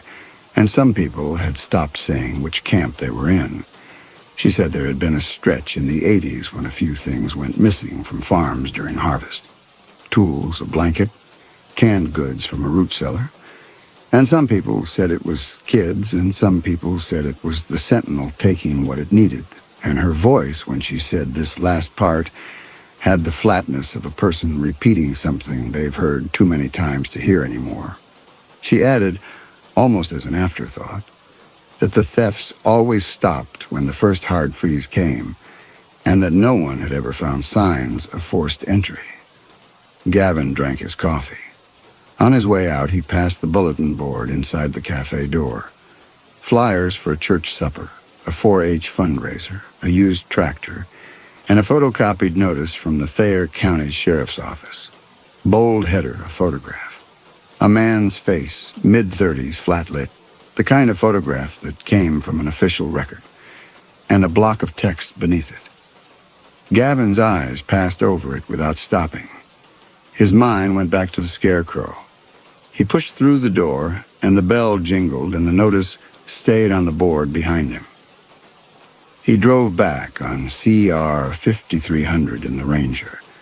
The fields were flat and open, and the corn stood in them like the remnants of something that had not yet decided what it was becoming.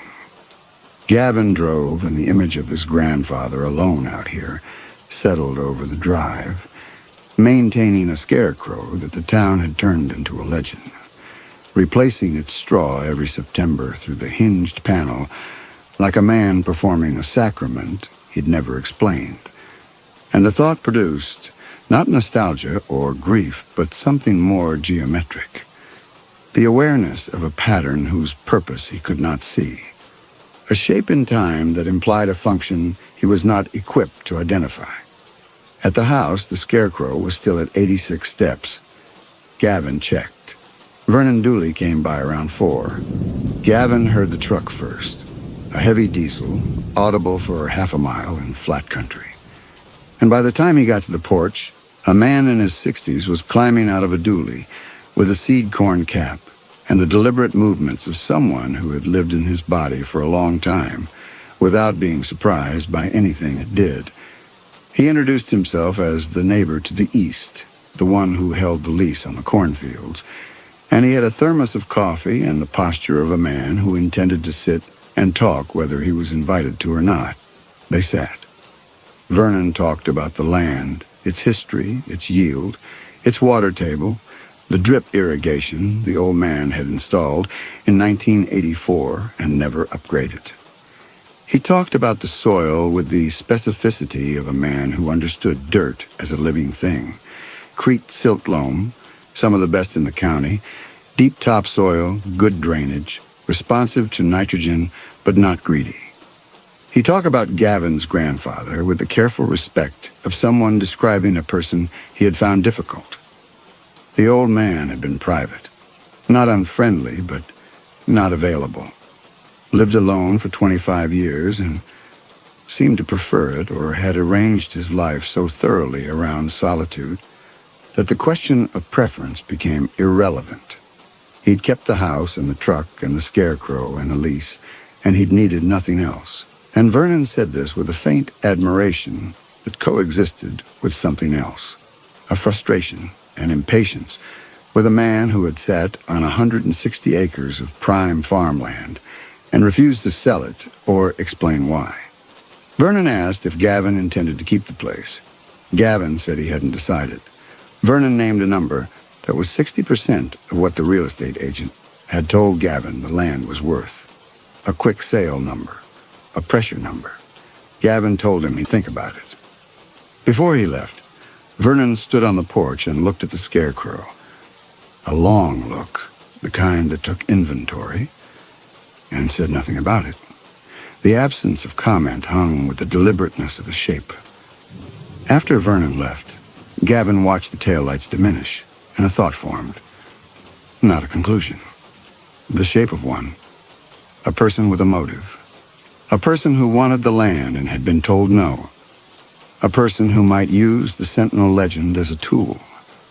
The logic was clean, almost too clean. But a clean explanation was what the mind craved when it was alone in a farmhouse and the scarecrow had moved. And Gavin did not examine the cleanliness because examining it would require considering alternatives, and the alternatives were not clean. He went inside and locked both doors and went upstairs and lay in the bed and listened to the house settle, joists contracting, pipes ticking in sequence, glass clicking and glazing, and sorted these sounds the way a person sorts mail, reducing each from unknown to known, and at some point between the pipes and the glass, he fell asleep. In the morning, the scarecrow was closer. He went to the window before he went downstairs. He had not planned this, had not intended to make the scarecrow his first act of every day, but his body did it anyway. Crossed the cold floor to the east-facing window and looked south, and the fact that he hadn't chosen to do this, that his legs had carried him there the way they carried him to the bathroom or the coffee pot, felt like the first symptom of something he did not want to become. It had moved, not ambiguously. The scarecrow stood in the field at a distance that was obviously measurably shorter than it had been yesterday. He could see the painted face from the second-floor window. 2 black circles, the horizontal line. And the face was different at this distance, more detailed. The way a person's expression becomes readable only when they're close enough that you can't pretend they're not looking at you. He went downstairs and counted. 60 steps. Yesterday, 86. 26 steps of difference, roughly 20 feet in one night. At the base, the soil was freshly disturbed, looser, darker, turned. Partial boot prints led east, toward Vernon's property line, and then disappeared into the packed earth between corn rows. He went back to the scarecrow and looked at it the way a person looks at a face they're trying to read. The straw inside the coat was packed differently than it had been yesterday. He was almost certain of this, though he had no photograph, no measurement, no proof beyond the impression in his hands from pressing the canvas 24 hours earlier. The right side of the torso seemed flatter, compressed, as though the stuffing had been displaced by pressure from inside. He pressed his palm against the coat. The straw gave loosely, unevenly. Not the dense uniform resistance of packed material, but something less organized, as if it had been disturbed and repacked. He did not open the hinged panel. He pressed and released and went inside. The radio was on. He'd left it overnight. And between the weather and the market report, the announcer mentioned that food had been reported stolen from 2 properties south of the river. Canned goods, a jug of water, a coat taken from a garage in Chester. The sheriff's department was asking residents to secure outbuildings and contact the office if they noticed anything unusual. The announcer read this in the same tone he used for road closures, and then the weather came back, and Gavin poured his coffee and sat with Vernon Dooley's name in his head like a stone in a shoe. He was increasingly certain it was Vernon. The motive, the method, the opportunity. Everything pointed east, toward the man who wanted this land and had been refused. The boot prints led east. The silence about the Sentinel during Vernon's visit had been the silence of a man holding a card he intended to play later, in the dark, at the base of a scarecrow. The theory accounted for everything. This was its virtue, and though Gavin didn't recognize it yet, its failure. It accounted for everything because it had been designed to account for everything, and it fit the available space so perfectly that there was no room left for the thing it did not include. He spent the rest of Thursday in the house. The living room was small and organized, a recliner angled at the television, a shelf of paperback westerns by author, a side table with a reading lamp and a magnifying glass, and a copy of Nebraska Farmer folded open to an article about no-till planting. The bathroom had been updated in the 80s and was clean in the manner of a room maintained by routine rather than interest. The medicine cabinet, aspirin, antacid, a razor, a bar of shaving soap. The front bedroom, the one his grandfather had not used in years, was empty except for a twin bed with a bare mattress and a closet containing nothing. Gavin stood in the doorway and looked at it. The room felt subtracted from the house's daily life, a room that existed as volume rather than function. The air was different, warmer or closer. He stood there for a moment and could not identify what was wrong and moved on. He went to the back door. It didn't sit right in its frame.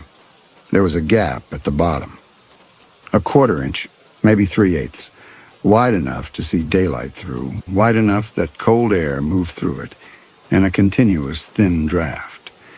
The frame had settled or the door had warped. The slow-motion negotiation between house and ground. Gavin noticed this as a maintenance item. He did not think about what else could use a gap that size because the question did not occur to him, and it did not occur to him because his mind was full of Vernon Dooley, and Vernon was a large enough thought to fill the space where other thoughts might have been. That evening he sat in the kitchen with the lights off. He hadn't planned this. Had been standing at the window watching the field dim, and the room went dark around him. And it seemed important not to turn on the lights, not to make himself visible. He ate crackers and peanut butter and sat by the window and watched. The moon was a thin crescent. The scarecrow was not visible as a shape, only as a density, a pressure, a place in the darkness that felt occupied. He watched for 2 hours. He did not see movement. What he saw or thought he saw was subtler. The darkness where the scarecrow stood seemed to have a presence, a displacement. The way a person sitting still in a dark room has a presence that isn't visual but thermal, spatial. The faint, unconscious broadcast of a living body. He was not sure he was seeing this. He was not sure he was imagining it. At 12:20, his head dropped against the windowsill, and he woke 40 minutes later with a stiff neck and the sick disorientation of a man who had been keeping watch and had failed. The field was dark. He went upstairs and slept. In the morning, he went to the window, and the scarecrow was at 42 steps. He counted twice, 42 both times, 86 to 60 to 42, 18 steps overnight. The interval had slowed, but it was still closing. It was accelerating. And this was the night he had been watching, the night he'd sat in the dark kitchen, staring at the field for 2 hours. He had not seen it move. He had not heard it move. The scarecrow had covered 20 feet while he was looking directly at the area it occupied, and he had detected nothing.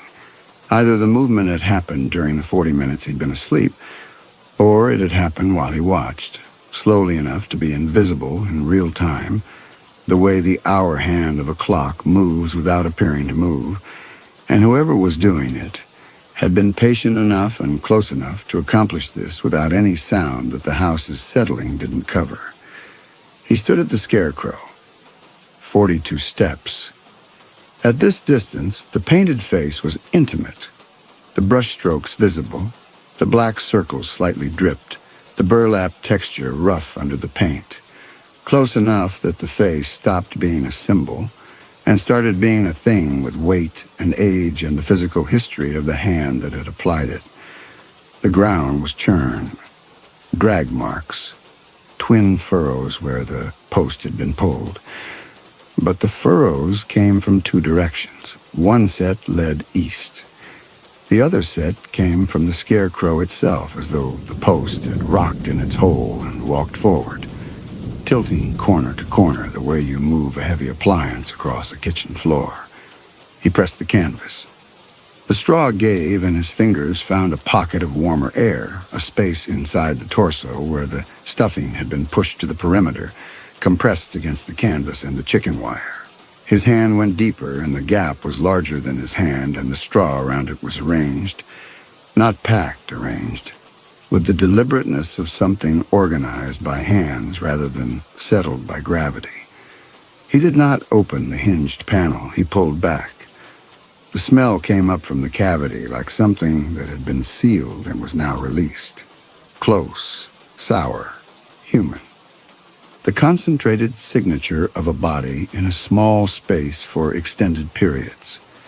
Sweat and breath and the acrid undertone of urine and the close, sour smell of clothes worn without washing, and beneath all of that, something sharper, a smell the back of Gavin's brain, identified before his conscious mind could name it. The smell of a mammal in hiding, the smell of fear. He went inside and made coffee and sat at the table. He was back to Vernon Dooley, back to the version of events that had edges. Vernon was the thought he could hold. The one with edges, a shape, a solution, and the other thought. The one his fingers had touched and his nostrils had confirmed. Was a thought without edges, and he was not ready for thoughts without edges. He decided to catch Vernon Dooley. He drove into Hebron and bought 50 feet of mason line, a bag of tin cans from the second-hand shelf, a roll of electrical tape, and a small cowbell with a loose clapper. The man behind the counter looked at these items and looked at Gavin and said nothing. On the drive back, he passed a Thayer County Sheriff's cruiser on the shoulder of 81, pointed south, and another at the intersection by the spur road. He noted them the way you note police cars. A glance at the speedometer, a brief uptick of attention. And then they were behind him, and he was thinking about tripwire configurations and the angle of approach from Vernon's grain bins. He was solving the problem he could see. Back at the house, he spent the afternoon rigging the perimeter. Mason lines strung ankle-high across 3 approaches, east, south, north. Tin cans with pebbles threaded on at intervals. The cowbell hung from a low branch of the nearest Osage orange, wired to a 40-foot run of line. He tested each line. The cans rattled, a thin metallic chatter that carried further than he expected. The cowbell rang with a clarity that seemed too pure for the landscape, a church sound, a summoning. He went inside. He did not turn on the lights. He heated a can of soup on the stove and ate it standing at the counter, and washed the bowl and set it in the rack next to the tumbler he hadn't used. He locked the back door. He checked it. He checked it again. The deadbolt seated with the stiff resistance of a mechanism that hadn't been used regularly, and the sound of the bolt engaging was the most reassuring sound in the house. He sat in the kitchen chair by the back window with the flashlight in his lap. He waited. The night was enormous. This was the thing about open country that Gavin, who had lived his adult life in a one-bedroom apartment in Lincoln with a Walgreens across the parking lot and a neighbor through every wall, had not been prepared for. Not the quiet, not the darkness, but the scale. The night in the city was a ceiling, close and lit. The night on the plains was the absence of a ceiling. It went up and out, and there was nothing between the kitchen window and the horizon, and nothing between the horizon and whatever came after, and the emptiness was not passive. It pressed. It attended.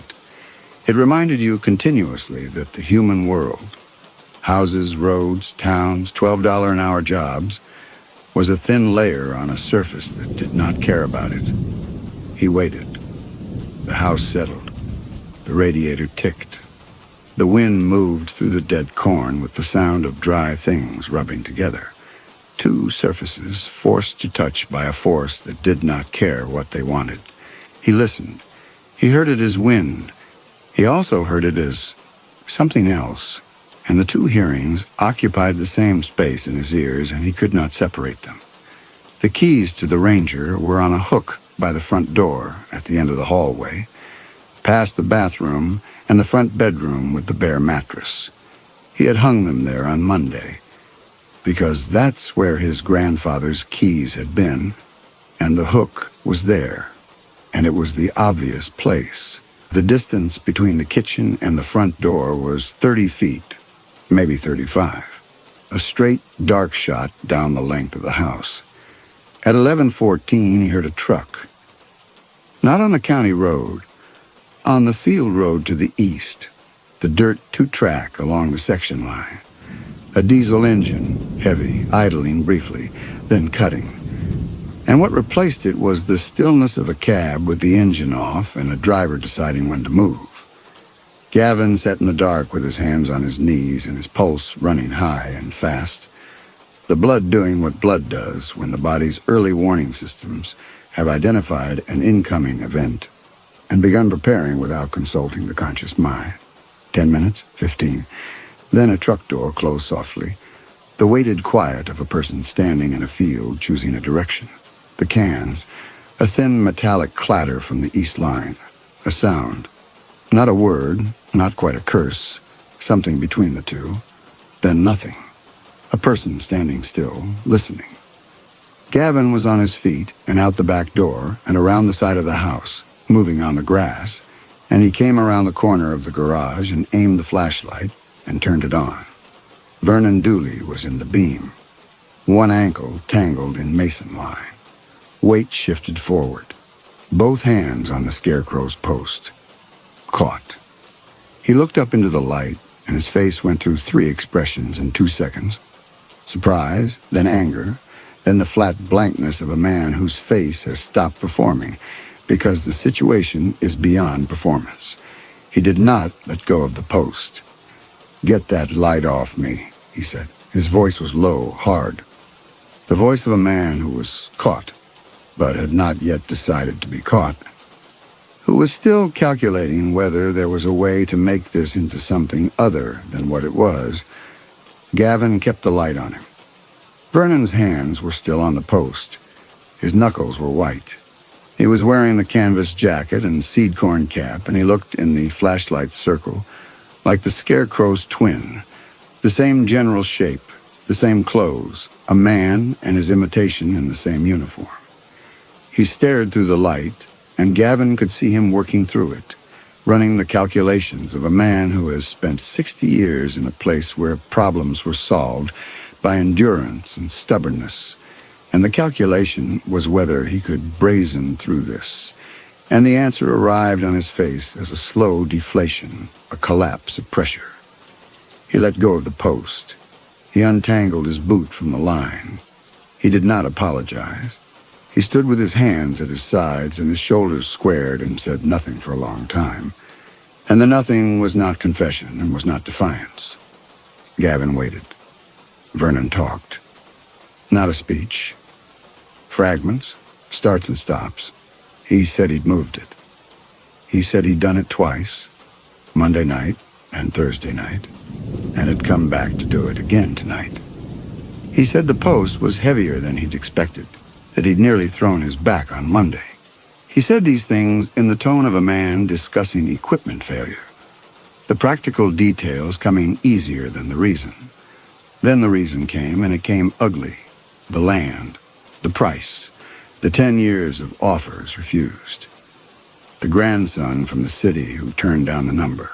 Vernon said he'd seen a way, the Sentinel story. The kid alone in the house, the scarecrow creeping closer in the dark.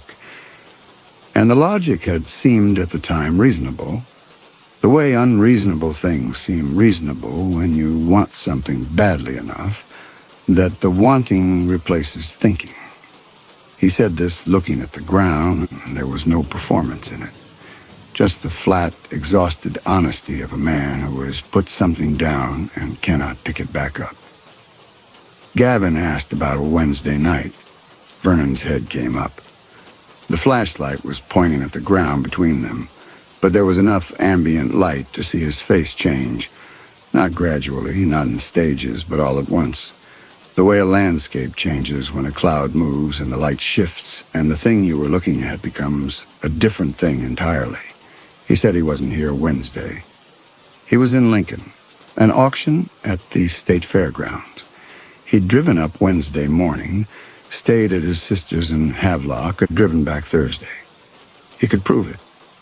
I didn't move it Wednesday, he said. The words settled between them. Gavin said nothing. The silence held, and in the space between them was the arithmetic. Monday, Vernon. Friday, Vernon. Wednesday, not Vernon. Vernon looked at the scarecrow. He looked at it the way a person looks at something they've been handling casually and have just been told is not what they assumed, a reassessment. The eyes going over the same surface and reading it differently. The canvas coat, the straw-packed torso, the burlap head. He took a step back. The step was involuntary, the body moving before the mind gave permission, the way you step back from the edge of something high. He looked at Gavin and then at the scarecrow, and his face had the expression of a man who has just understood that the story he was telling is not the complete story, and the part that isn't his is the part that matters. He did not explain this expression. He turned and walked toward his truck, and his walk was faster than his arrival had been. The unhurried gait replaced by something tighter, something that was trying not to be a run. The truck started, and the tires threw loose dirt, and the headlights came on, and the truck accelerated east, and the engine diminished, and Gavin was alone. He stood in the field. The flashlight was pointing at the ground. The cans were still swaying on their lines, making small sounds that were already becoming part of the night's background. And the scarecrow was behind him, and the house was in front of him. And the distance between everything and everything else was the same distance it had been 10 seconds ago, and also not the same, because the information inside the distances had changed. He did not move for a long time. The thought was settling in him the way sediment settles in water, slowly, evenly, covering everything. Monday was Vernon. Friday was Vernon. Wednesday was not Vernon. And Wednesday was the night the scarecrow had gone from 68 steps to 42. The biggest movement. 26 steps in a single night, on a night when no one he knew had any reason to be in this field. The explanation he had built, the clean, complete explanation that accounted for the motive and the method and the opportunity and the boot prints and the silence and the low-ball offer, had a hole in it. The hole was Wednesday-shaped, and it was the size of a night. He stood in the field, and the field held him, and the darkness held the field, and the quiet was not quiet, but was full of the small sounds that flat country makes when the wind moves through dead corn. And the scarecrow was behind him, and the house was in front of him. And somewhere in the gap between the explanation he had and the explanation he needed, there was a fact he did not have. And the absence of that fact was more frightening than any fact could be, because a fact could be managed and an absence could not. He turned around. The scarecrow was at 42 steps. This was the Wednesday position. The position it had reached on the night Vernon was in Lincoln. Vernon had been caught tonight before he could move it further. 42 was the number from 2 nights ago, the number that belonged to whoever had done the moving that Vernon had not done. Gavin walked to the scarecrow. The walk took less time than it should have. 42 steps had sounded like a distance when it was a number, and felt like nothing when it was a walk. And then he was there, standing in front of the painted face, and the flashlight was on it, and he did not want to do what he was about to do. He went around to the left side. He found the hinged panel. He opened it. The interior of the scarecrow was visible in the flashlight's beam, and the straw was wrong. It was not packed uniformly. It was compressed to the outside, pushed against the coat and pants in a dense shell, 3 or 4 inches thick, and the center was hollow. A cavity the width and depth of a man's chest, running from just below the burlap head to the waist, with the cross brace at the center like a step. The cross brace was worn smooth. Gavin ran his fingers across it and felt the polish of repeated gripping, the same sheen that develops on a stair rail or a shovel handle, the wood compressed and sealed by the oils of a human hand, not from years of seasonal maintenance, from sustained, repeated weight-bearing use. Someone standing on this beam, holding the broom handle arms for hours. The baling wire hinges of the panel were worn smooth too, worked back and forth, opened and closed, far more than seasonal restuffing would require. The grandfather had designed this panel for maintenance. Someone else had been using it for access. The smell came up from the cavity like something that had been sealed and was now released. Close, sour human. The concentrated signature of a body in a small space for extended periods. Sweat and breath and the acrid undertone of urine and the close, sour smell of clothes worn without washing. And beneath all of that, something sharper, a smell the back of Gavin's brain identified before his conscious mind could name it. The smell of a mammal in hiding, the smell of fear. The straw at the bottom of the cavity was matted, compressed in a pattern that was not random. The pattern of weight, of a body's pressure points, of a person standing with their feet apart on a narrow beam and leaning against a padded wall. There were threads caught in the chicken wire. Dark threads, cotton, the kind that pulled from a jacket sleeve when a person squeezed through a narrow opening. There was a damp spot on the canvas at waist height that matched the patch of skin between a belt and the bottom of a shirt, the place where sweat collects when you cannot move. The cavity was empty. The warmth was there. Residual fading, the thermal signature of recent habitation. But the body was gone. Whoever had been inside the scarecrow was not inside it now. Gavin closed the panel. He stepped back. He stood in the field, and the field gave him nothing. Just corn stubble and dirt, and the county road, and the tree line, and the house, white in the edge of the flashlight spill, and the knowledge that the scarecrow's occupant was not in the scarecrow, which meant the occupant was somewhere else. He went inside fast. He locked the back door, and his hand was shaking, and the deadbolt's stiff resistance, which he had previously noted as a maintenance issue, now felt like something to be grateful for, the resistance of a mechanism doing its job, keeping inside and outside on their respective sides. He turned on the kitchen light. He turned on the hallway light. He went to the living room and turned on the lamp. He turned on the bathroom light. He went to the front bedroom. The door was closed, and he did not remember closing it, and opened it and turned on the light. The room was empty. Bare mattress, empty closet. He checked under the bed. Nothing. He went upstairs and turned on every light and checked every closet and looked behind every door, and the house was empty, and the house was bright. Every window a rectangle of light blazing out into the dark field. And this thought, which arrived while he was standing in the upstairs hallway catching his breath, rearranged everything. Every light was on.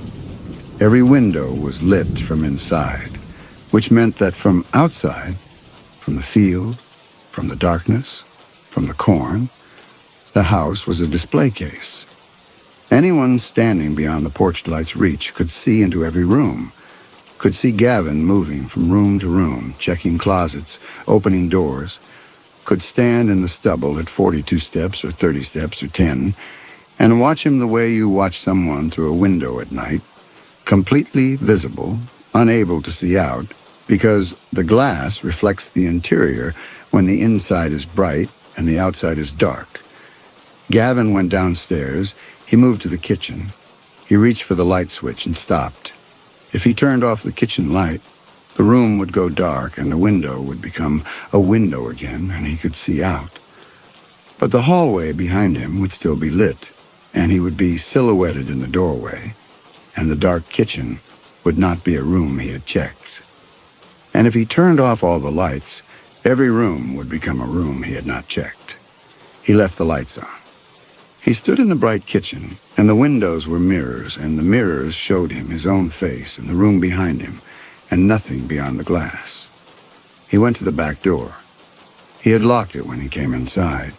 He was certain.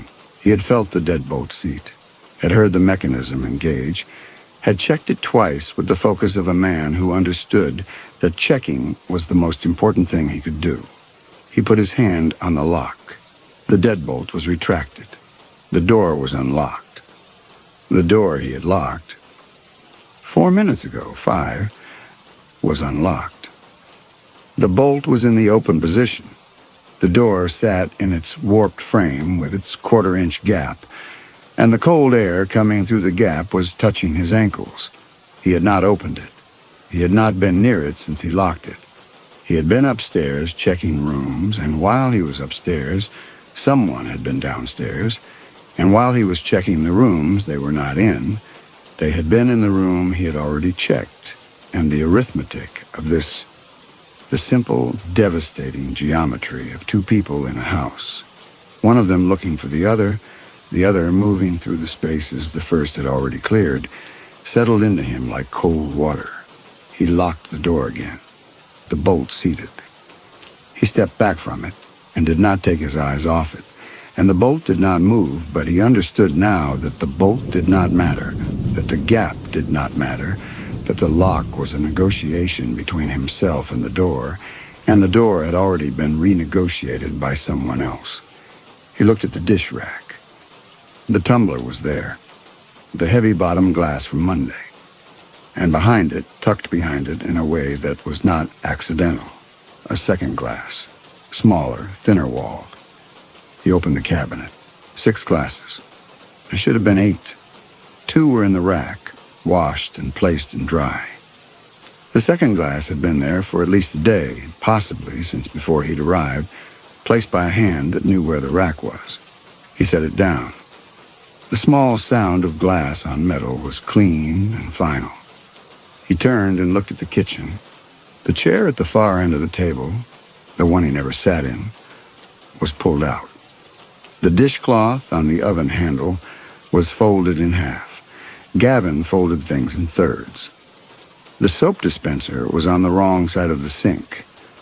In the trash bag under the sink, pressed to the bottom beneath the liner, a plastic wrapper from a granola bar, a brand he had not bought.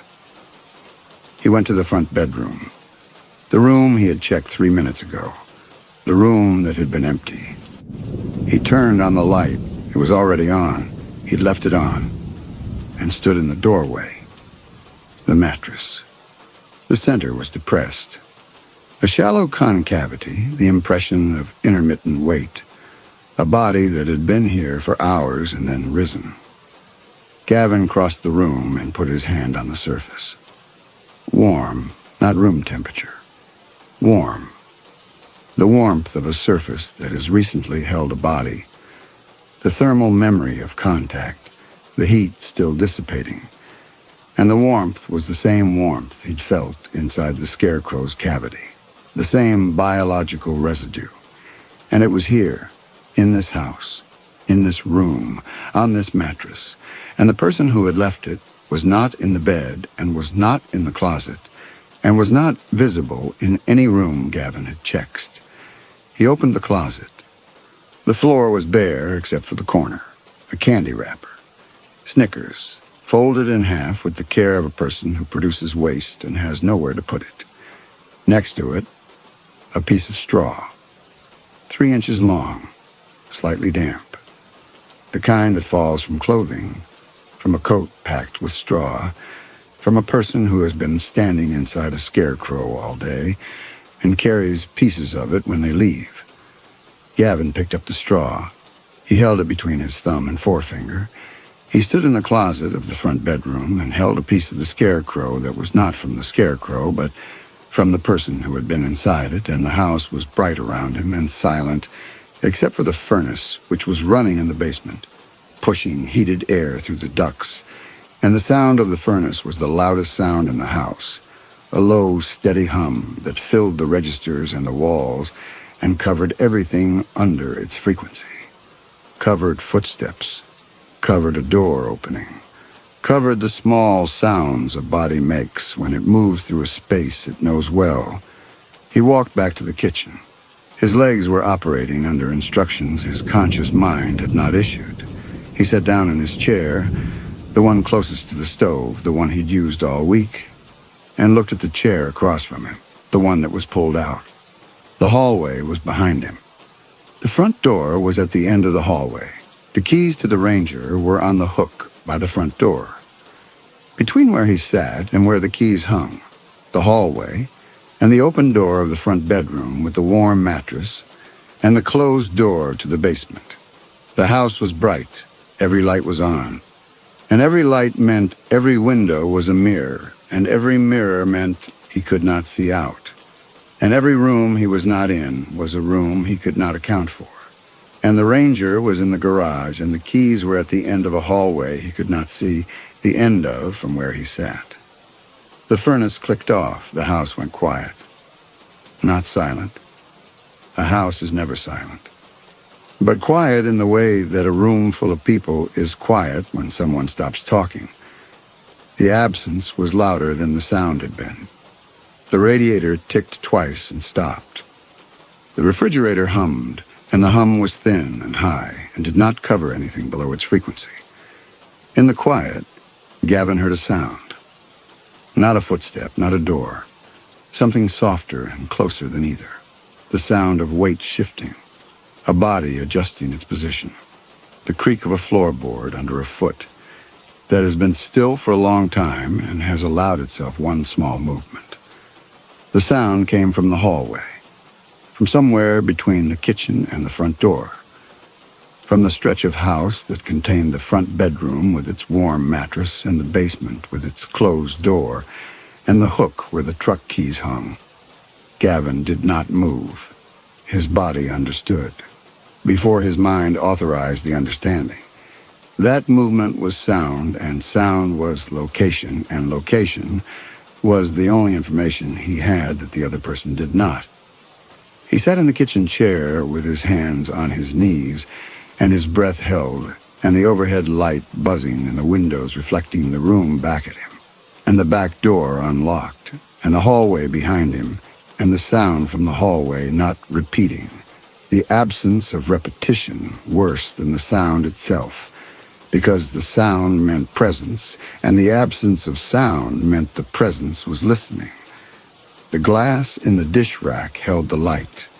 The light did not move. Outside, the fields went on in every direction, flat and dark and patient. And the scarecrow stood in them with its arms out, and its painted face and its empty center, and the distance between the scarecrow and the house was 42 steps, and the distance between Gavin and the hallway was less than that. And both distances had been closing all week, and the glass held the light, and the light did not move, and Gavin did not move, and the house held them both.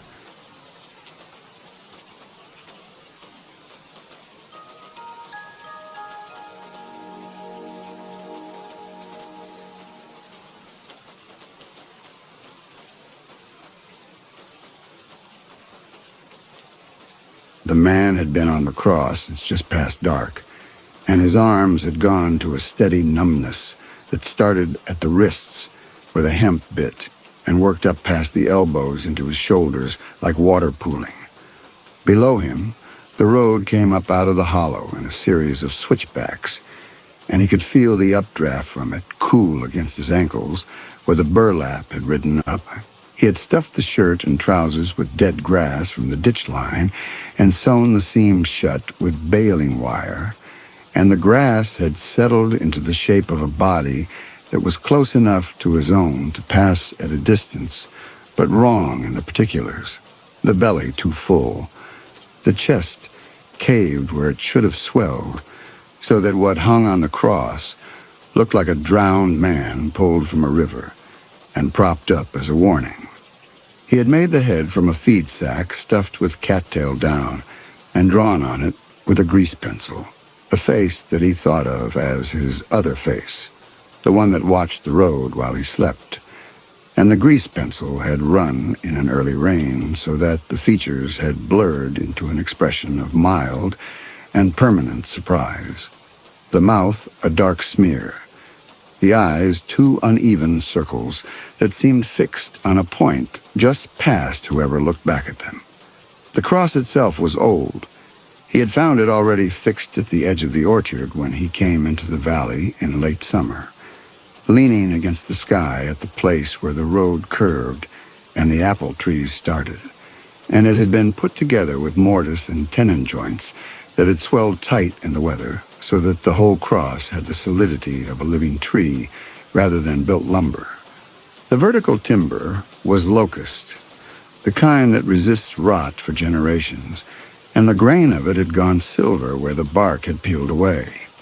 A footrest had been fixed to the upright at knee height, a length of white oak seated into a dado cut and pegged with dowels so tight the joint was invisible, and it looked as old as the cross itself, built for weight, built for standing on.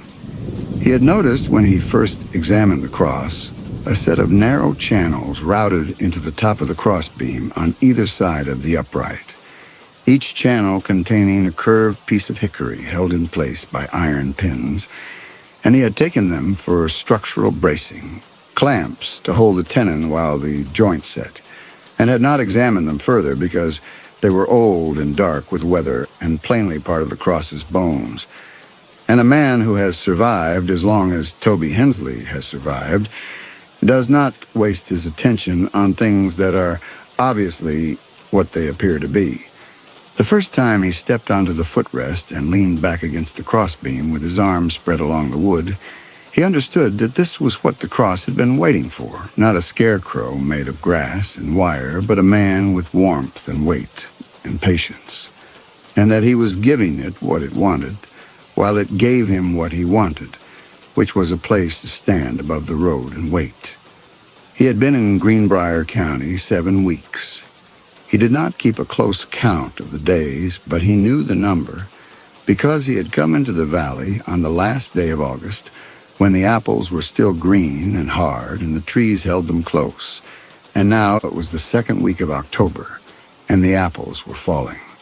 The ones that had not been picked splitting where they landed and going to a brown sweetness in the grass that drew yellow jackets in long, purposeful arcs from the tree line.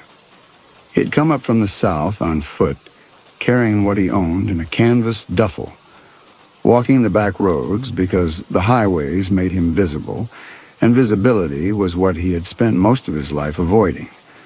The roads in this part of the state did not go where you expected them to go.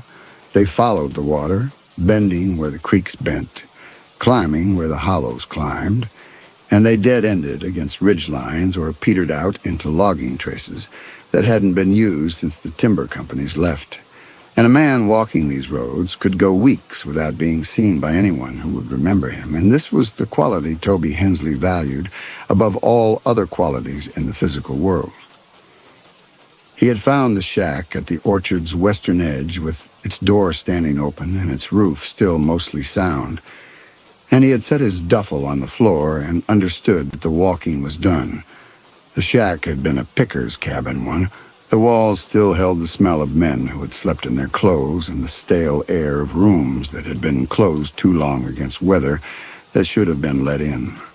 A rusted bed frame with no mattress leaned against the far wall, and the floorboards had been worn into a grain that caught dirt and held it. He swept the floor with a branch of juniper and set his things along the wall and slept his first night on the bare boards with the door open to the orchard and the sound of the trees moving and whatever wind came up the hollow after dark. A sound like breathing that was not breathing, the branches rubbing against each other in a way that seemed purposeful. The branches trading sounds he could not read. In the morning, he walked the orchard. It was large, perhaps 40 acres, and it was dying. Not all at once, but in sections, as a body dies, the extremities first. The trees at the edges had gone to deadwood, the bark splitting and falling away to reveal the pale sapwood beneath, and the branches had the gray sharpness of bones cleaned by weather. Closer to the center, the trees were still alive, but they were old, and many of them leaned at angles, the root systems failing on one side, and the apples they produced were small and bitter and spotted with the black marks of scab that nobody had sprayed for. The orchard was tended by no one. It produced what it produced, and what fell to the ground stayed on the ground, and the yellow jackets and the deer mice and the crows took what they wanted, and the rest went back to the soil, and the soil produced more apples, and nobody picked them. He found the road on his second day, and found the cross at its bend, and stood looking at it for a long time with his hands in his pockets, and the weight of the idea forming in him as weather forms, not all at once, but in accumulations, cloud on cloud, pressure on pressure, until the idea that had been building announced itself and could not be taken back. The road was narrow and unpaved, and it curved around the shoulder of the ridge in a way that put the cross at the exact point where a driver would be moving slowest, where the grade steepened and the gravel loosened, and the car would drop to second or first gear, and the driver would be looking at the road and not at the scarecrow standing against the sky. He found the farmhouse on his third day, a quarter-mile east along a path that had been worn through the grass by decades of feet. The house was small and plain and had been white once and was now the color of the wood beneath the paint, a grayish yellow that matched the dead grass in the fields around it. A porch ran across the front, and a cane-backed rocking chair sat on the porch beside a small pine table. And on the table was a mason jar of water that caught the light. A stone-lined spring box sat at the corner of the porch where a pipe came down from the ridge, the water running cold and steady from the hillside, the way it had probably run since before the house was built. And this was where the couple drew their household water. He could see the ladle hanging from a nail beside the box and the overflow running off through a ditch toward the lower field. Behind the house, the barn sat at a distance of perhaps 40 yards, a structure of hand-hewn timber and board and batten siding that had gone to the color of ash. And beyond the barn, at the edge of the tree line, the old well sat with its stone rim and its heavy wooden cap, an iron windlass mounted on a timber frame above the mouth with a rusted chain hanging from the drum, the kind of rig every farm in the county had once used for lifting water or feed, or whatever needed lifting from a depth. And the well had clearly been dry and disused for years because the chain was orange with neglect, and the cap had settled into its rim with the permanence of something no one had lifted in a long time. Behind the barn, the ridge climbed steeply into second-growth timber that had never been cut because the slope was too steep for the skidders. He watched the old couple for 3 days before he was certain. The old man moved through the yard and the barn lot with the careful deliberateness of someone navigating by memory rather than sight. His steps measured and his hands always finding the fence post or the door frame at the exact moment they were needed. And the old woman sat on the porch in the cane-backed chair, and did not turn her head when the jays screamed in the oak above her, or when the barn door banged in the wind, or when Toby himself walked up the path on the fourth day and stood at the edge of the yard and spoke to them. He said good morning. He said he was staying in the picker's cabin. He said he was looking for work. Neither one of them looked at him or moved or gave any sign that they had heard him speak, and the old woman's eyes stayed fixed on something in the middle distance that was not Toby, and not the yard, and not anything he could see. And the old man went on sharpening a hoe blade with a file, the file moving across the steel in a rhythm that did not change when Toby spoke and did not change when he stopped speaking, and Toby walked back to the shack with a satisfaction so complete it felt physical, a warmth in his gut, like the first drink of the day. Deaf and mute, both of them, or close enough to it that the difference did not matter. He had found the kind of neighbors a man in his line of work prayed for. He helped himself to the spring box freely, filling the mason jar on the porch each morning, because the couple was nothing to him, and nothing they possessed was anything to him. And a man who owns a valley does not ask permission to drink from its springs. This was the flaw in Toby Hensley that had kept him alive for 20 years, and that would, as all things that keep a man alive long enough eventually do, be the thing that killed him. And he did not regard the people around him as people. They were furniture. They were weather. The old couple in their farmhouse were no more capable of threatening him than the apple trees in their orchard. And a man does not inspect an apple for poison before he eats it. And a man does not test the water that furniture leaves on a porch. He drank it standing in the orchard, looking up at the road and the cross silhouetted against whatever sky the day had brought. And the water went down cold and clean, and he thought about how the world arranged itself for a man if he was patient enough to let it, never once considering that the patience might not be his. The killing was simple. He had been doing it long enough that the mechanics of it had become rote. A man who has dug 1,000 post holes no longer thinks about the angle of the bar or the purchase of his boots in the dirt. He would climb the cross at dusk and stand on the footrest with his arms along the crossbeam and let his chin drop to his chest and go still. The burlap shirt was loose enough that if a man was driving past at speed, he would see only a scarecrow, the kind that stood at the edge of every orchard in the county, and the face drawn on the feed sack would stare back at him with its blurred surprise, and the man would drive on. But not everyone drove on.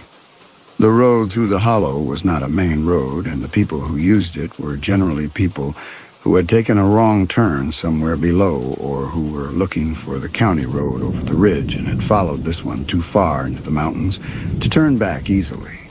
They would slow at the bend and sometimes stop entirely and get out to consult a map, or relieve themselves, or simply stand in the road and look at the mountains the way people from the flatlands look at mountains, with a bewilderment that is close to reverence. And it was then that Toby would step down from the footrest and cross the gravel in silence. He used his hands. He had always used his hands. A weapon could be lost or found or traced, but hands were permanent and anonymous, and they left marks that looked like what they were, which was nothing more than one man's grip on another man's throat. And that was a thing that happened in the world often enough that nobody went looking for the hands that did it when it did. He was strong in the way that men who have done physical labor since childhood are strong. Not in the chest and arms where gymnasium strength collects, but in the hands and forearms and the deep muscles of the back that connect the spine to the pelvis. And when he closed his hands on a man's throat, he could feel the exact moment when resistance became reflex rather than voluntary. The muscles still working, but the will behind them already gone. And he held on past that moment because he had learned that the body could restart itself if you release too soon, the way an engine will sometimes catch again if you have not let it fully cool. He killed his first man in the valley on the 5th of September, a traveler in a green coupe who had pulled off the road to let the engine cool on the grade, a heavy man with a soft throat and strong hands that found Toby's forearms and gripped them hard enough to leave bruises and then released. He took the man's wallet and his wristwatch and a silver cigarette case that was engraved with initials that were not the man's name, which meant the case had been stolen once already and was making its way through the world the way stolen things do, passing from hand to hand, each set of hands believing it owned something it was only holding temporarily. He pushed the coupe off the road and into the drainage ditch where the kudzu and the Virginia creeper would begin their work, and within a month the car would be a shape beneath green, recognizable only to someone who knew what they were looking for, and nobody was looking. The body went into the well, not the spring box, not the couple's household water, the dry well at the edge of the tree line behind the barn, the one with the rusted windlass and the heavy cap, and the chain that no one had used in years. He carried the body across the orchard in full dark, slung over his shoulder, and he lifted the wooden cap from the well and let the body drop. The sound it made at the bottom was hard and definitive, the sound of a body hitting dry stone because the well had gone dry long ago, the water table dropping below the shaft's depth at some point in the past, and nobody had bothered to dig deeper or fill it in. It was a good well for his purposes, deep enough that nothing would be visible from above, dry enough that there would be no smell for months, the mountain air circulating down through the shaft and drying what it touched. He replaced the cap and stood in the dark, and the night was quiet, and the orchard was quiet, and the farmhouse below was dark, and the barn was dark, and the valley held him the way a hand holds a thing it has no intention of releasing.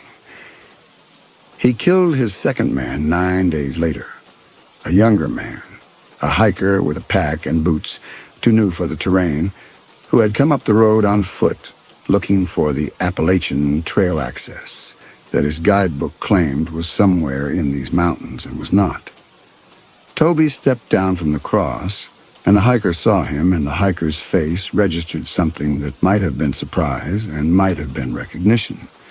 Not of Toby specifically, but of the situation, the understanding that comes too late to do any good. And then Toby's hands were on him, and the hiker was lighter than the first man and went down faster. And the only difficulty was the pack, which had to be removed before the body could be carried, and Toby buried the pack in the soft earth beneath an apple tree, and carried the body to the well and dropped it. And the sound it made this time was different, softer, a body landing on a body rather than on stone.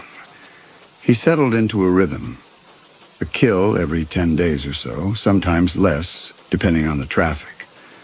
The road was not busy, but it was not abandoned, and the mix of travelers was varied enough that no pattern would suggest itself to anyone assembling the absences. A salesman, a hiker, a woman in a sedan with Virginia plates who had been crying when she got out of the car and who Toby killed not because she had seen him, but because she had stopped, and because stopping was enough. He did not select. He did not prefer. He took what the road gave him, the way a fisherman takes what the river gives, without judgment or ceremony, and the well received what he brought it, and the orchard kept its silence, and the couple in the farmhouse sat on their porch or moved through their yard and gave no indication that the world around them contained anything they could perceive. He took what the dead carried. Wallets, watches, rings if the rings would come off. He kept the cash and buried everything else beneath the apple trees, a constellation of small graves across the orchard floor that only he could read.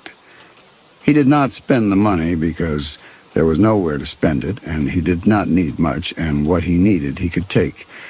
Apples from the trees, water from the spring box, the old couple's water, which he drank without a thought, the way he walked through their yard without a thought, because they were his, the couple, and the orchard, and the well, and the valley, They belonged to him because he was the strongest thing in them, and strength was ownership, and ownership was safety, and he had been so strong for so long that the idea of being weak had become as foreign to him as the idea of being caught, a thing that happened to other men, lesser men, men who did not understand that the world was a simple machine that ran on force, and that the man who supplied the most force controlled the machine.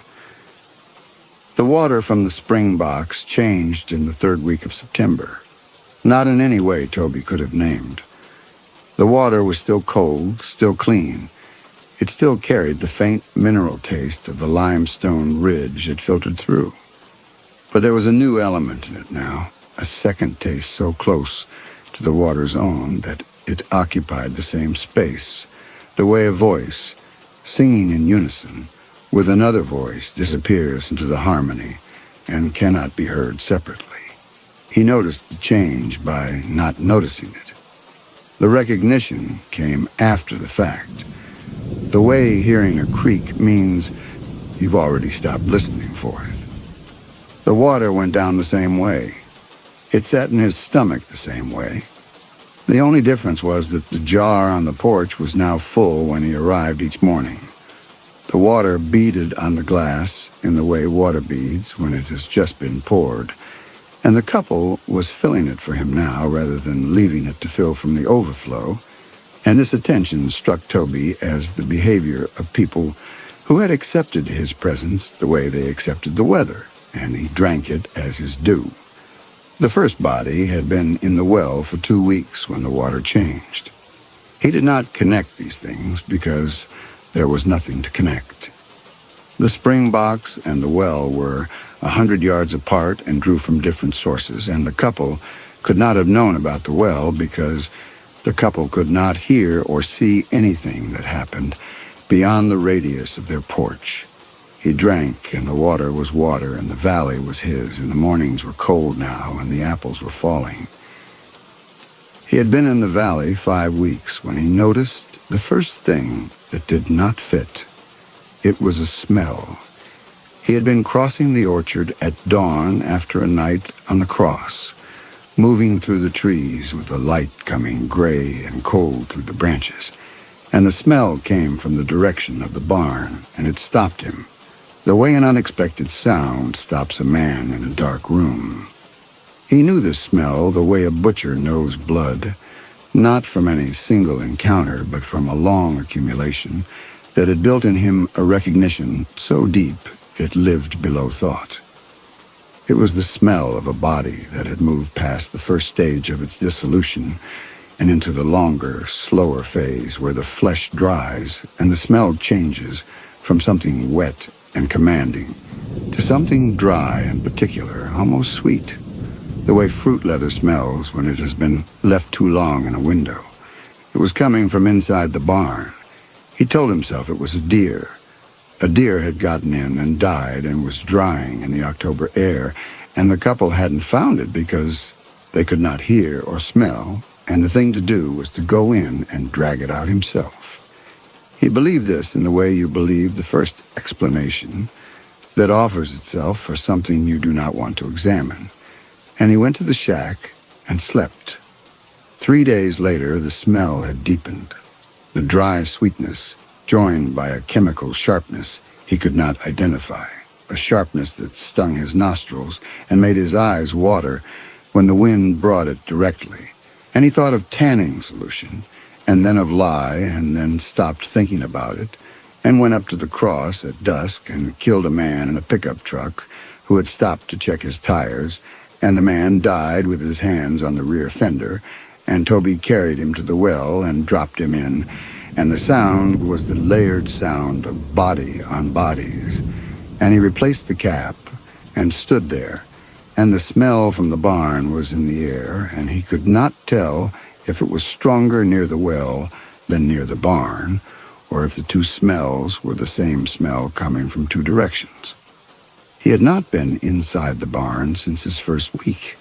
He had gone in looking for tools and found it mostly empty. A rusted plow blade, cedar fence posts, the leather traces of a harness on a nail. and at the far end, a door that was padlocked. He had thought nothing of the padlock because people in the country locked doors, and a man learned early not to take an interest in the locked doors on property that was not his. But the padlock and the smell were connected now in his mind. He began watching the barn. He watched it from the orchard, sitting in the grass with his back against an apple tree, and he watched for 3 days and saw nothing. The old man went in once a day in the morning and came out 10 minutes later. The old woman did not go to the barn at all, but the smell persisted, and the acrid edge of it grew sharper. Then, on the 4th day, he saw the old woman's hands. She was in the yard between the house and the barn, planted very still with her face turned toward the barn, and her hands were moving. Not the way hands move when a person is doing something useful, but the way hands move when a person is directing something out of sight. The fingers spread and the wrists turning in small, deliberate arcs, rhythmic and repeated and with the quality of rehearsal. Someone practicing a gesture they intended to perform later with more purpose.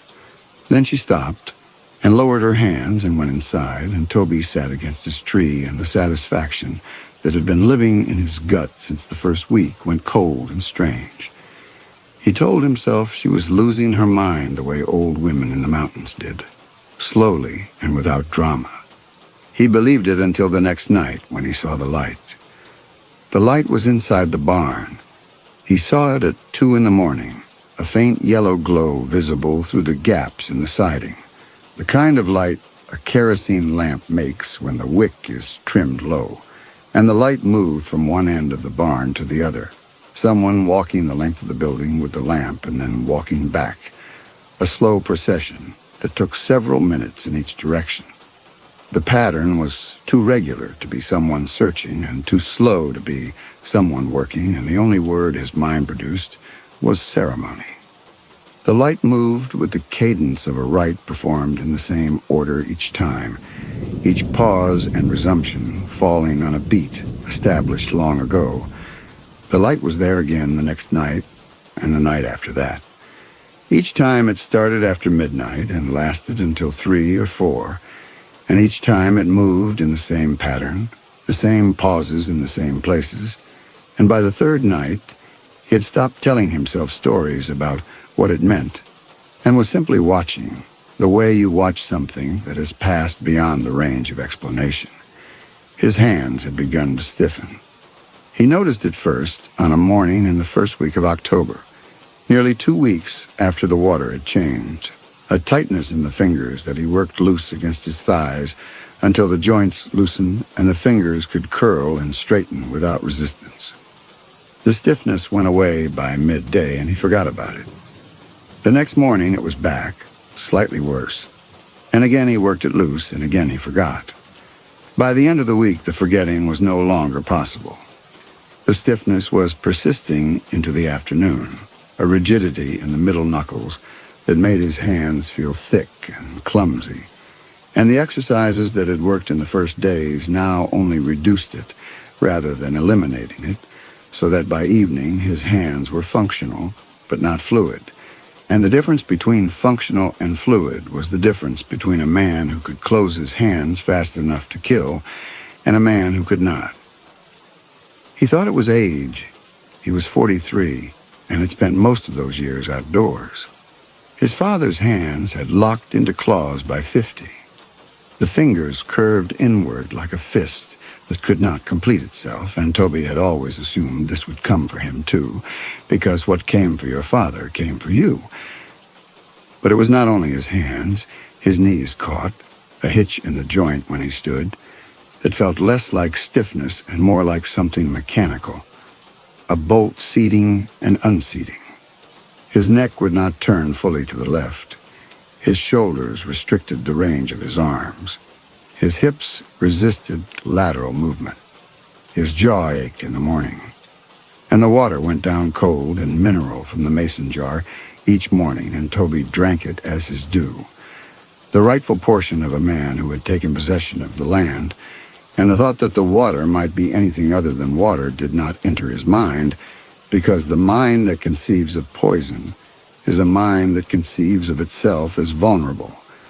And Toby Hensley had not conceived of himself as vulnerable since he was 12 years old, and had put his hands around the neck of the dog that bit him, and discovered that the distance between alive and dead was shorter than anyone had told him. He kept climbing the cross. He kept standing on the footrest and waiting, but the stepping down was harder now, and the drop jarring something in his ankles, and the walk across the gravel had acquired a stiff economy that frightened him because economy was visible. On a Thursday night in the second week of October, a car came up the hollow with one headlight out and pulled off at the bend, and a man got out and walked to the front and knelt to look at the dead lamp. Toby stepped down from the cross, and the stepping down sent a jolt through both knees that he absorbed, and he crossed the gravel in the way he had always crossed it, each boot placed in the silence between the man's movements. And he reached the man, and the man was still kneeling, and Toby's hands went to the man's throat and closed. They did not close. His fingers reached the skin, and the command to close went out from wherever commands originate and traveled down his arms and arrived at his hands, and his hands did not close. The fingers curled inward, but they curled slowly, the knuckles bending against a resistance that had not been there 2 weeks ago, and the man felt the touch and flinched and pulled sideways, and Toby's hands were still closing, still working toward the grip that had always been instantaneous. And the man scrambled backward on the gravel, and Toby forced the fingers shut and felt them arrive at a position that was not a grip, but an approximation of one. The way a drawing of a hand is an approximation, close enough to recognize but missing. The thing that makes it real, and the man was up and running and reached his car, and the door slammed and the engine caught, and the one working headlight swept across the orchard as the car reversed and went back down the hollow, and Toby stood in the road with his hands half closed at his sides, and the engine sound fading into the sound of the creek and the wind, and the silence of the valley rearranging itself around a new fact. His hands would not open fully. He stood in the road and tried to straighten his fingers, and they straightened partway and stopped, the tendons holding at a tension that felt less like muscle and more like the memory of muscle, an echo of the contraction still living in the fibers after the contraction itself had ended. He worked them one at a time, peeling each finger back from the partial curl. And they moved, but they moved, bending against their preference the way unseasoned timber bends, yielding but wanting to return. And when he had them as straight as they would go, he looked at them in the dim starlight, and they did not look like his hands. They looked like hands belonging to someone else, hung at an angle that was not his angle, thicker and wronger than what he remembered. He went back to the cross and climbed it and stood on the footrest and did not sleep. The man was gone and had not seen his face and would not come back. But the fact of the escape was not what kept Toby awake. What kept him awake was the interval, the half-second between the command and the response, the gap where obedience had always lived, instantaneous and total, was now occupied by something else, a delay that felt like translation, as though the signal from his brain was being converted into a language his hands no longer spoke fluently. And the delay was the length of a man's life, because a man who cannot close his hands in the time it takes another man to flinch is a man who cannot kill. And a man who cannot kill is a man who has lost the only skill that separates him from the world's ordinary vulnerability. And the vulnerability was there now, enormous and new, pressing against him from every direction. In the morning, the stiffness was less. It was always less in the morning, sleep undoing whatever the day accumulated. And he drank the water from the jar on the porch and did not think about the water because thinking about it would have required him to admit that something in this valley was acting on him. And admitting that would have required him to admit that he was a thing that could be acted upon. And this admission was so foreign to the architecture of his self-regard that it could not be processed, only refused. And so he drank and refused and drank again, and the water did what it did. But the failed kill lived in him now the way Splinter lives in the meat of a thumb, present at every movement, felt with every flex. He did not go to the cross the next night, or the night after that. He sat in the shack in the dark. His lamp was dry, and he could not refill it. And he worked his hands open and closed, measuring the resistance. And each night, the resistance was slightly greater, and each morning it was slightly less. But the floor it returned to was rising, the baseline climbing upward, and he could track the climb in the difference between what his hands could do at dawn and what they could do by dark. He noticed other things. He noticed the old man carrying bundles into the barn, small things wrapped in cloth, cradled against his chest with both arms, brought from the farmhouse with the care a man gives glass or a newborn. The old man did this 3 times in one afternoon, and each time he came back empty-handed, and each time his face wore no expression, the features arranged into a stillness Toby recognized because he had cultivated the same stillness in himself, the face you wore when what you were doing required that nobody see you doing it. And there was something else about the old man that Toby noticed for the first time, now that he was watching more closely. The man's hands were steady, not the trembling, uncertain hands of a man navigating by memory, but hands that close on what they reach for without correction. The fingers finding the object on the first try, and the measured economy of his movement through the yard was not the economy of impairment, but something else. The economy of a man who has learned not to waste motion, because wasted motion is visible, and visibility is something to be avoided. And this was a principle Toby knew well because it was his own principle, and seeing it practiced by someone he had classified as furniture, produced in him a sensation he had not felt in years, which was the sensation of having miscounted something important. He noticed the well cap had been moved, not moved far, an inch at most, the edge no longer flush with the stone rim, the cap lifted and replaced by someone who had not matched the original position. He walked to the well and stood over it, and the cap was heavy, and a frail old man could not have lifted it alone. But there was the windlass, the iron drum, and the rusted chain, and the chain was no longer hanging slack from the drum, the way it had been when he first examined the well in August. The chain had been used. He could see it in the wear on the links nearest the drum, the rust abraded where metal had bitten against metal under tension, and the cap could have been lifted by threading the chain through the ring bolt and cranking the windlass, and the windlass would have provided the leverage that 2 elderly bodies could not, and the purpose of lifting the cap would have been to lower something into the well or to raise something out of it, and the bodies were 7 or 8 feet down in the dark, and anyone who cranked the windlass and lowered a hook would find them. The grass was worn to bare dirt in a line wider than one man's path, and there were marks in the dirt that were not his boot prints, marks flat and wide, the kind of marks heavyweight leaves when it is dragged, and the drag marks when in both directions, toward the well and away from it, and the ones going away were deeper. He noticed one morning, crossing the orchard to the porch, that the mason jar was already full. The water beaded fresh on the glass, and the old woman was standing inside the screen door watching him approach. And he saw her watching, and she saw him see her, and neither of them changed expression, and Toby picked up the jar and drank from it, standing 3 feet from her face, because he was Toby Hensley, and she was furniture, and furniture does not poison the man who owns it. The water was cold and clean, and it carried in it the compound that was not the water, and the thing did its work. And Toby set the jar down and walked back to the shack, and his hands were stiff, and the stiffness lasted until noon.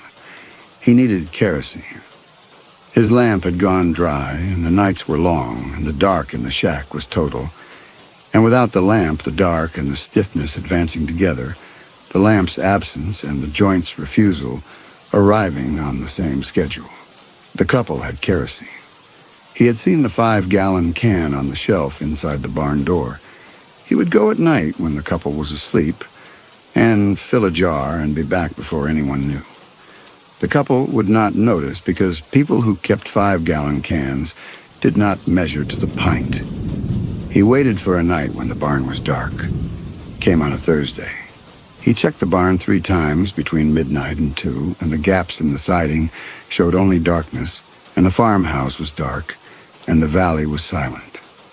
He crossed the orchard on the path, and the walk that had taken 8 minutes in September took 14 now, each step a negotiation between his will and whatever was happening in his joints. He came to the barn and lifted the latch, and the door swung open on hinges that made no sound, and the silence of the hinges was the first thing that did not fit, because hinges on a barn this old should have screamed, and these did not. And the absence of sound meant they had been maintained, oiled, kept, and maintenance implied use, and use implied frequency. The barn was dark, and the smell hit him like a hand across the face. Not the diluted version the wind carried, but the source, concentrated, the dry sweetness, and the chemical sharpness, and beneath them, the smell he knew better than any other because it was the smell of his work. He breathed through his mouth and let his eyes adjust. The barn assembled itself. The plow blade, the fence posts, the harness on its nail, the floor open and empty. And at the far end, the padlocked door, which was not padlocked.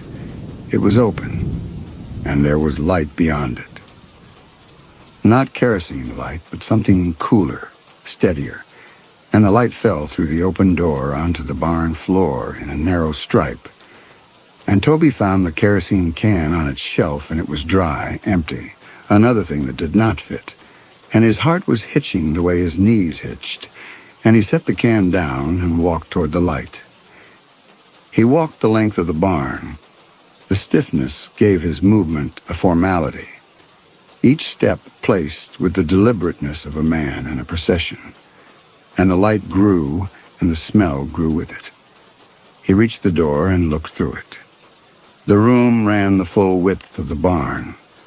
From the rafters shapes hung, and the lantern light caught the lines that held them, and the lines gleamed like wet spider silk, and the shapes turned slowly in whatever draft came through the walls. His mind said laundry, and held the word for the time it took his eyes to find the faces. And the faces had been pulled tight against the bone by drying, and the lips were drawn back, and the sockets had collapsed, and they were not laundry. They were bodies. They had been bodies, and they had been dressed in burlap, sewn with small, even stitching in heavy thread, the same rough fabric as his own scarecrow suit. And the cords ran from the wrists and elbows and jaws and crowns of the heads, up through iron pulleys on the rafters, and down to a wooden frame at the far end, where the old man and the old woman sat in rocking chairs working the levers. And Toby saw all of it at once, because the mind that has spent 20 years looking at dead men does not need to be taught what dead men look like. It sees them whole and what it cannot absorb. Whole is not the dead, but the motion.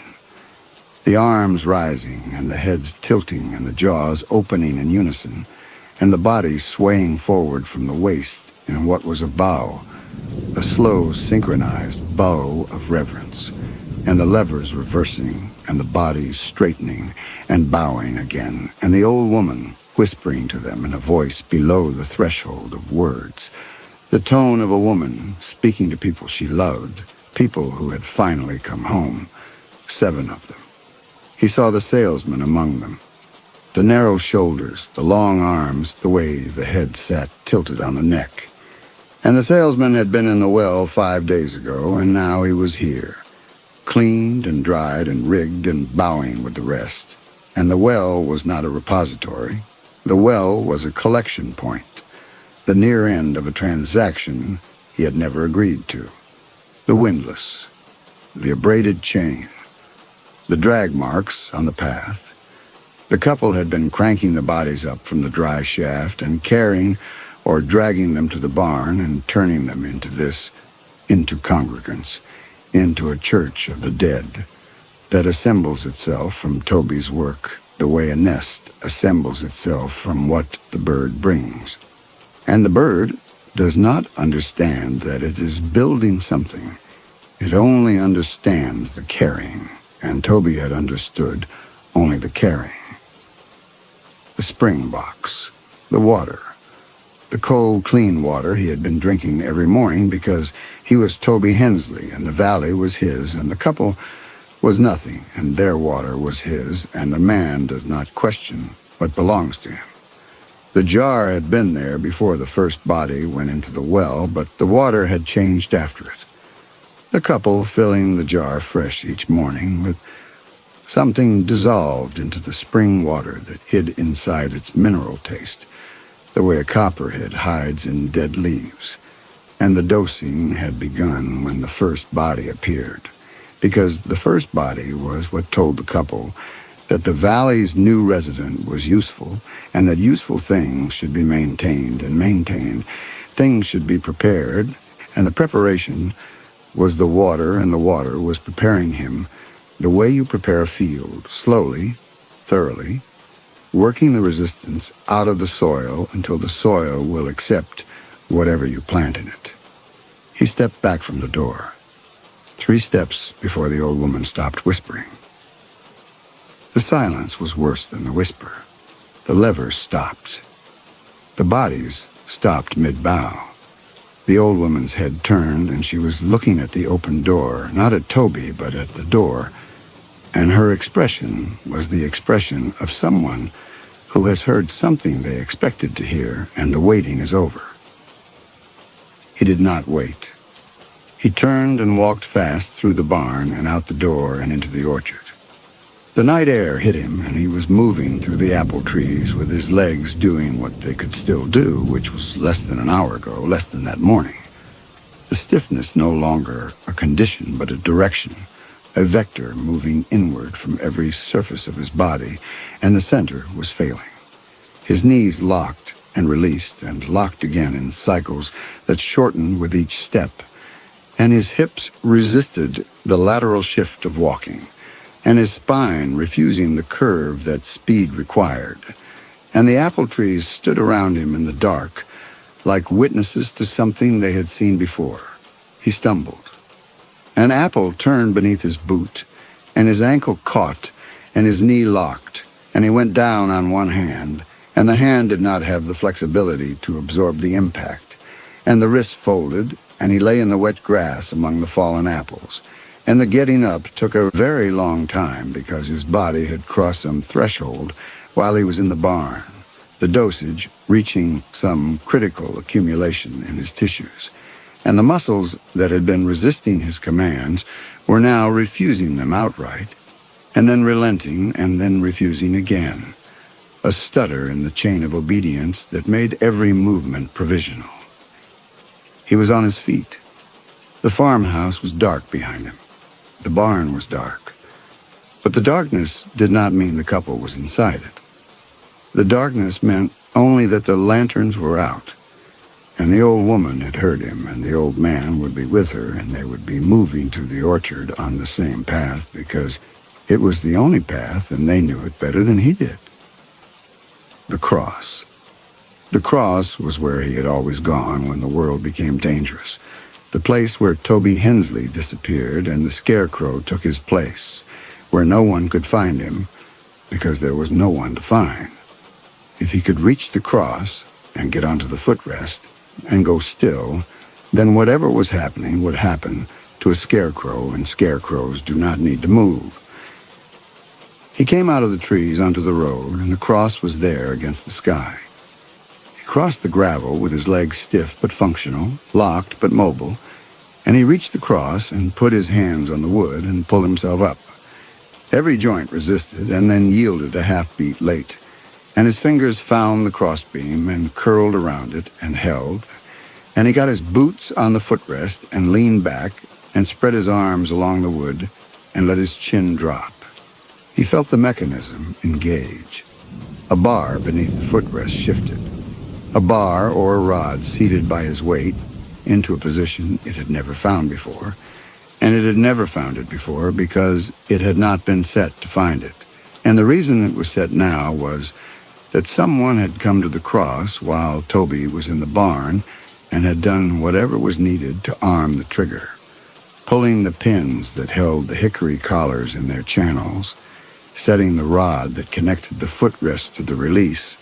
And the someone who had done this was the same someone who had built the levers and the pulleys and dressed the dead and filled the mason jar each morning with the spring water and the thing that was not spring water. And their patience was not the patience of a predator, but the patience of a farmer who has watched the sky all season and knows the day has come to bring the harvest in. The wooden collars closed on his wrists. They came up out of the crossbeam, the curved hickory pieces he had noticed on his first day, and dismissed as structural bracing, and they swung on the iron pins and met their other halves, fixed to the top of the beam, and the fit was seamless, and the sound they made was a click, small and precise, and the wood was snug against the bones of his wrists, and the bones would not compress. A third collar rose behind the junction of beam and upright, two curved pieces of oak that met at his throat and at the back of his neck, and joined with the same pins and the same click, and his head was held against the wood and could not turn.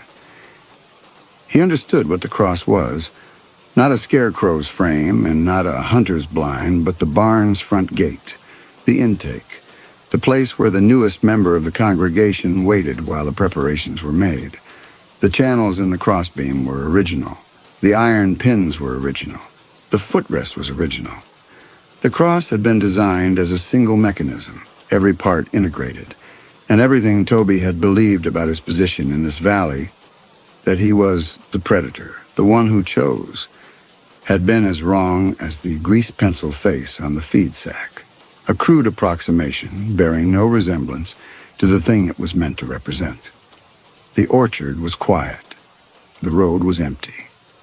He tried to speak and his jaw moved, but the sound was compressed and airless, forced through muscles the water had been working on for weeks, and the sound carried nothing. Two figures came out of the orchard. They moved slowly along the path, the old man with a coil of rope over one shoulder, and the old woman carrying something folded in her arms. They walked toward the road and toward the cross with the unhurried pace of people who have done this before and will do it again, and their faces were calm and utterly occupied, the faces of people performing the work they were born to perform. The old man moved with the same deliberateness Toby had seen in the yard, the measured steps, not the caution of impairment, but the economy of a man who has carried ropes to this cross enough times that the walk has become as automatic as breathing. And the old woman beside him moved with the same economy, her back straight and her stride sure, and her arms holding the folded burlap with the competence of a woman who has dressed many bodies and will dress many more. The old woman reached the cross first. She stood below him and looked up, and her eyes were clear and dark and unhurried, and she studied him the way a seamstress studies cloth. And then she reached up and touched the backs of his fingers where they lay inside the collar. Her touch was warm and dry and almost gentle, and the gentleness was worse than cruelty, because cruelty at least acknowledges the thing it hurts, and this gentleness did not. It was directed at what he would become and not at what he was. And the difference between those two things was the distance between a man and a shape in a barn. And the distance was closing, and there was nothing in him that could hold it open. She unfolded the burlap. It had been cut into a garment. The seams were started, the stitching small and even, done with the same heavy thread as the garments on the bodies in the barn. It had been cut to his measurements, and it had been waiting the way the collars had been waiting, and the water had been waiting. And the whole of his time in the valley had been a season, a growing season. And he was the crop, and the season was over, and the harvest was here. The old man worked with the rope.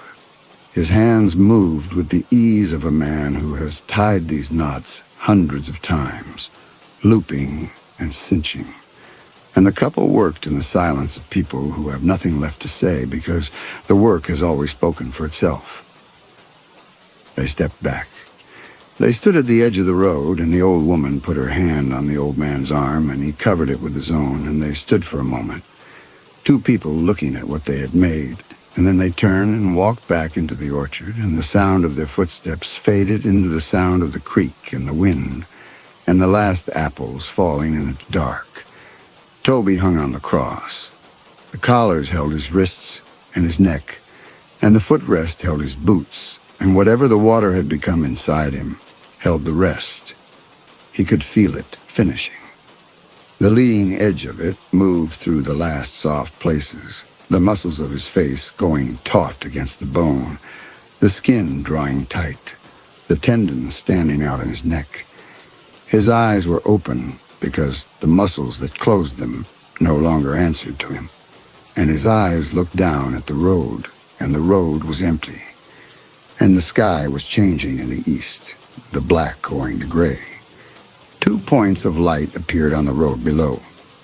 Headlights coming up out of the hollow in the slow way headlights move on a mountain road, the beams swinging across the trees at each switchback. The car was coming toward the bend where the cross stood, and the driver would see a scarecrow on the cross and would stop or not stop.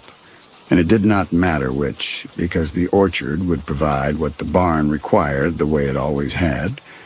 And in the trees behind the cross, something moved toward the road with the patience of a thing that has never once had to hurry, and Toby watched it come.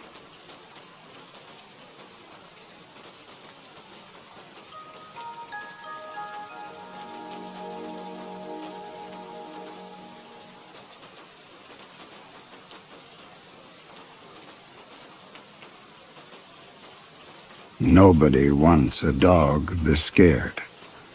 The volunteer said it without looking at Julie, her eyes on the clipboard in her hands, and Julie heard the exhaustion in it, the weight of too many animals and not enough homes, and the dogs who stayed until they stopped hoping. Julie crouched lower in front of Kennel 13 and looked at the dog who was not barking.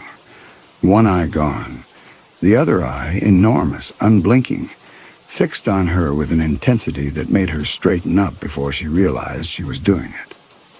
A boxer mix, the placard said. Approximately 4 years old. Stray intake.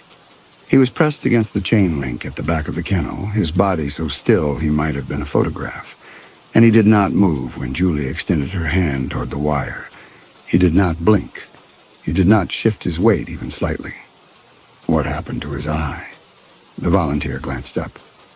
We don't know. He came in like that. She flipped a page on the clipboard. Someone found him wandering a rural road with a broken collar still on him. Name tag was scratched, but they made out Roscoe and part of an address. Animal control followed up, but the property was abandoned. She looked at the dog, then back at Julie. He's been here 2 months. Nobody wants a dog this scared. Julie asked what scared meant. The volunteer said he wouldn't eat unless the shelter was empty and dark. He urinated when anyone approached the kennel too fast. He flinched at shadows. Sometimes, when the other dogs barked, he pressed himself so hard against the back wall that his claws bled. Julie asked if they knew what had been done to him. The volunteer said no, but whatever it was had been sustained.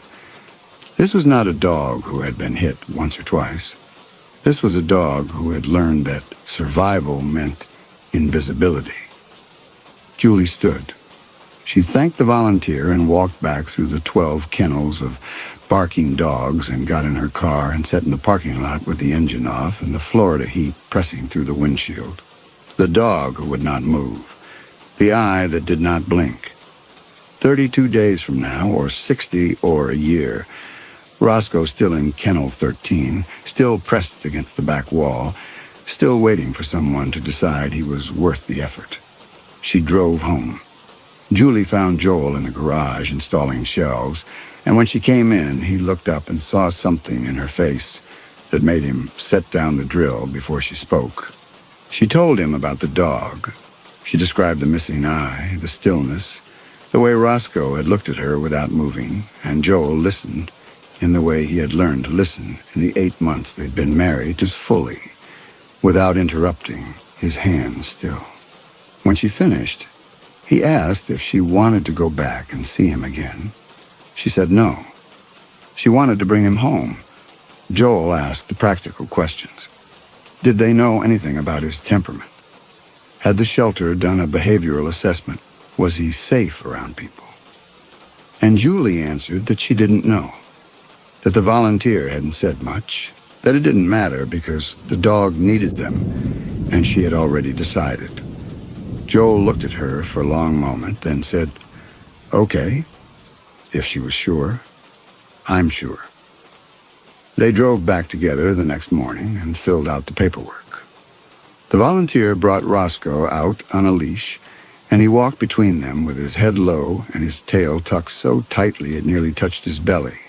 He did not pull. He did not sniff. He moved like an animal who had learned that drawing attention was dangerous. Joel knelt down to let Roscoe smell his hand, and Roscoe went rigid, every muscle locked, the one eye fixed on Joel's wrist. Joel pulled his hand back. The volunteer said Roscoe didn't like men much, that it would take time. At home, they set up a crate in the living room with a blanket and a water bowl, left the crate door open, and stepped back to give him space. Roscoe did not go into the crate. He went under the couch, and that was where he stayed. For the first week, Julie left his food and water near the edge of the couch, and Roscoe waited until the house was silent and dark before emerging to eat.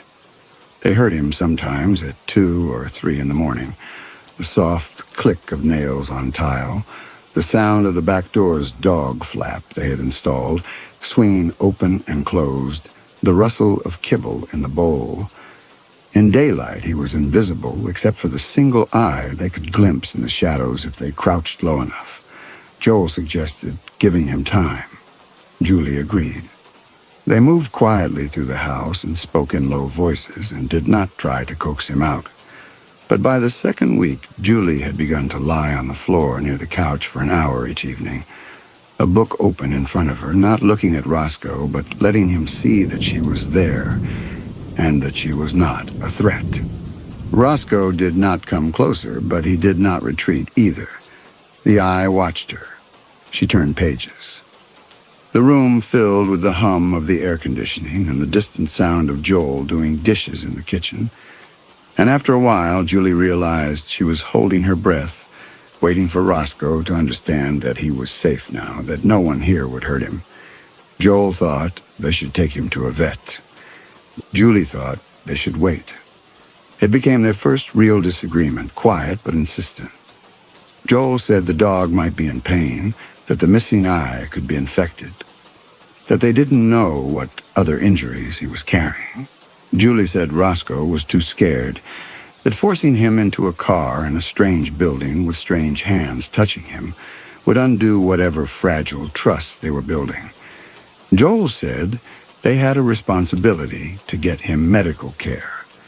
Julie said their responsibility was to let him feel safe first, that everything else could wait. They did not raise their voices. They had promised each other, back when they were still only dating, that they would never raise their voices, that they would be the kind of couple who talked things through, who respected each other even when they disagreed.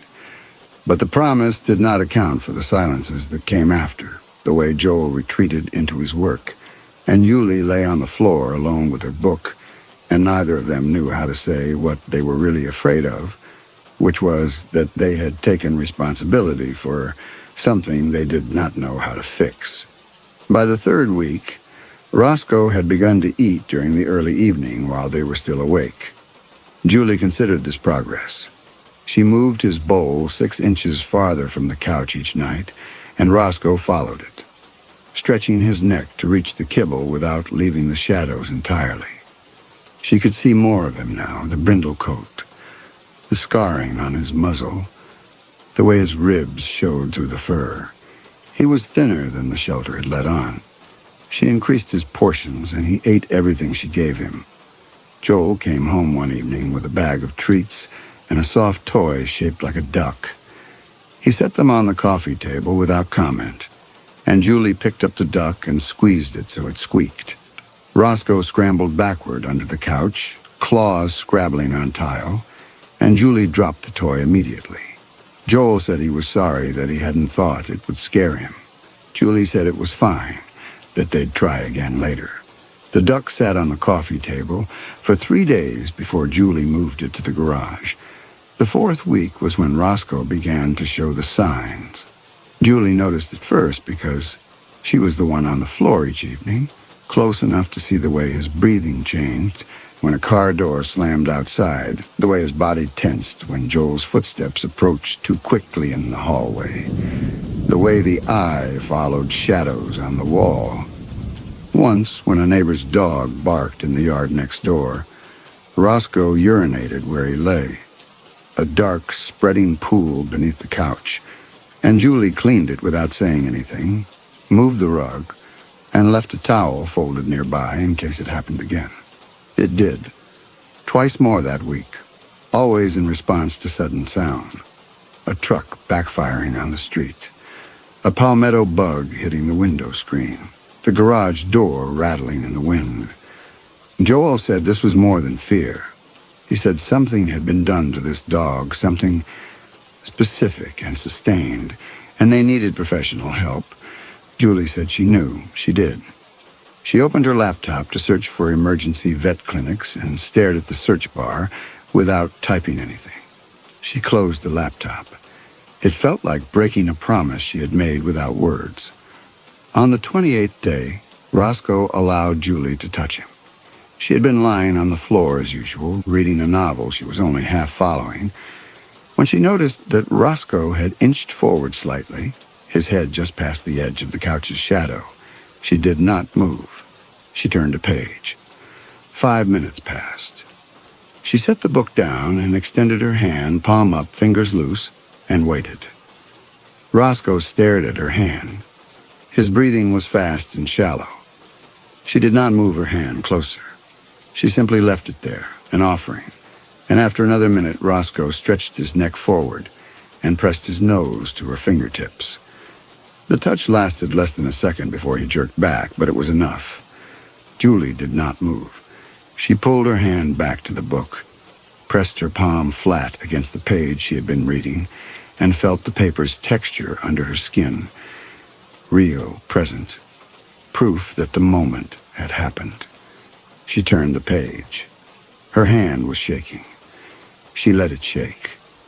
When Joel came into the room 10 minutes later, she told him what had happened, and for the first time in a week he smiled at her the way he used to, the way that made her remember why she had married him. Roscoe had lived in the house on Verbena Court for 32 days when the first thing moved. That 32nd day was a Thursday. Julie worked from home.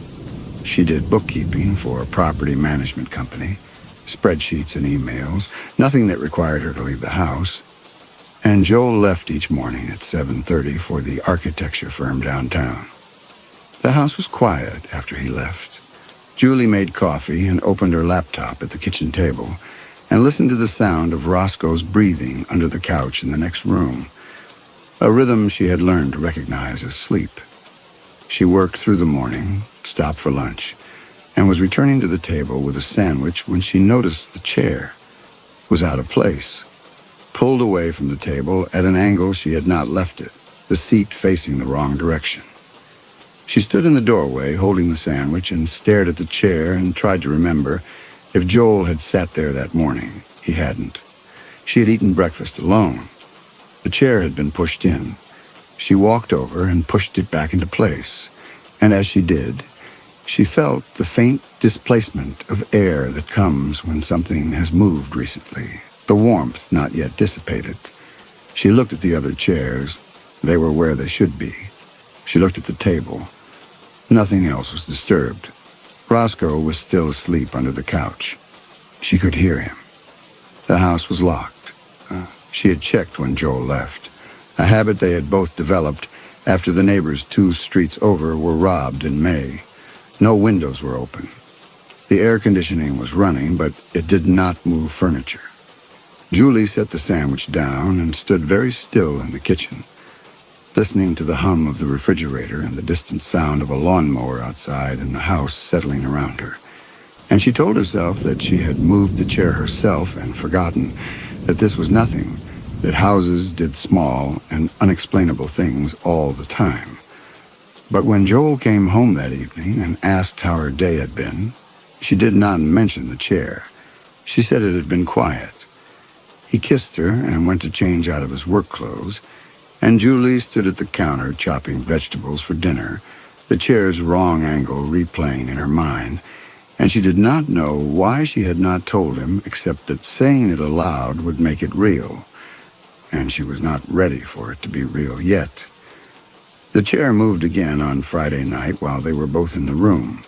Joel saw it happen. He was on the couch reviewing a site survey on his laptop, and Julie was at the kitchen table with her back to him. And between one moment and the next, the chair to her left slid backward 3 feet, the legs scraping tile and a sound like fingernails on glass. Julie spun in her seat, and Joel was already standing, the laptop tumbling onto the couch cushions, and they both stared at the chair sitting at an angle in the middle of the kitchen floor, far from the table, far from any rational explanation. Julie said maybe the floor was uneven. Joel walked over and examined the tile, ran his hand along the grout lines and found nothing. The floor was level. The chair had moved. He pushed it back to the table and it stayed where he put it, solid and ordinary, and he looked at Julie and saw in her face that she had been expecting this, that the chair yesterday had not been the first time, and she had not told him. He asked how long. She said she didn't know. Maybe a week. Small things. A glass moved from one counter to another. The closet door opened when she knew she had closed it. She had convinced herself she was forgetting, that the stress of Roscoe was making her careless.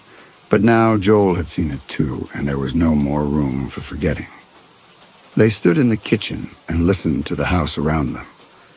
The air conditioning, the faint hum of the refrigerator, the sound of Roscoe's breathing under the couch in the next room. And Joel said they should call someone.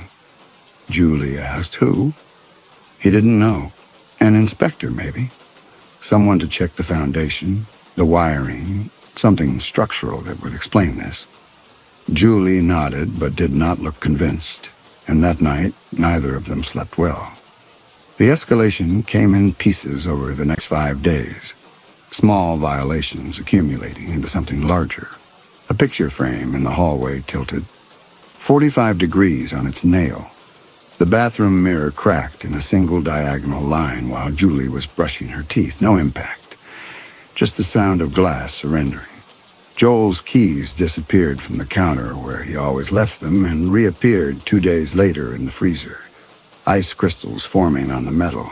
Books fell from shelves in the middle of the afternoon. The television turned on by itself at 3 a.m, volume at maximum. And when Joel stumbled out of the bedroom to shut it off, he found Roscoe in the hallway, rigid and shaking, urine pooling beneath him on the tile. Julie cleaned it up while Joel stood watching, and afterward they sat on the floor with Roscoe still pressed against the wall, his eye enormous, and fixed on something neither of them could see. Joel reached out slowly, and Roscoe allowed the touch. Joel's hand on the brindle fur at his shoulder. Julie's fingers scratching gently behind his ears. And for the first time since they had brought him home, Roscoe leaned into them. Not much. Just a slight shift of weight. But it was enough to tell them he knew they were trying to help, even if he did not believe they could. The furniture moved on Tuesday night. They were eating dinner at the kitchen table. Pasta, salad, a bottle of wine they had opened to calm their nerves, when the couch in the living room lifted 6 inches off the floor, and slammed down again, the impact loud enough to rattle the dishes in the cabinet. Roscoe bolted, claws scrabbling on tile, and disappeared into the bedroom. Julie started to follow him, but Joel caught her arm and said, "Wait, just wait." And they stood together in the doorway and watched the living room for movement. Nothing happened for 30 seconds. Then the coffee table flipped, books and remote controls scattering across the floor.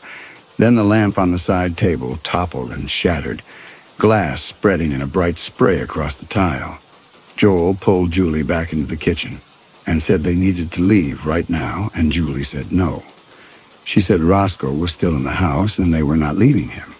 Joel started to argue, but the kitchen chair, the same chair that had moved twice before, lifted off the floor and hurled itself across the room, striking the refrigerator hard enough to dent the steel door.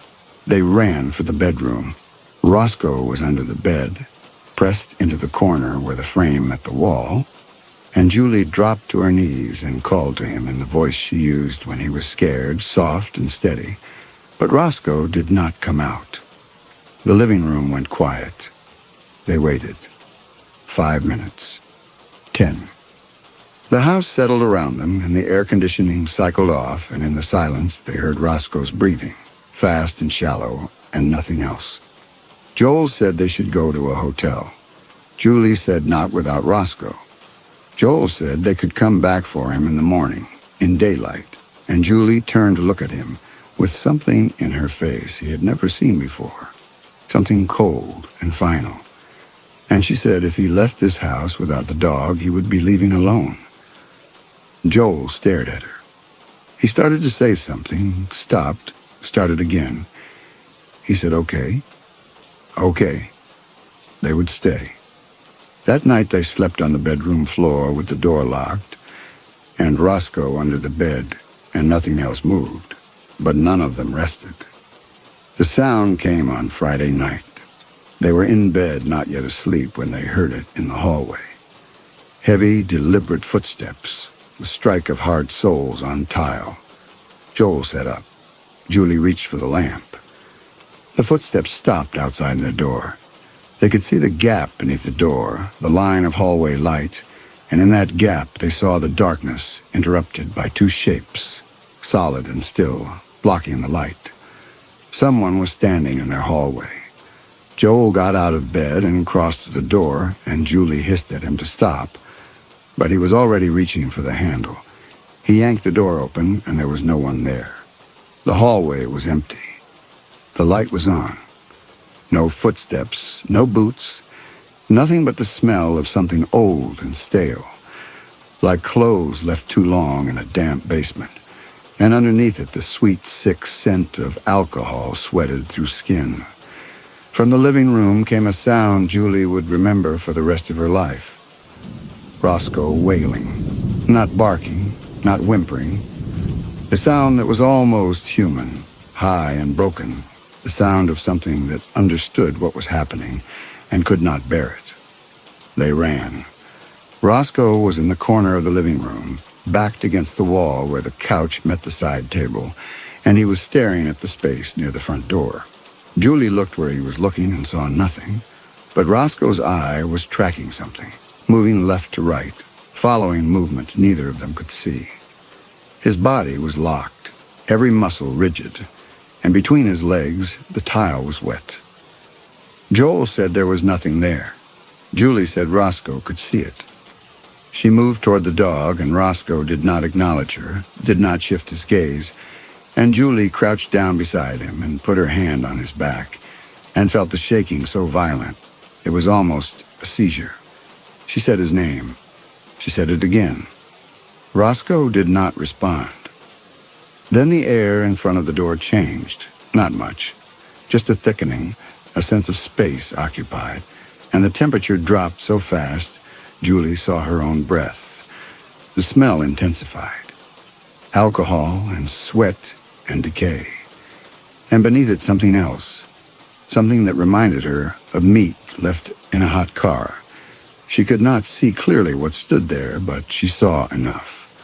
A darkness denser than the darkness around it. Tall. the suggestion of shoulders, of mass taking up space. And at floor level, two shapes, darker still, heavy and blunt. Boots. The presence moved, not walking, shifting, the way a stain spreads, one step closer to where Roscoe cowered. Roscoe's wailing climbed in pitch, became something beyond sound, and he lunged, not toward the door, not toward Julie, but at the wall beside him. He threw his body against the drywall with a force that shook the framed pictures, claws scrabbling for purchase, trying to dig through the solid surface to somewhere else, anywhere else.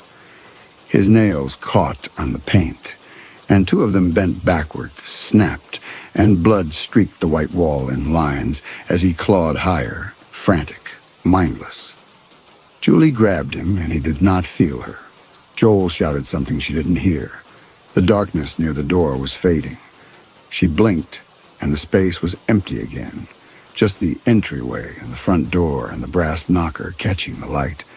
But Roscoe was still tearing at the wall, still wailing, and Julie wrapped both arms around his chest and pulled him away. He thrashed. She held on.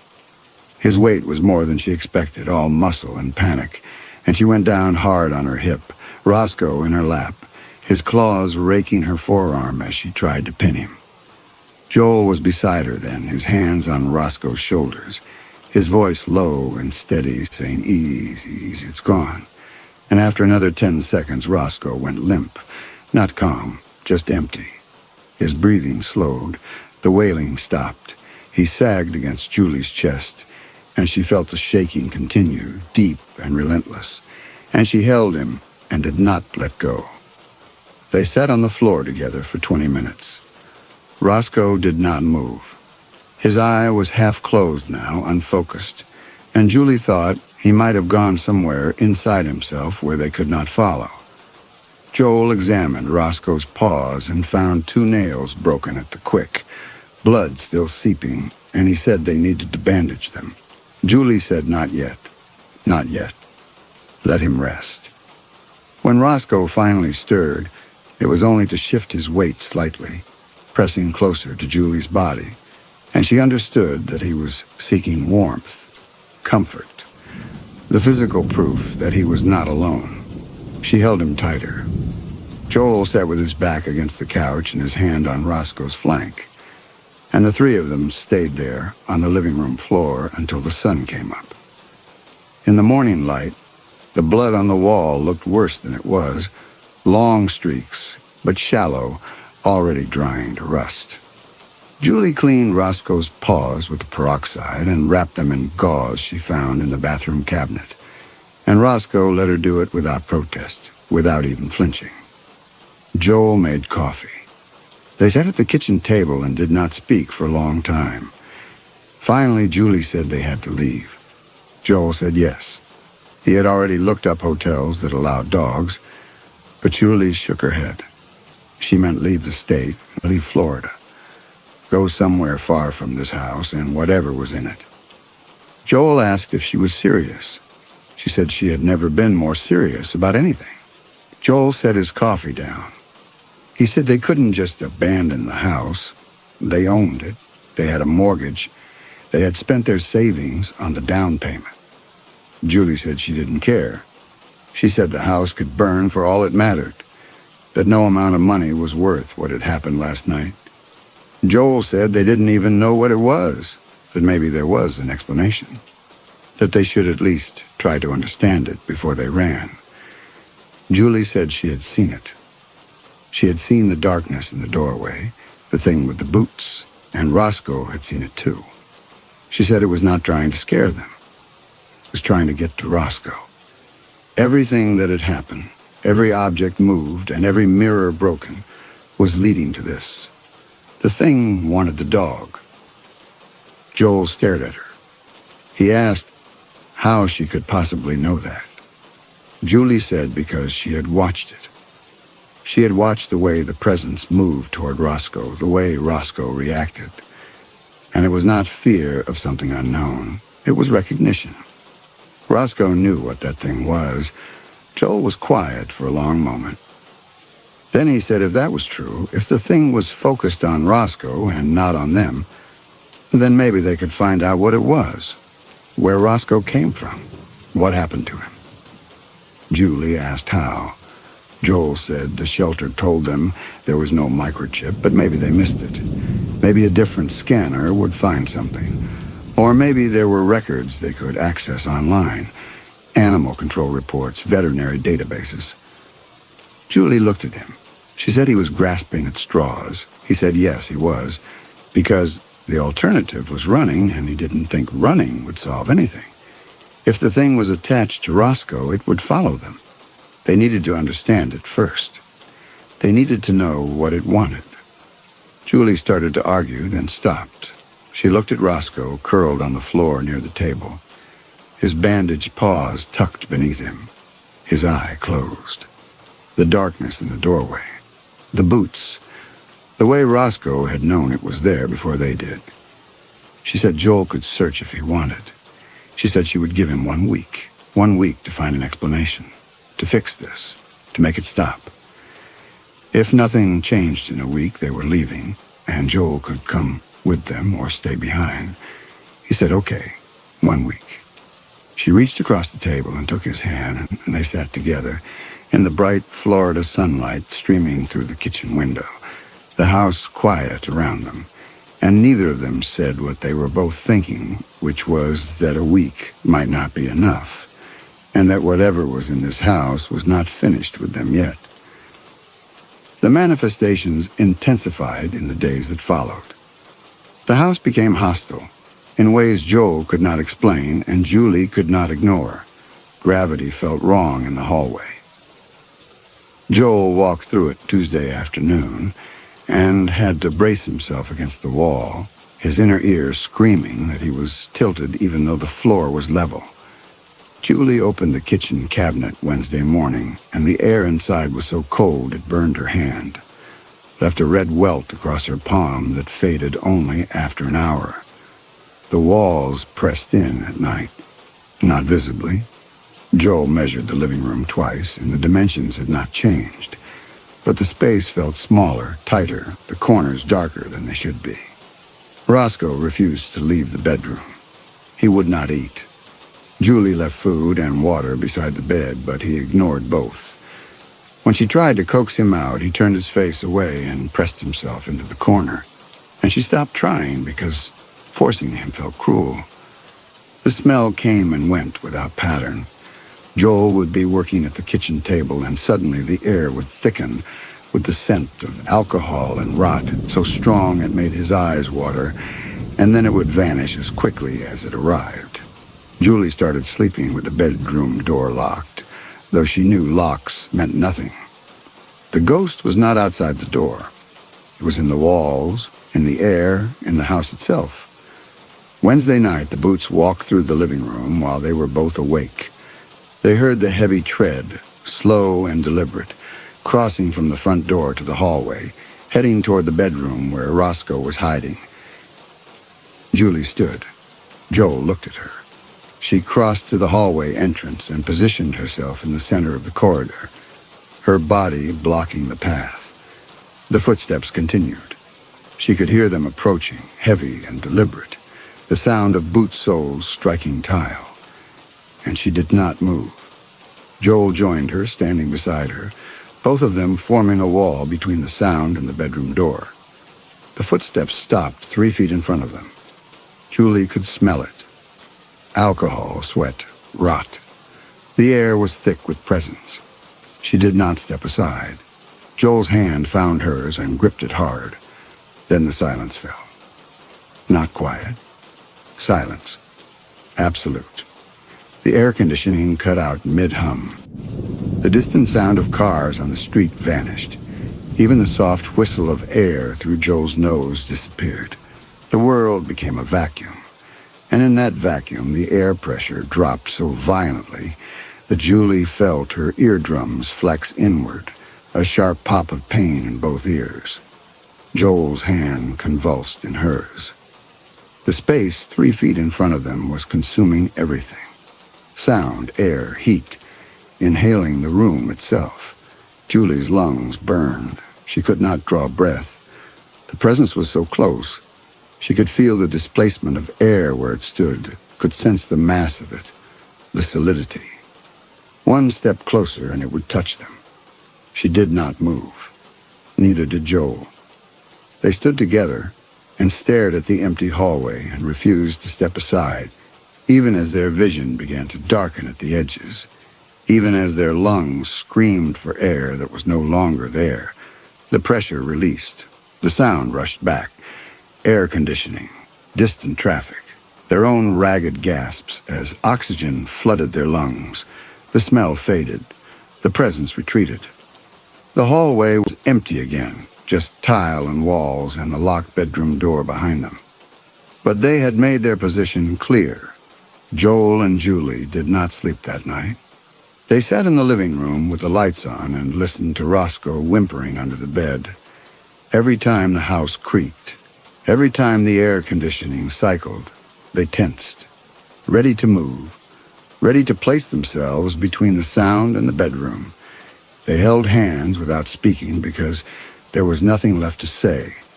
But their bodies were alert, prepared. They would not let the ghost reach Roscoe without going through them first. Thursday morning, Joel made a decision. He called the rescue and explained that they had adopted Roscoe 5 weeks ago, that he was showing signs of severe trauma, that something was happening in their house, and they needed to know his history. The woman on the phone, not the volunteer who had helped them adopt, someone older, said she understood, but that intake records were confidential. Joel said they weren't asking for personal information, just medical records, anything that would help them understand.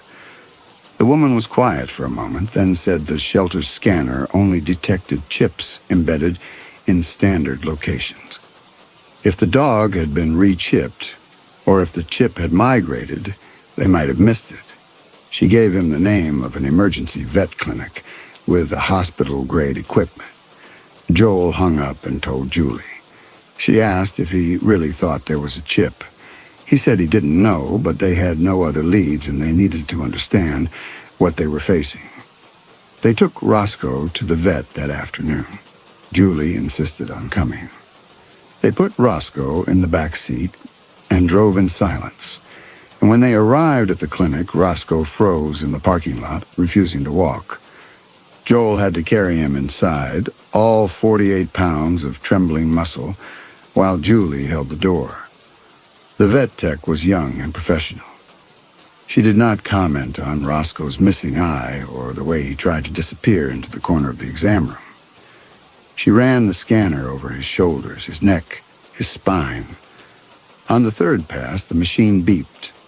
There was a chip, embedded deep, almost at the shoulder blade, far below standard placement.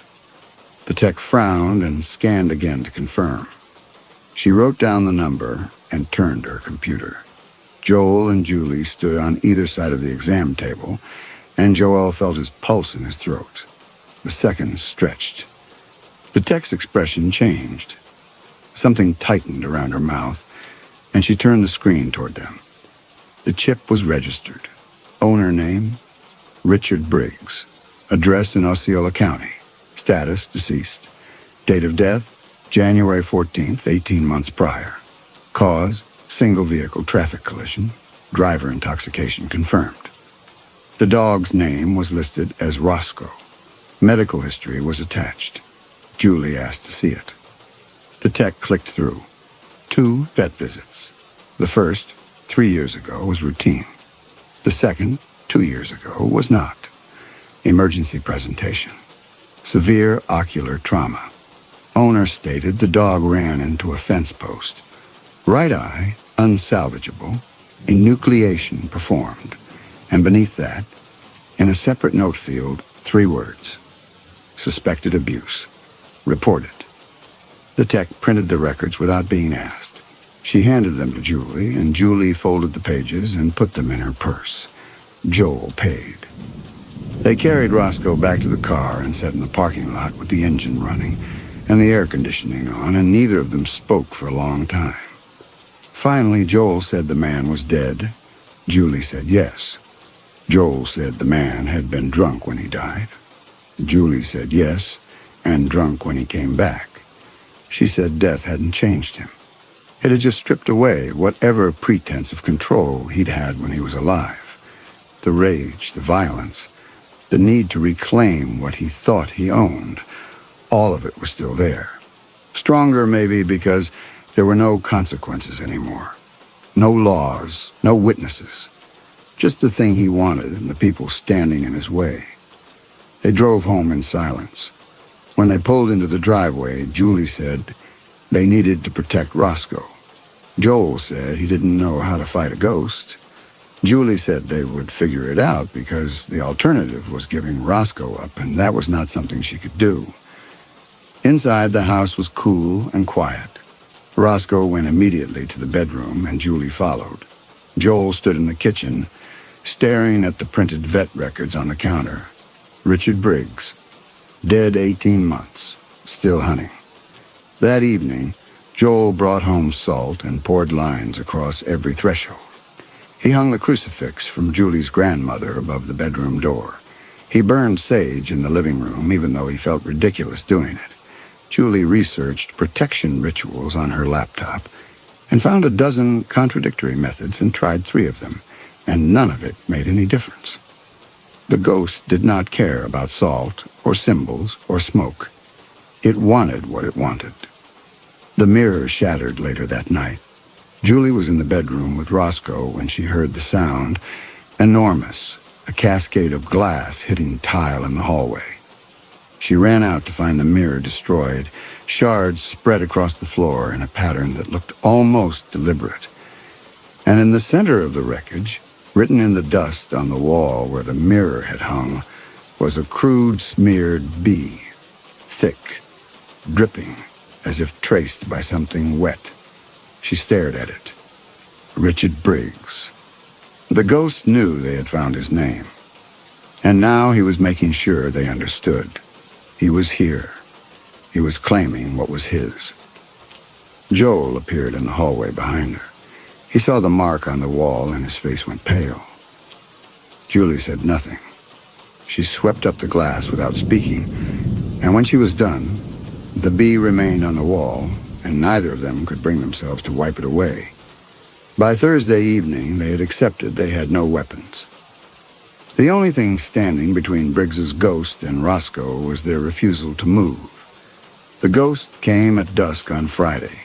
They were in the living room. Roscoe was under the couch.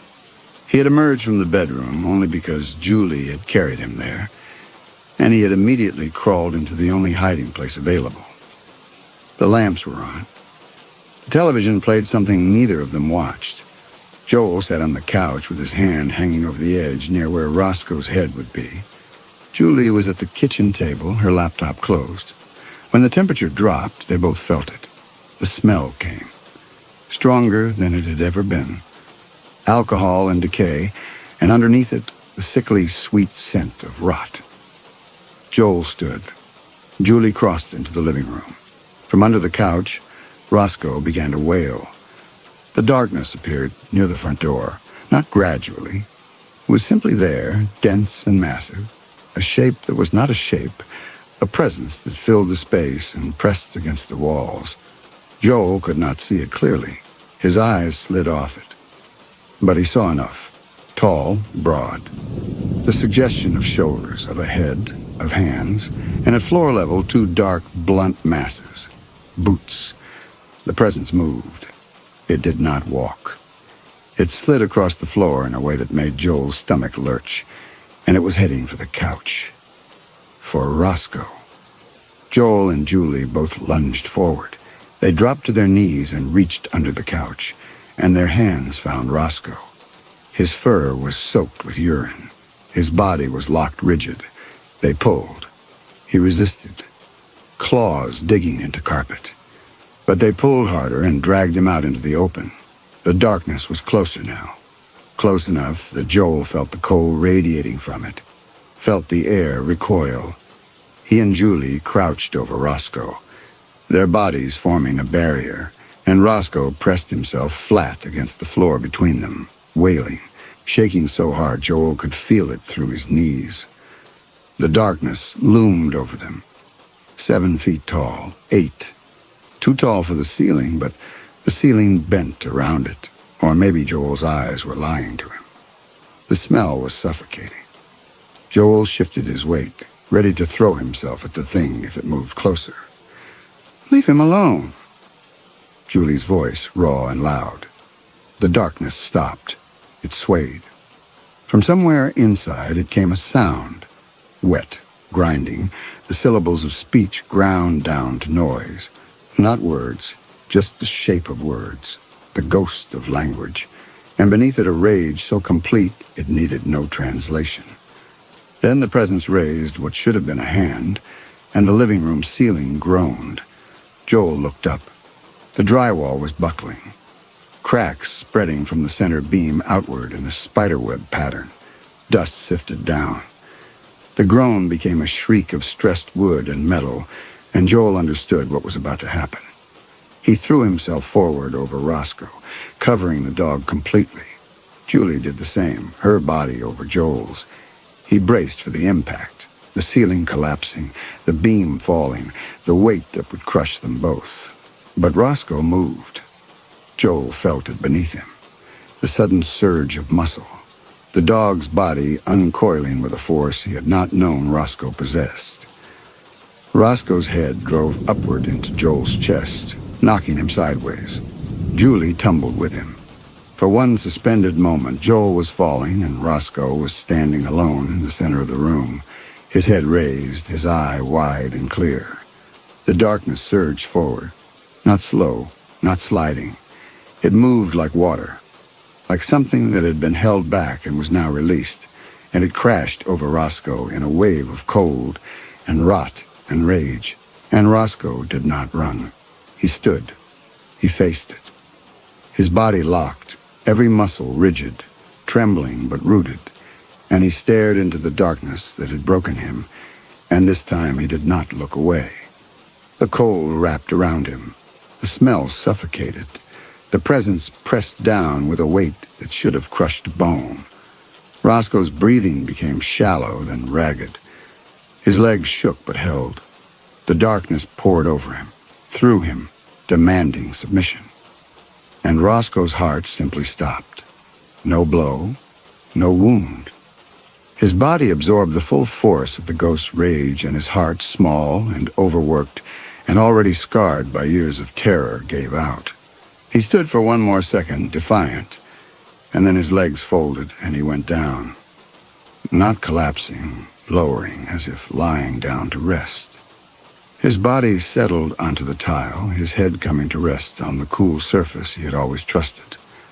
His eye stayed open, still fixed on the place where the darkness had been, and Joel saw the light go out of it like a candle snuffed. For 3 seconds, the room was silent. Then the darkness began to unravel. It did not explode. It did not scream. It simply came apart, the edges fraying, the density loosening, and the cold receded in a rush that left Joel gasping. The smell faded. The pressure lifted. The ceiling stopped groaning, and the cracks sealed themselves, or maybe had never been there at all. Joel could not tell. His vision was blurring. The darkness was gone. The space where it had stood was empty. The air was clear. The house was quiet. Roscoe lay on the floor between them. His eye was open. His body was unmarked. No blood, no wounds, nothing to show what had killed him except the stillness. His ribs were not moving. Julie was beside Joel, her hand on his shoulder.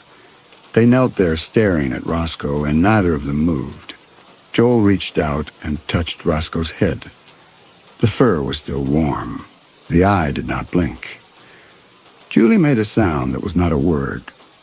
She put both hands on Roscoe's flank. She said his name, soft, as if he might still hear. He did not hear. He was gone. The good boy who had hidden under the couch for 5 weeks, who had been broken and had survived and had escaped, He'd spent his last moments standing between the thing that terrified him and the people who loved him. He had not run. He had stood, and it had killed him. Joel pulled Roscoe's body into his lap. It was heavier than he expected, the muscle already beginning to slacken. And Julie leaned over them both, her hands pressed against Roscoe's flank, her forehead resting against Joel's shoulder. The house was silent. The ghost was gone. They stayed that way until the dog's body went cold. They buried Roscoe in the backyard on Saturday morning under the oak tree near the fence. Joel dug the grave himself 4 feet deep in the Florida sand, and Julie wrapped Roscoe's body in the quilt from their bed, the one her grandmother had made. They had no words prepared. Joel said Roscoe had been brave. Julie said he had been good. They stood together in the heat with the sun burning down on them, and when they lowered him into the earth, Julie's hand found Joel's and held it, and neither of them let go until the grave was filled. The house was quiet after that. The ghost did not return. The air did not thicken. The mirrors stayed whole. The temperature was normal. The walls did not press in. Whatever had been hunting Roscoe was gone now, vanished the moment there was nothing left to claim. Joel called a contractor to patch the ceiling. When the man asked what had caused the damage, Joel said he didn't know. The contractor made a note and said it looked like water damage, but there was no leak. He patched it anyway. They stayed in the house. People asked why. Friends, family, Julie's mother, who drove down from Jacksonville and stood in the living room and said they should sell, should move, should not live in a place where such things had happened. But Joel and Julie did not explain. They could not explain that leaving would feel like abandoning Roscoe, that the house was his now in a way it had never been theirs, that the good boy had saved it and they owed him the dignity of staying. Julie hung Roscoe's collar on a hook by the front door. Red nylon worn at the edges, the metal tag still engraved with his name and their phone number. She did not take it down. Over the years, people stopped noticing it, but Joel and Julie saw it every time they left the house and every time they returned, and it reminded them. The years passed. Joel made partner at the firm. Julie started her own bookkeeping business and worked from the kitchen table where she had once sat and heard a chair move on its own. They talked about getting another dog and decided against it. No dog would be Roscoe. No dog could be. They grew older together. Joel's hair went gray at the temples and then everywhere. Julie's hands developed arthritis and she had to stop doing detail work, had to hire an assistant. They learned how to be married in the way people do when the stakes are no longer about haunted houses and dying dogs, but about who remembered to buy milk and whose turn it was to take out the trash. They learned how to fight without cruelty and how to forgive without keeping score. They had been tested by something neither of them could have prepared for, and they had survived it. And that survival became the foundation of everything that came after. On the 40th anniversary of Roscoe's death, Joel was 83 and Julie was 81. They stood in the backyard near the oak tree, which had grown taller and wider. And Joel said he could still see the way Roscoe had looked at them before he stood to face the ghost. Julie said she did too. She said Roscoe had known what he was doing. He had chosen them over his own survival, and that was the thing she carried. Not the grief, though the grief had been real, but the knowledge that they had been worth saving. Joel had a stroke 3 months later. He did not die immediately. He lasted 6 days in the hospital with Julie beside him, holding his hand, reading to him from the books he loved. And on the 6th day, his breathing changed, and Julie called the nurse, and the nurse said it would not be long now. Joel opened his eyes once, looked at Julie, and said something she could not hear. Then he was gone. Julie went home to the empty house. She did not call anyone.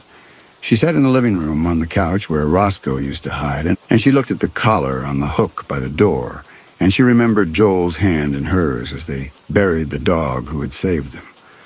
40 years of morning coffee and arguments about thermostats, and the way Joel used to touch her shoulder when he passed her into the hallway, just a brief press of his hand to let her know he was there.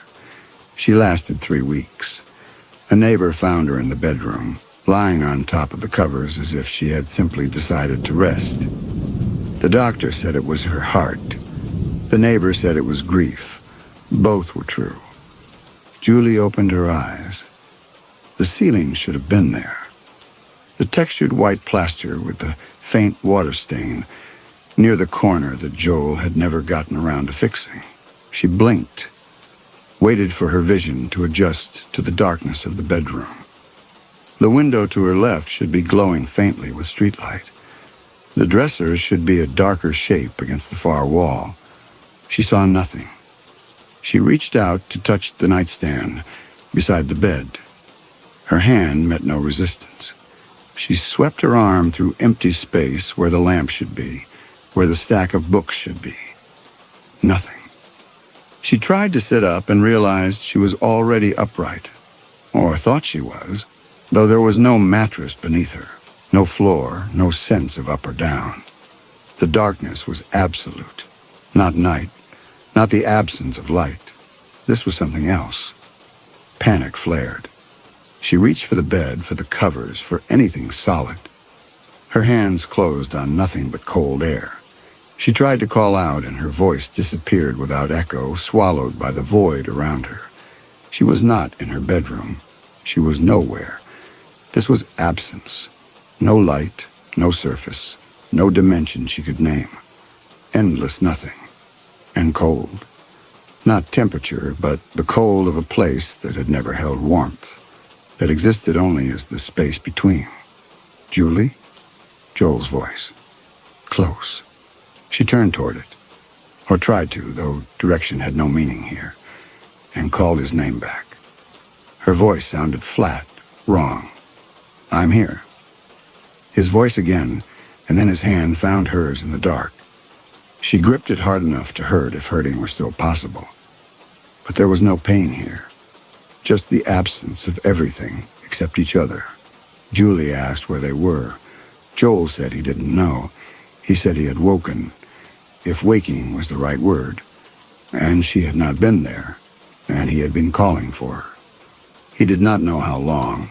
Time did not work here. They stood together in the dark and felt the cold press against them, and Julie realized they were not alone. She could feel things moving at the edges of perception, shapes that existed only as the absence of even deeper nothing. Old things, hungry things.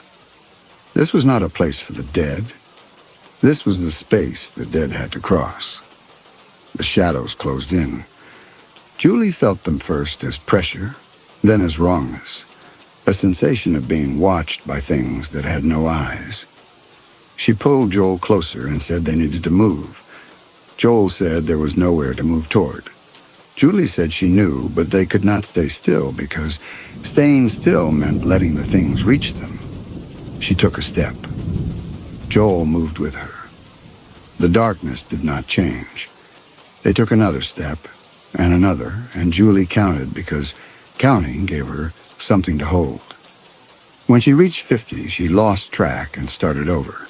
They walked for a long time. The void did not change. Julie's hands ached from gripping Joel's hand, but she did not let go. She thought about the house, about Roscoe under the couch, about standing in the living room with the darkness looming over them and Roscoe between them and deciding not to run. Then she felt something. Not light, not yet, but warmth. Faint, distant, and so small she thought at first she was imagining it. She stopped. Joel stopped with her. She said, "Do you feel that?" He said yes. The warmth was ahead of them, or what Julie hoped was ahead, though direction still felt uncertain. She took another step toward it. The warmth grew stronger, Not heat, just the absence of cold. The feeling of something alive in a place where nothing should be. And then she heard it. A sound. Low, rhythmic, familiar. Breathing. Not theirs. Something else. Something close. Julie? Joel's voice, uncertain. She squeezed his hand. The warmth was closer now, and with it came a presence. Not threatening, not the hungry shapes that circled at the edges. This was something that had been waiting. Julie reached out with her free hand. Her fingers met something solid, warm. She felt fur. She felt the rise and fall of ribs beneath the fur. She felt a heartbeat. The breathing shifted, moved. And then she felt a nose press against her palm, wet and warm, and she understood. Roscoe. She said it aloud, and her voice did not disappear this time. It stayed. She dropped to her knees, or what felt like knees, though there was still no floor, and reached with both hands and found him. She felt his head, his ears, the shape of his skull. She felt both eyes, 2 eyes. He was whole. She wrapped her arms around him and buried her face in his fur, and it was real. It was solid. It was him. Joel's hands joined hers. They held Roscoe together in the dark, and he pressed against them. And Julie felt his tail wagging, felt the warmth of him. And for the first time since waking in the void, she was not afraid. Roscoe pulled back. Julie felt him move, felt him turn. She kept one hand on his shoulder and felt him take a step, then another. He was walking away. Wait, she said, but Joel's hand tightened on hers. He said no. He said they were supposed to follow. Julie stood. She kept her hand on Roscoe's shoulder, and Joel kept his hand on her arm, and Roscoe began to walk. They followed. They had no choice. They had no sight. But they had warmth, and they had each other, and they had Roscoe. The darkness receded. Not gone. Julie could still feel it pressing at the edges, but held back. Roscoe's warmth spread outward, not as light, but as space, and the cold retreated. The hungry things did not follow. Julie asked Joel how long Roscoe had been here. Joel said he didn't know, since the oak, since they put him in the yard. Julie felt something break in her chest. She kept her hand on Roscoe's shoulder and felt him walking, steady and sure. And she did not ask where they were going because it didn't matter. Roscoe knew. She trusted him. They walked. Time had no meaning. It might have been minutes or hours or years. But gradually Julie became aware that the darkness ahead was thinning, that something beyond the void was pulling them forward. She felt warmth that was not Roscoe's warmth, felt something vast and accepting, waiting on the other side. Roscoe's pace quickened. The warmth intensified. And then Julie felt it. A threshold. Not a door, not a gate, just the sense of an ending. The darkness stopped here. Something else began. Roscoe stopped. Julie felt him turn back toward them one last time. She could not see him, could see nothing. But she felt his nose press against her hand, felt him lean into Joel's touch. And in that moment, feeling both eyes whole beneath her fingertips, feeling the warmth that had waited in this void for 40 years, she understood. The weight of his loyalty hit her without words, without explanation. Roscoe had been here all this time, waiting, not because he was lost, but because he knew. She felt him cross through. The warmth bloomed, not blinding because there was no light to blind, but encompassing. Julie and Joel stood at the threshold, still holding hands, still unable to see, and Julie felt the vastness beyond. Not empty like the void, but full, accepting, gentle. Joel said, "Should we?" Julie said yes. They stepped forward together. The warmth surrounded them. The darkness fell away behind. They could not see what lay ahead, but they felt Roscoe near them, felt his presence, and that was enough. Behind them, in the place where they had stood, the void remained, empty and cold and absolute. But in the space where Roscoe had waited for 40 years, where he had first appeared to them, a faint warmth lingered. Not light, not heat, just the memory of something that had refused to leave, that had stayed when it could have gone, because love was a promise, and the good boy kept his promises. The warmth faded slowly, as all warmth eventually does in the void. But somewhere beyond that darkness, in a place the living cannot name and the dead do not speak of, Roscoe walked between them still,